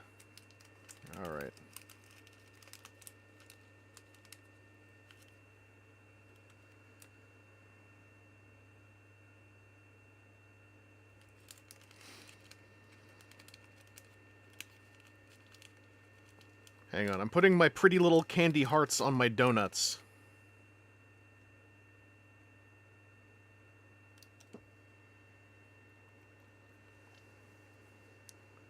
Yeah, last year it was construction, but then I heard that, like, it's in question if it's ever coming back.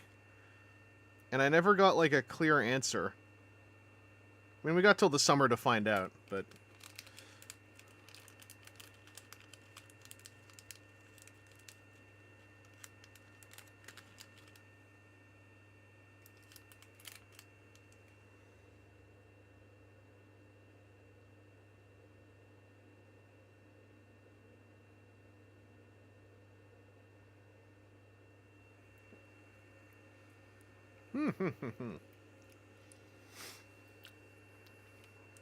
I have missed some chat, I apologize.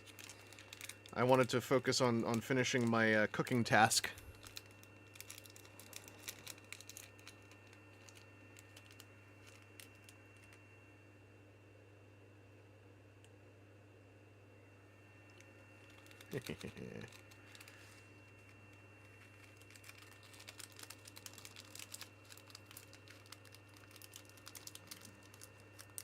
And then I'll add some sprinkles.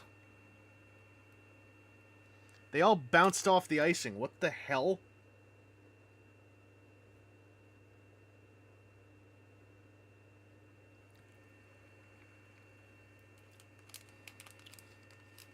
Trash tier sprinkles. Trash tier sprinkles.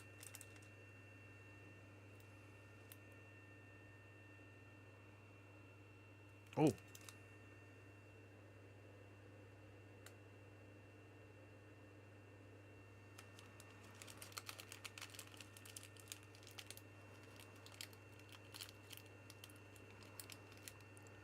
Well, if it's back, that's good. I'm just concerned.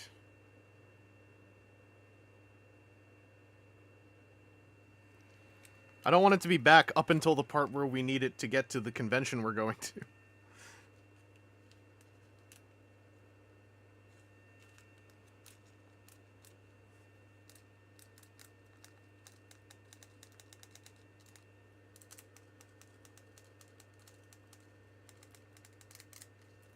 These sprinkles suck. I'm gonna give a poor review to the sprinkles in this Poppin' Cookin' Donuts set.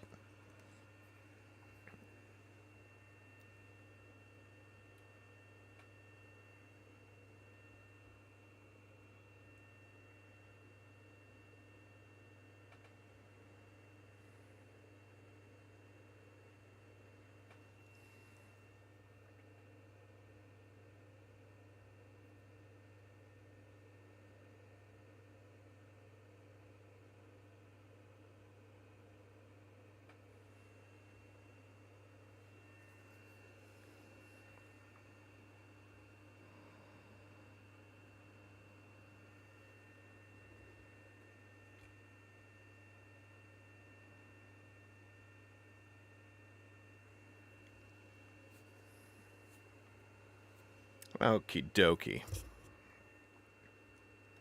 I'm just gonna get rid of the rest of the landfill. Let me shock y'all. I'm okay letting some of this icing go to waste. I'm actually super okay with it.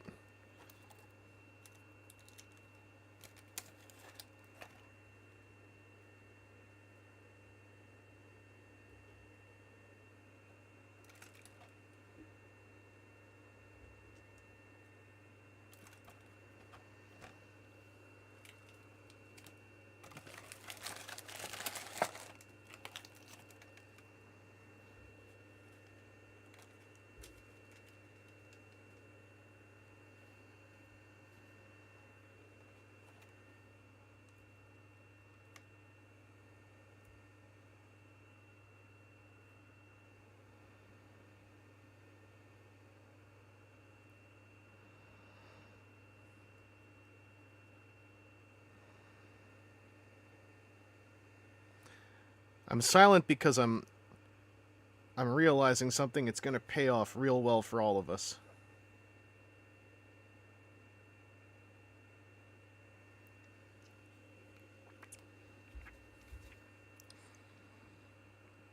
But boy, if it ain't goopy.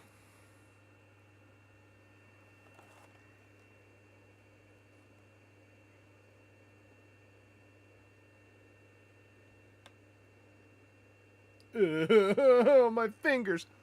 Mm.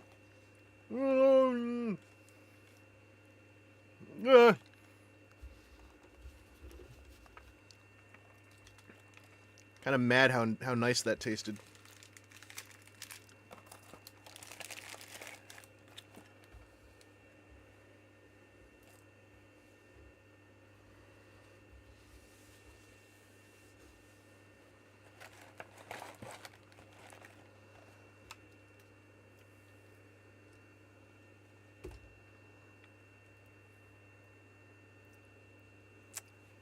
Okie dokie.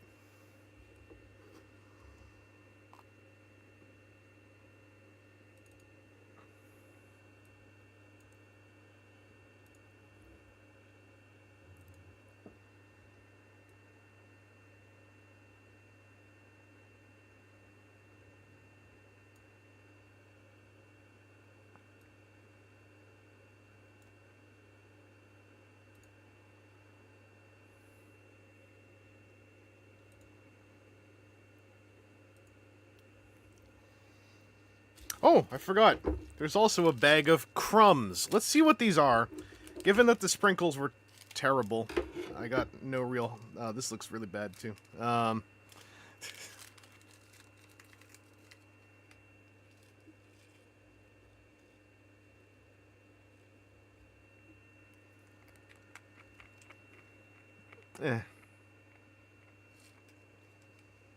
of unimpressed. It's just cookie crumbs. But, like, not good cookie crumbs.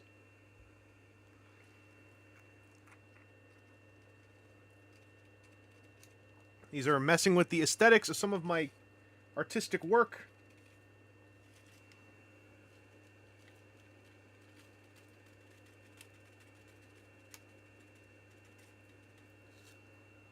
Oh, that's okay.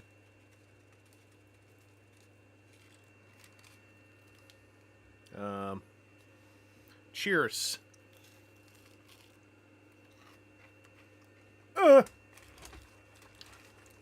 Not meant for that. That was just cookie crumbs. Literally a fancy pants bag of cheap cookie crumbs. Okay. We will get a nice photograph.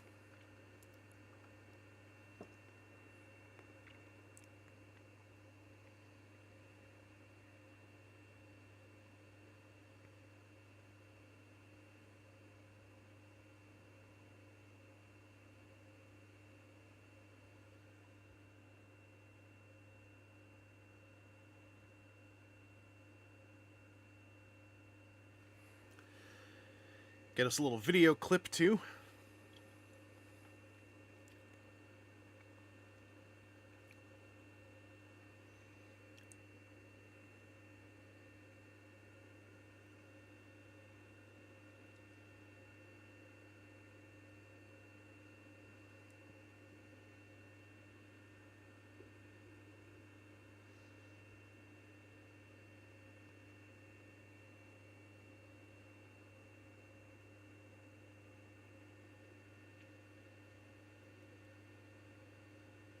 Alright, they've been immortalized.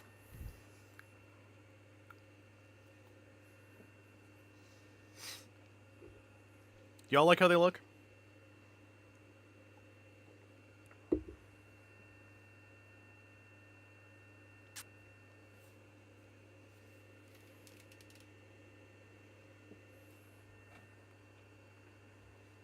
We did it.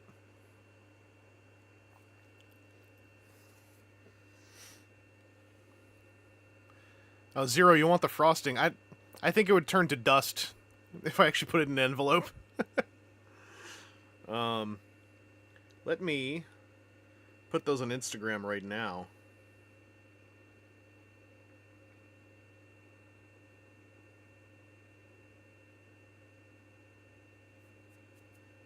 Let's do my little things. Shadow detail down.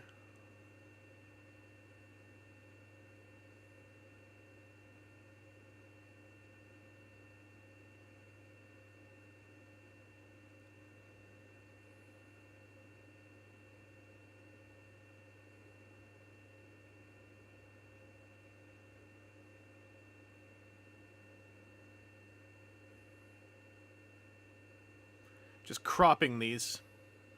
Take it easy, Aaron.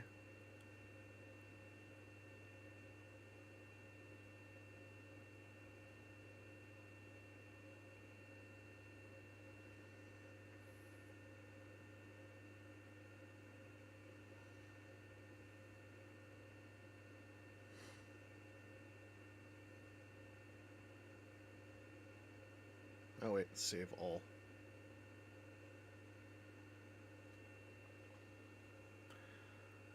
All right.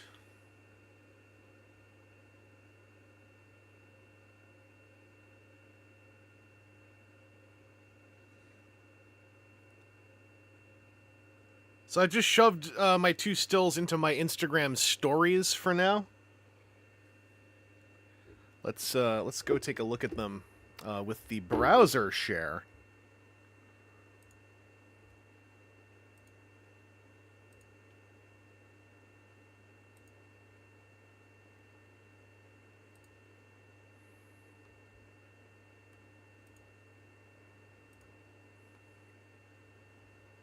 Hang on. Begin! There we go. Look what we did.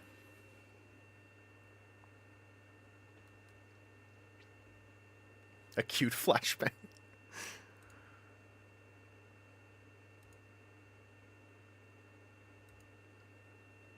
I'll put these up in still later with a video clip.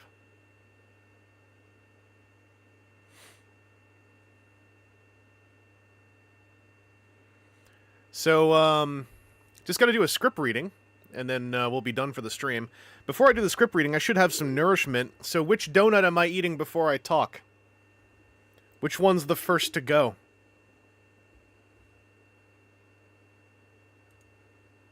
Clear review of them all.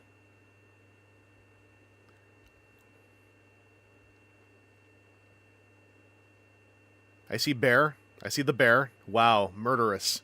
Upper right. Okay, 2 bear, 1 upper right.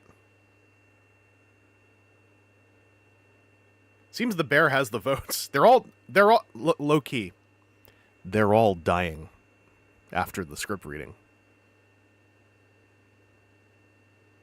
So we're gonna do the bear because you're monsters and you all said bear first.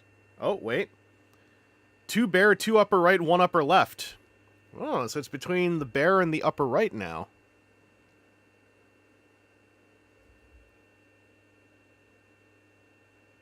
Whoa.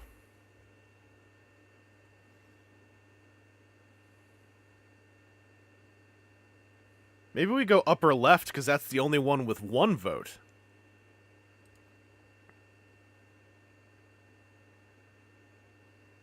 Middle.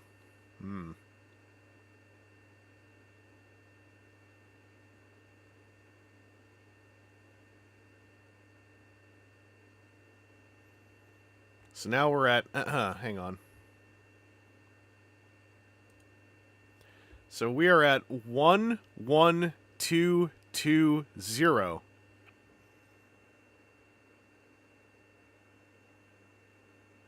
That is 1, 1, 2, 2, 0.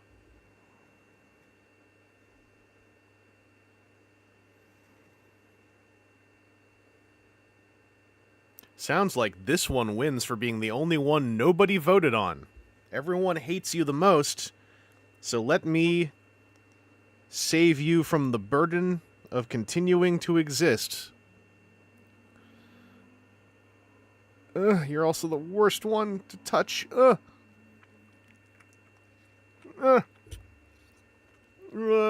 Okay, here we go.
Imagine, like,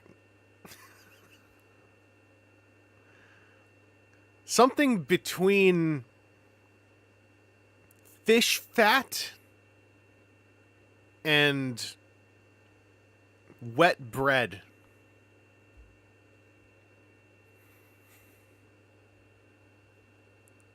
And I'm just talking textures. So the texture of fish fat mixed with the texture of wet bread that tastes mildly of custard, or even more mildly of cocoa, occasionally with weird shots of chocolate and strawberry.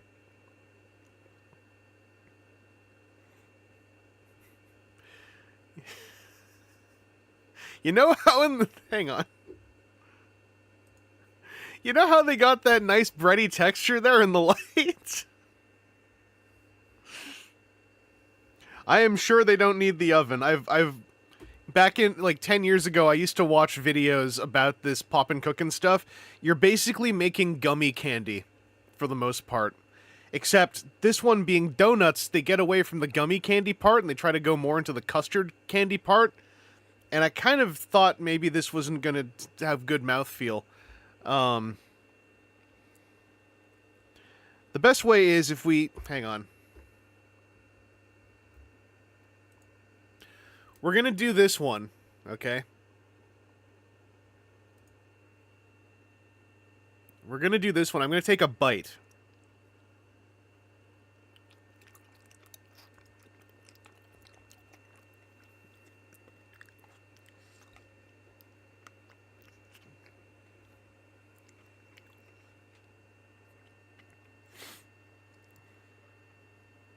It feels like I'm eating fish. I keep coming back to fish.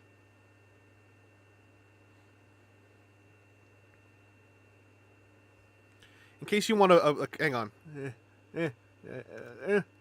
No, we'll do this side too.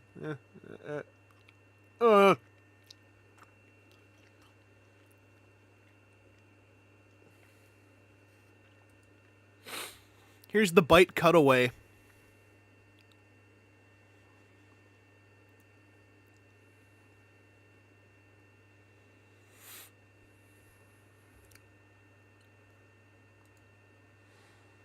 This is reminding me of TFCon podcast when you talk about taking a Twinkie, putting a Slim Jim in it, wrapping it in tack back. That was worse. This just tastes like I'm eating trash that was, like, made to look like donuts. I don't like it.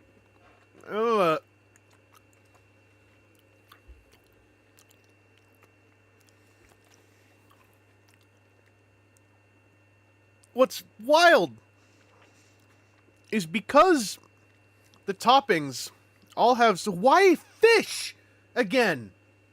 Because the toppings all have so many different flavors. You jump from like cocoa to custard to strawberry to icing to cookie crumb to what... But then at the very end, I just get this fish layer on my tongue. Why fish? Like, I was expecting a lot of things. I wasn't expecting that. Okay. Okay. Second ingredient is dextrose using corn, sweet potato, and potato. Corn, sweet potato, potato. Run through this deranged filter, I could see arriving at fish. This is like potato corn goop.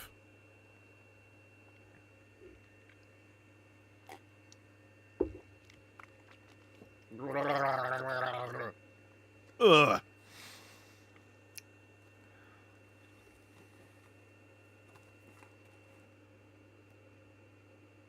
lords. 22 grams of sugar in this box. So, I think we can all agree that I'm eating the bear and I'm throwing out the other two. Let's just do this. Then we'll do the script reading. We can't stop now. We got to ride or die this. The bear goes.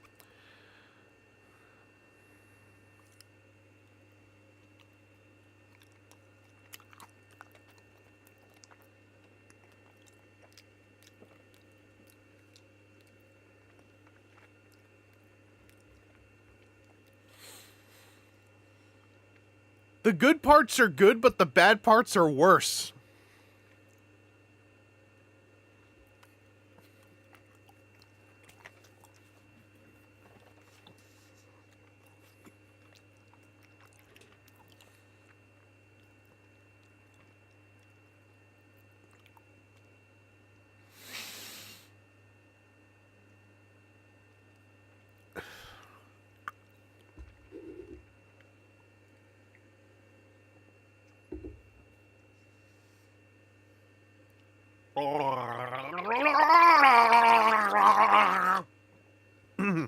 I'm doing great.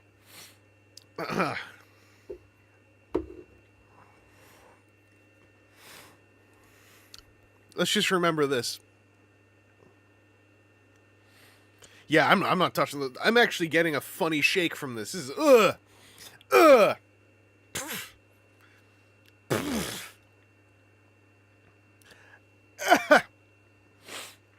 Anyway, make sure we get to that next goal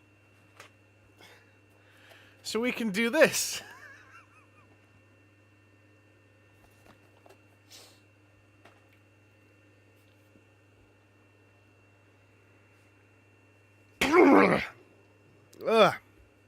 The sugar isn't helping. I should say, the entire box contains 22 grams of sugar. That's also why I'm not finishing it, because I want to save that goodness for something else.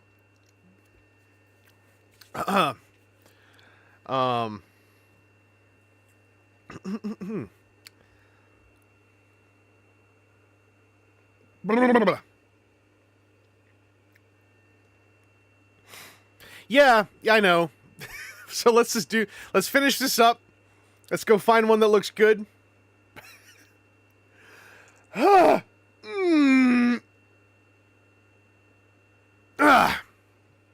just 8.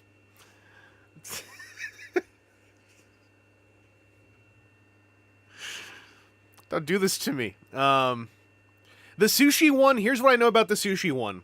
The sushi one is mostly fruit gummy. Therefore, it can't possibly be what I just went through with these donuts. It's fruit gummy. Like, that has a different ceiling. Why did this make me burp? What turned into gas bubbles? Anyway,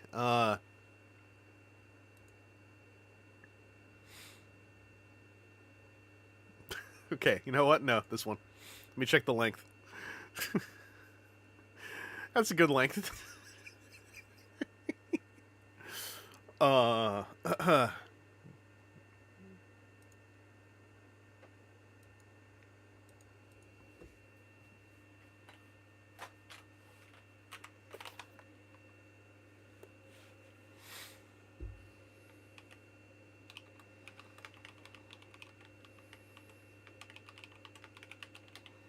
Let's check my names here. I have begun a poll.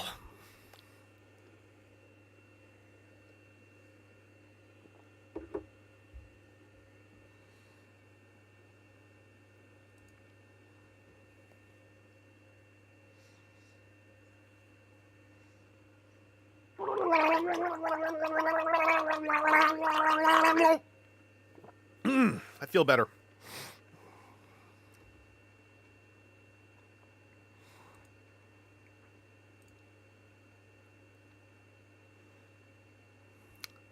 The poll's going predictably.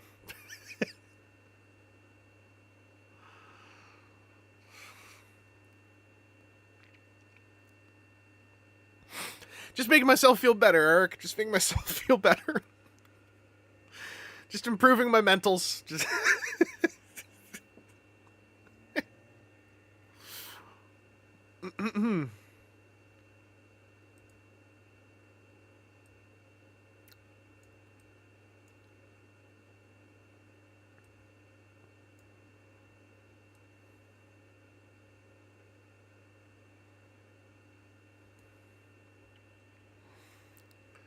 Okay, I'm ending the poll. Fate has once again decided that Megatron shall be Rihanna and Optimus Prime shall be Cosmo. I feel hollowed out.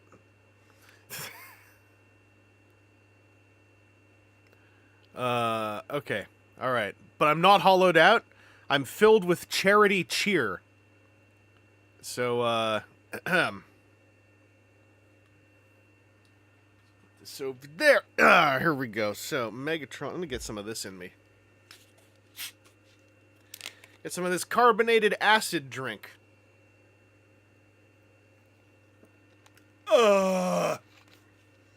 Now, I'm ready to go.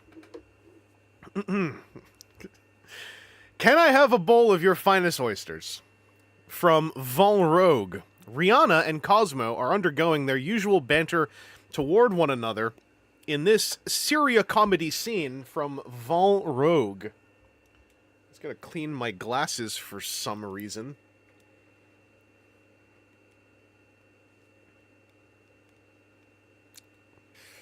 All right.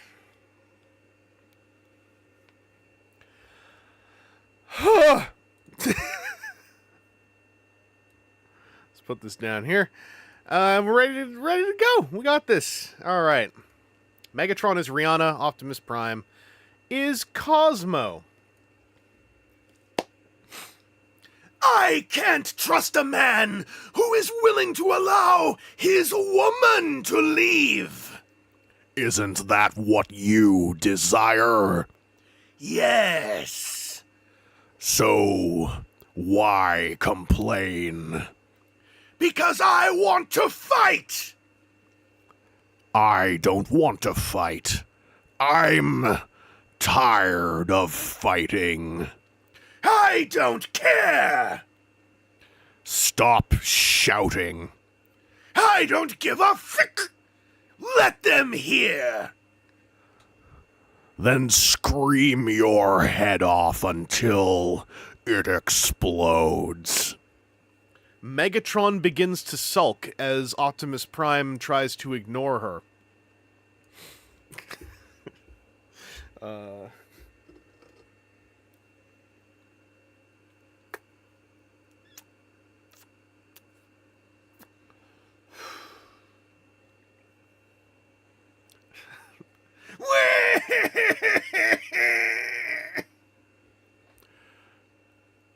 I want to die. Stop it! I'm serious. I have thought everything through. Nothing makes sense to me. This world is an absolute disaster. I am lost. You are crazy. I want to die. I am trying to figure out how I am to do it. Maybe you can help me. Megatron gets up and slaps Optimus Prime repeatedly on the shoulder. Then she sits back down. Hang on, I got leftover donut goop. Oh, I hate it.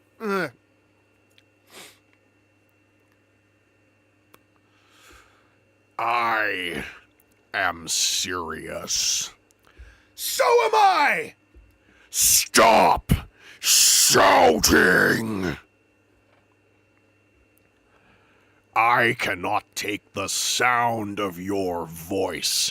I still don't understand why I haven't had an aneurysm yet. I want to go to America! No. I am going to book a flight. I am going to book my flight. Where in America? New York City. So go. You won't come? No. Megatron hits Optimus Prime in the shoulder. I'm hungry. Excusez-moi. Waiter hurries over. Oh, no. I would like something to eat. What would you like? What do you have? We have an entire menu. What do you recommend? What are you in the mood for? Food. Hang on. Retake. Food.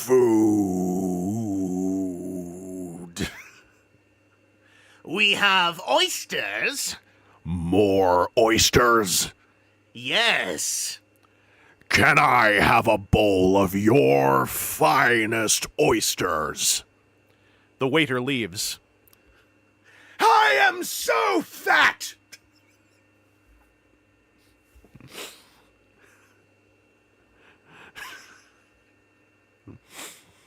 You look incredible. I'm all whale blubber. You are a spectacular vision. Where do you think Tilda went? She went to get some money. Waiter appears with a plate of oysters and leaves.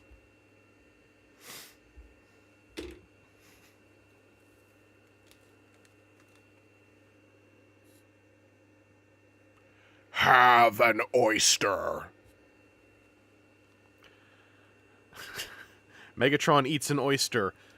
Miming! Optimus Prime eats an oyster. These are tasty oysters. How long before Tilda comes back? She should be done soon. Want me to check?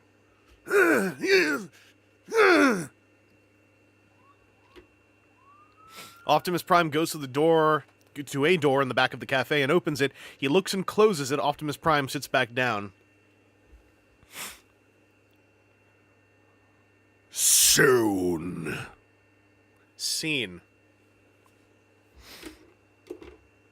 In another world, I would have eaten those donuts as oysters if they were not so bad.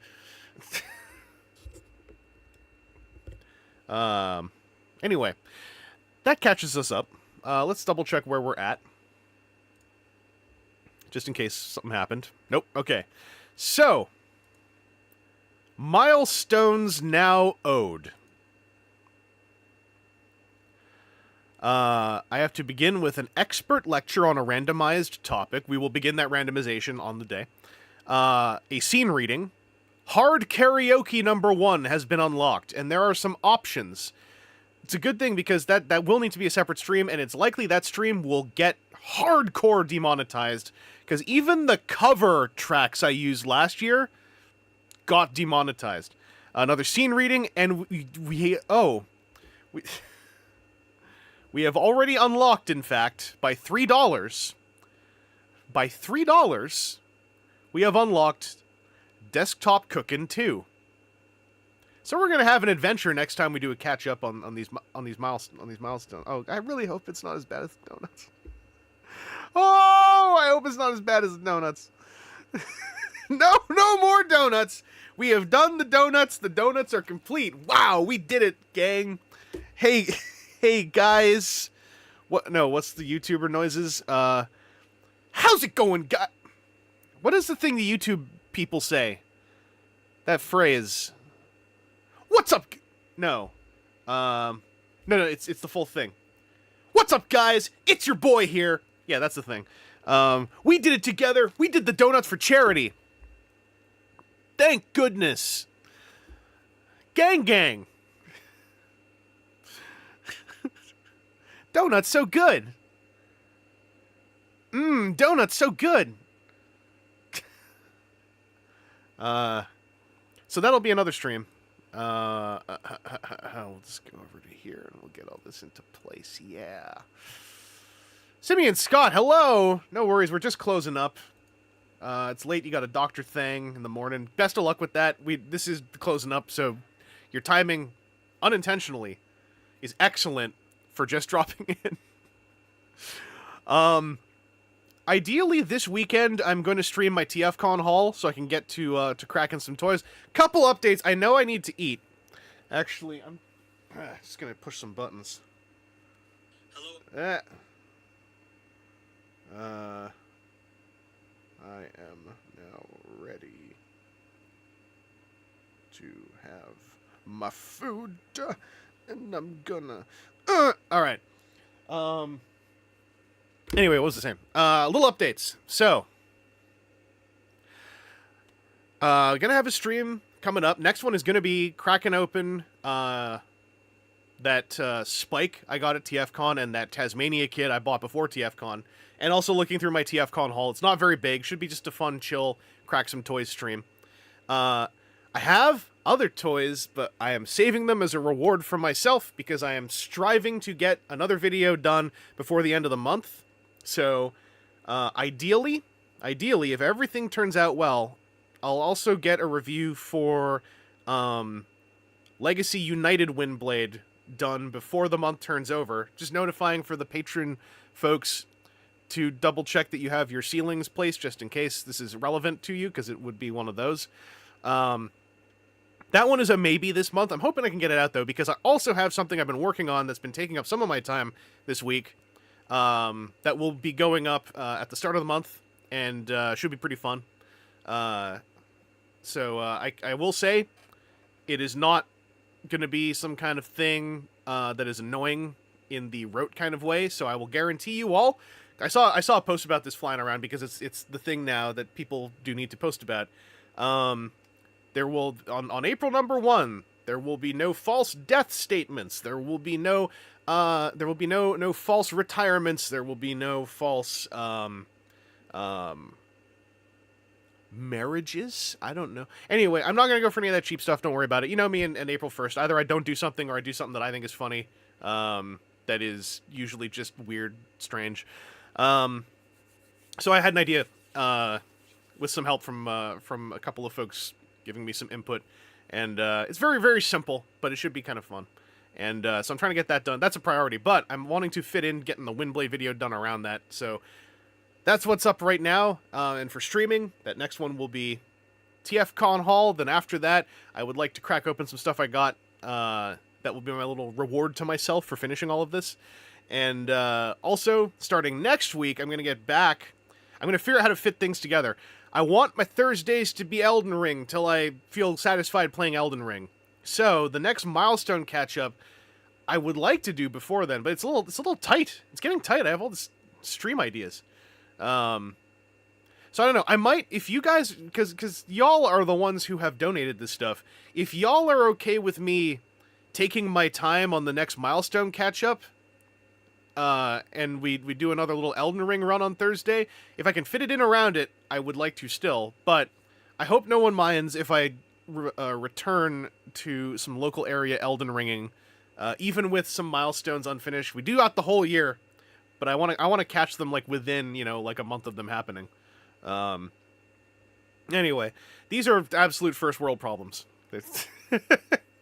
and these are the kind of things that people who do streams have already solved by doing things like scheduling. I'm still kind of seat of pants flying.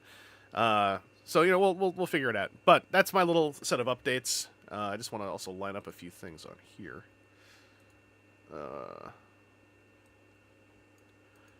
But I will initiate the end game by pushing that button. We're here at the end of the stream. So thanks for hanging out if you were able to. Like, frigging unbelievable thanks to those of you who have been donating to Extra Life this early in the year. Given the fact we are at $603 raised, I forgot to even mention this part. This is from last year. Last year, for the first time, we were able to clear $1,000 USD raised.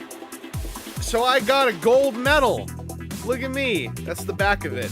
I got a gold medal. It says 2023 on the front. But this was really cool. This was a bit of an achievement. And if I put it on, you can't see it. So, whatever. But in reaching 600 bucks, cleared the silver medal level. But who needs silver when we can go for gold, y'all? This will just live on my door, because that's what happens with things that hang off of necks. Anyway, I meant to show you this at the start of the stream, and then we just hit the ball. We hit the ball rolling on the ground, as they say. So stay safe out there. Stay fed. Don't be... Take it from me, an expert. Don't go for like 4 or 5 hours without eating anything. That's silly. Make sure you get some donuts in you. And I'll catch y'all later. Till next time.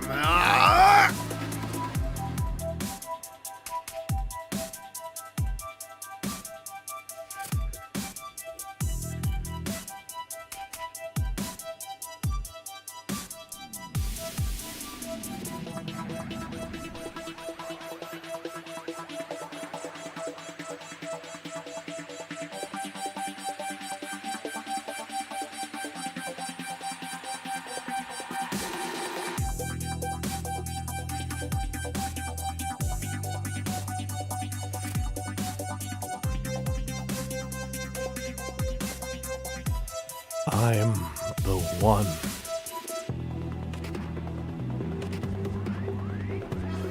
Who gets to have the remaining donuts.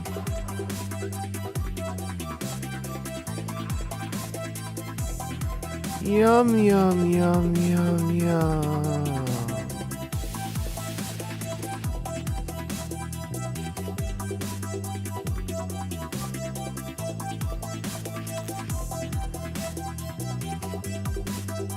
One day I will know the taste of real nutrition, and I will have a biology to process it.